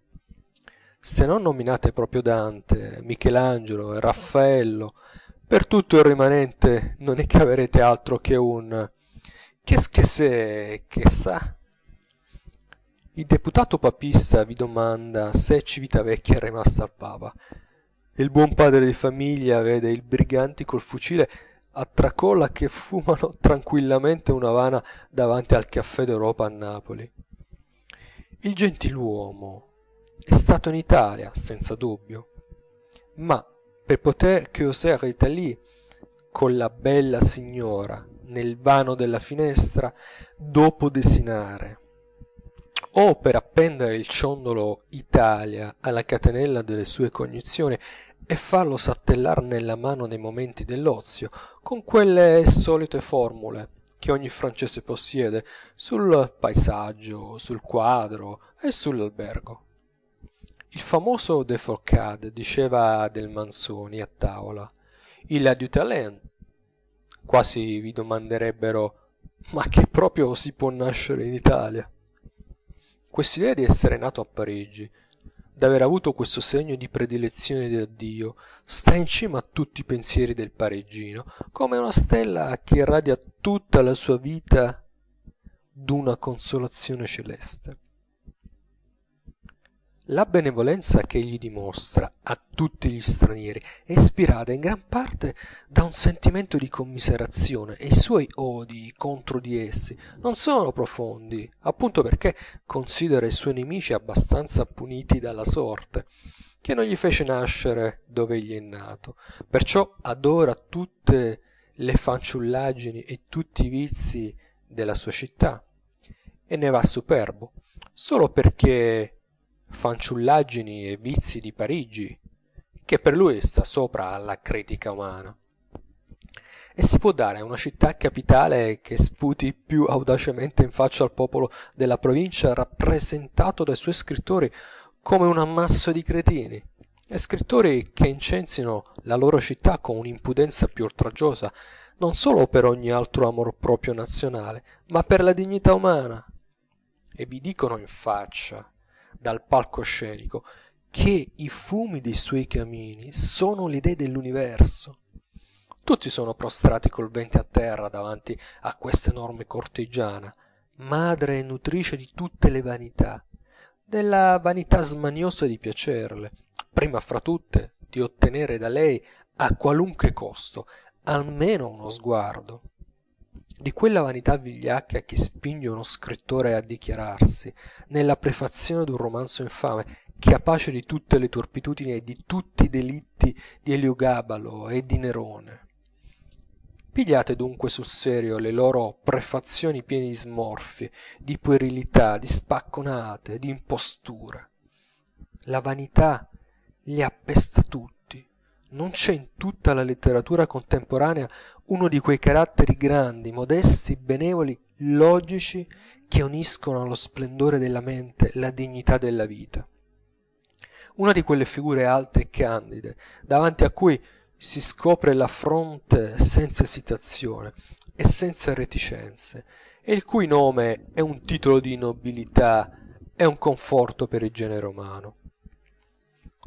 Tutto è dominato e guasto dalla mania della posa, posa nella letteratura, posa nella religione, posa nell'amore, posa anche nei più grandi dolori. Una sensualità immensa e morbosa costituisce il fondo di tutta quella vita e si rivela nelle lettere, nella musica, nell'architettura, nelle mode, nel suono delle voci, negli sguardi, persino nelle andature. Godere. Tutto il resto non è che un mezzo per arrivarci. Da un capo all'altro di quegli splendidi boulevard suona un'enorme risata di scherno per tutti gli scrupoli e per tutti i pudori dell'anima umana, e viene un giorno, infine, in cui quella vita vi indigna, un giorno in cui vi sentite rabbiosamente stanchi di quell'immenso teatro, impregnato d'odor di gas e di patchouli, dove ogni spettacolo finisce in una canzonetta, un giorno in cui siete stufi di bisticci, di blague, di intingoli, di tinture, di réclame, di voci fesse, di sorrisi falsi, di piaceri comprati, e allora l'odiate, quella città svergognata, e vi pare che per purificarvi da 3 mesi di quella vita dovreste vivere un anno sulla sommità d'una montagna, e provate una smania irresistibile di correre ai campi aperti e all'aria pura, di sentire l'odore della terra, di rinverginarvi l'anima e il sangue nella solitudine, faccia a faccia con la natura. La sfuriata è fatta, sta bene. Facciamoci là perché passi, come dicono gli spagnuoli. A Parigi si può dire quello che si vuole. Essa non ci bada più di quello che gli elefanti dei suoi giardini zoologici badino ai fanciulli che portano sul dorso nei giorni di festa. E poi non son queste le ultime impressioni di Parigi. Al periodo in cui si vede roseo e a quello in cui si vede nero ne succede un terzo, che è un ritorno verso il primo, il periodo in cui si comincia a vivere pacatamente in un cerchio di amicizie scelte e provate. E convien dirlo, l'amico trovato là, il buono e schietto francese, vale veramente per due. In nessun altro europeo trovate un'armonia più amabile della mente, del cuore e delle maniere. Fra l'amicizia più espansiva che profonda degli europei meridionali, o quella profonda ma chiusa dei nordici, preferite la sua, calda e forte ad un tempo, e piena di giocondità e di delicatezze. Com'è bello, quando si è stanchi del tumulto della grande città, la sera, andare sull'altra riva della Senna, in una strada silenziosa, a ritrovare la piccola famiglia tranquilla, che vive come in un'isoletta in mezzo a quel mare turbolento. Che care accoglienze vi ricevete, che schietta giovalità trovate a quella mensa signorilmente modesta, e come vi riposa il vostro spirito. Parigi stessa vi offre 1000 scampi ai suoi pericoli e 1000 rimedi alle sue febbri. Dopo le notti ardenti vi slanciate con un piacere inesprimibile attraverso ai suoi bellissimi boschi, per i sobborghi ridenti della Senna, dove trovate l'allegrità delle feste campagnole, e nei suoi vasti giardini, in mezzo a un formicolio immenso di fanciulli, o per una di quelle sue avenue enormi e solitarie, in cui il cuore e il pensiero s'allargano, e l'immagine trista della Babilonia dei boulevards vi appare infinitamente lontana.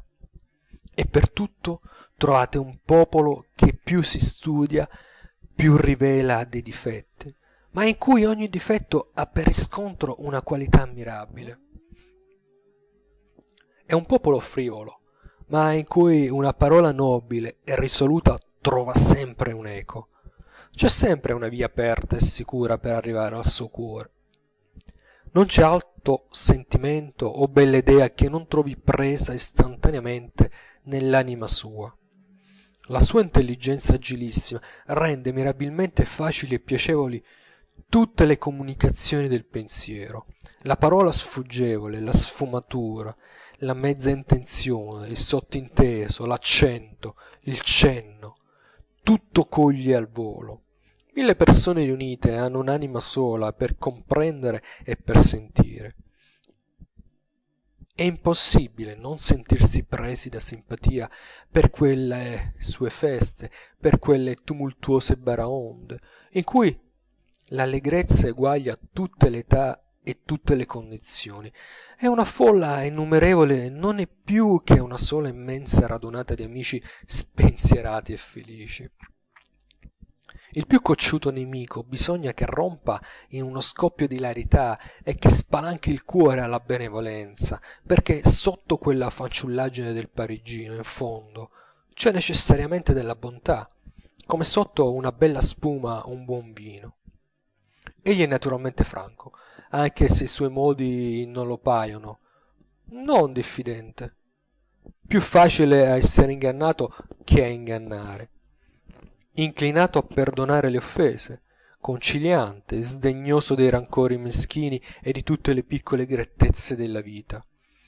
È costantemente per sua natura nello stato d'animo in cui si trovano tutti dopo un banchetto festoso e in cui il vino sia colato a profusione, disposto e pronto in egual modo a commettere un grosso sproposito e una grande azione, ad abbracciare un nemico accanito e a provocare il vicino per una parola, a fare un'enorme buffonata ritto sulla tavola e a impietosirsi per il piccolo mendicante che domanda un pezzo di pane alla porta.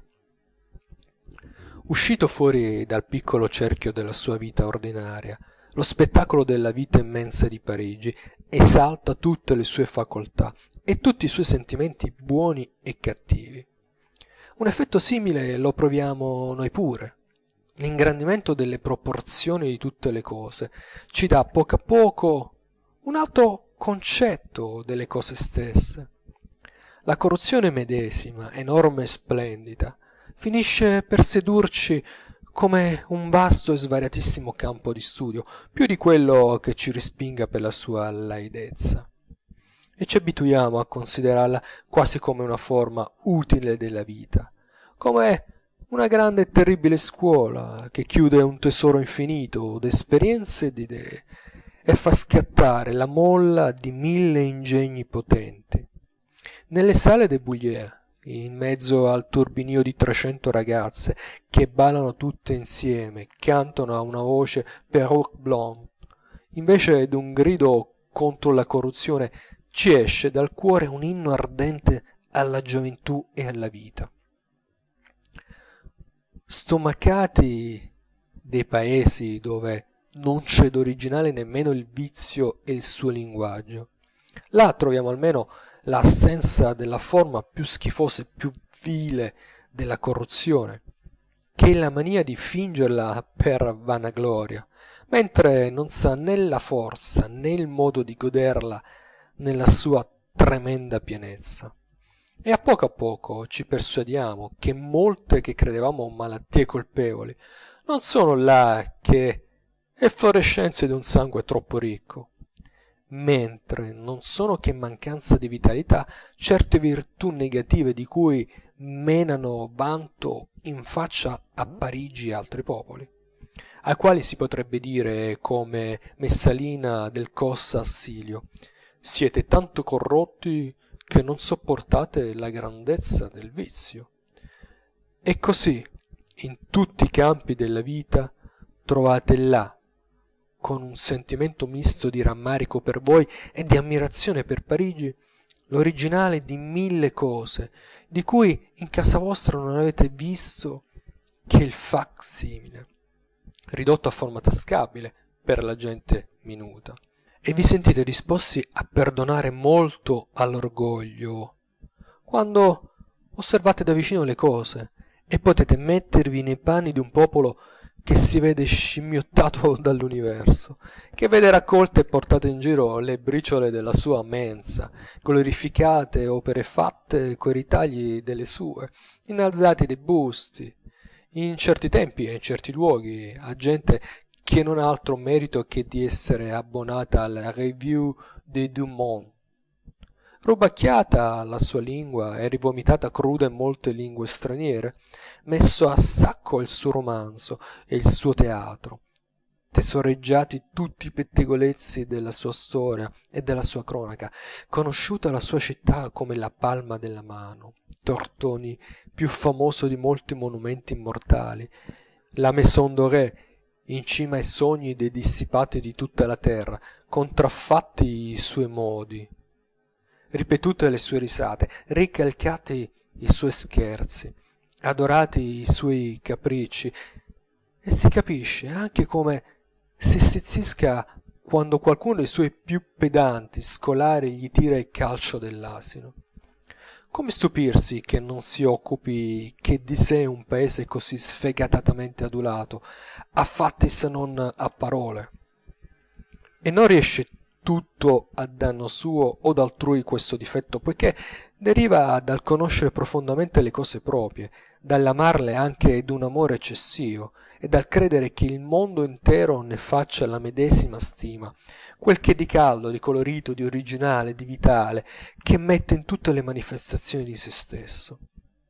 Ha un minor campo da percorrere, come diceva di sé lo Schiller al Goethe, ma lo percorre perciò in un minor tempo in tutte le sue parti. Quindi un inseguirsi e un congiungersi continuo di idee e di sforzi diretti al medesimo segno, una frequenza grande di attriti da cui esce luce e calore, ogni palmo di spazio disputato da mille contendenti, invece del cammino la corsa, invece della controversia la mischia.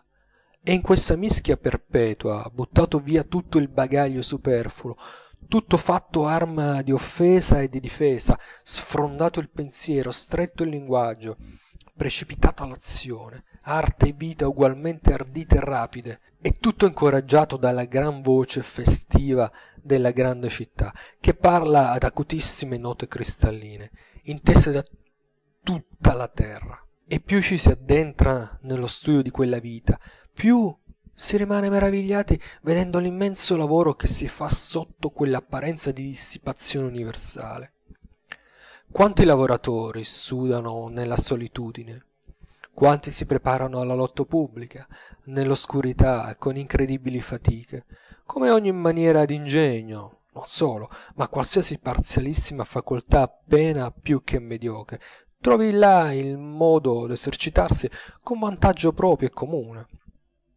Come ogni ingegno si formi subito intorno spontaneamente un cerchio di intelligenze colte ed amiche che lo aiutano a estrinsecarsi e a salire, come ogni menoma promessa di riuscita nel campo dell'intelligenza desti intorno a sé, in tutte le classi della cittadinanza, un sentimento gentile di curiosità e di rispetto, e strappi a tutti quel tributo anticipato di gloria che concorre mirabilmente a farla diventare realtà.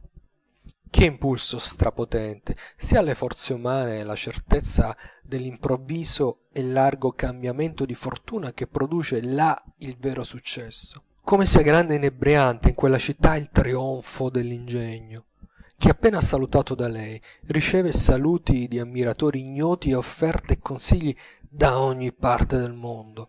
Come all'uomo caduto sopra una via rimangono aperte 100 altre vie, solo che si rassegna ad abbassare d'un piccolissimo grado le sue pretensioni alla gloria. Come la natura obliosa della grande città, che non lasciando addormentar nessuno sopra un solo trionfo, obbliga tutti a ripresentarsi continuamente alla gara, produca quelle vite meravigliosamente operose, quelle vecchiaie ostinatamente battagliere, il cui esempio mette il furore del lavoro nelle generazioni seguenti.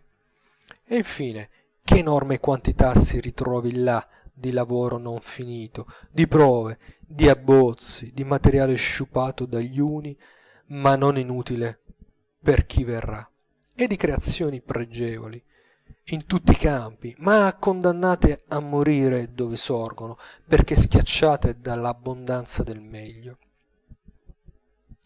Quando si è osservato tutto ciò, il soggiorno di Parigi riesce caro ed utile solo per vedere lavorare quella macchina immensa, per vedere come essa leviga, perfeziona, trasforma, spreme, stritola l'inesauribile materiale d'ingegno, di ricchezza, di gioventù, d'ambizione, di coraggio che la Francia e il mondo gettano continuamente fra le sue ruote formidabili, e come versa dalla parte opposta grandi nomi, celebrità sventrate, capolavori, parole immortali, ossa rotte, armi, gemme e trastulli, che la Francia e il mondo s'affannano a raccogliere e a commentare. Fate dunque i censori addosso a questo colosso, strillate contro i suoi operai, perché bevono l'assenzio e cantano in falsetto, e hanno la donnina che li aspetta alla porta. Che pedanteria!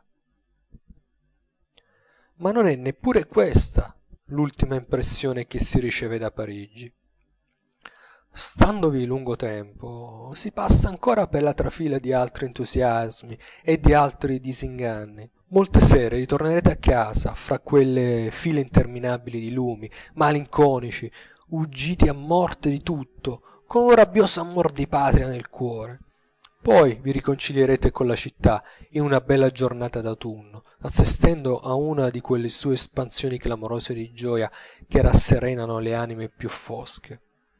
Un'altra volta, una piccola umiliazione, uno stupido gioco di parole ripetuto da 1 milione di bocche, uno spettacolo d'un'oscenità stomachevole, il cielo chiuso e pumbleo che fa mutare aspetto a ogni cosa, vi risolleveranno dentro tutte le antipatie e tutte le stizze con una tale violenza che vorreste veder sparire quella città come un accampamento portato via da un uragano. Ma vi vergognerete improvvisamente di quell'odio un altro giorno, pensando all'enormità del vuoto che vi rimarrebbe nella mente se ne uscisse ad un tratto tutto ciò che quella città vi ci ha messo dalla vostra infanzia fino a quel giorno.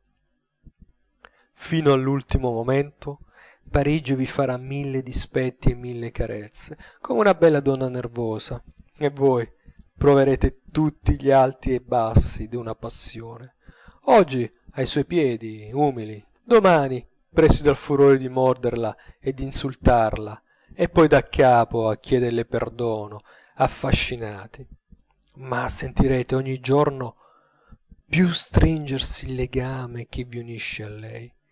E si sente più che mai quando si parte la sera che si passa per l'ultima volta rapidamente in mezzo a quell'immenso splendore dei boulevard, a cui succede tutta d'un tratto la mezza oscurità lugubre d'una stazione enorme e nuda. Allora, per quanto si desideri di riveder la patria, si è presi da una grande tristezza all'idea di ritornare in quel piccolo dormitorio di città da cui si è partiti, e si porge l'orecchio per l'ultima volta al tumulto lontano di Parigi con uno struggimento inesprimibile di desiderio e d'invidia. E dal fondo del vagone, al buio, rivedete la città come l'avete vista una bella mattina di luglio da una torre di Notre Dame, attraversata dall'enorme arco azzurro della Senna, coi suoi lontani orizzonti violacei, immensa e fumante, nel punto in cui dalla piazza sottoposta i tamburi d'un reggimento vi mandano su un eco della battaglia di Magenta. Oh, bella e tremenda peccatrice, esclamate allora, io t'assolvo, e a rischio della dannazione dell'anima t'amo. Fine della sezione 2 del capitolo 5, nonché dell'intero libro di Ricordi di Parigi di Edmondo de Amicis, registrato da Davide Lequile.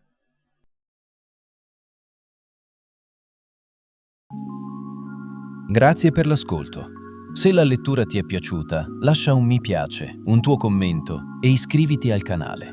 Attiva la campanella per rimanere aggiornato sui prossimi contenuti. A presto e buona continuazione.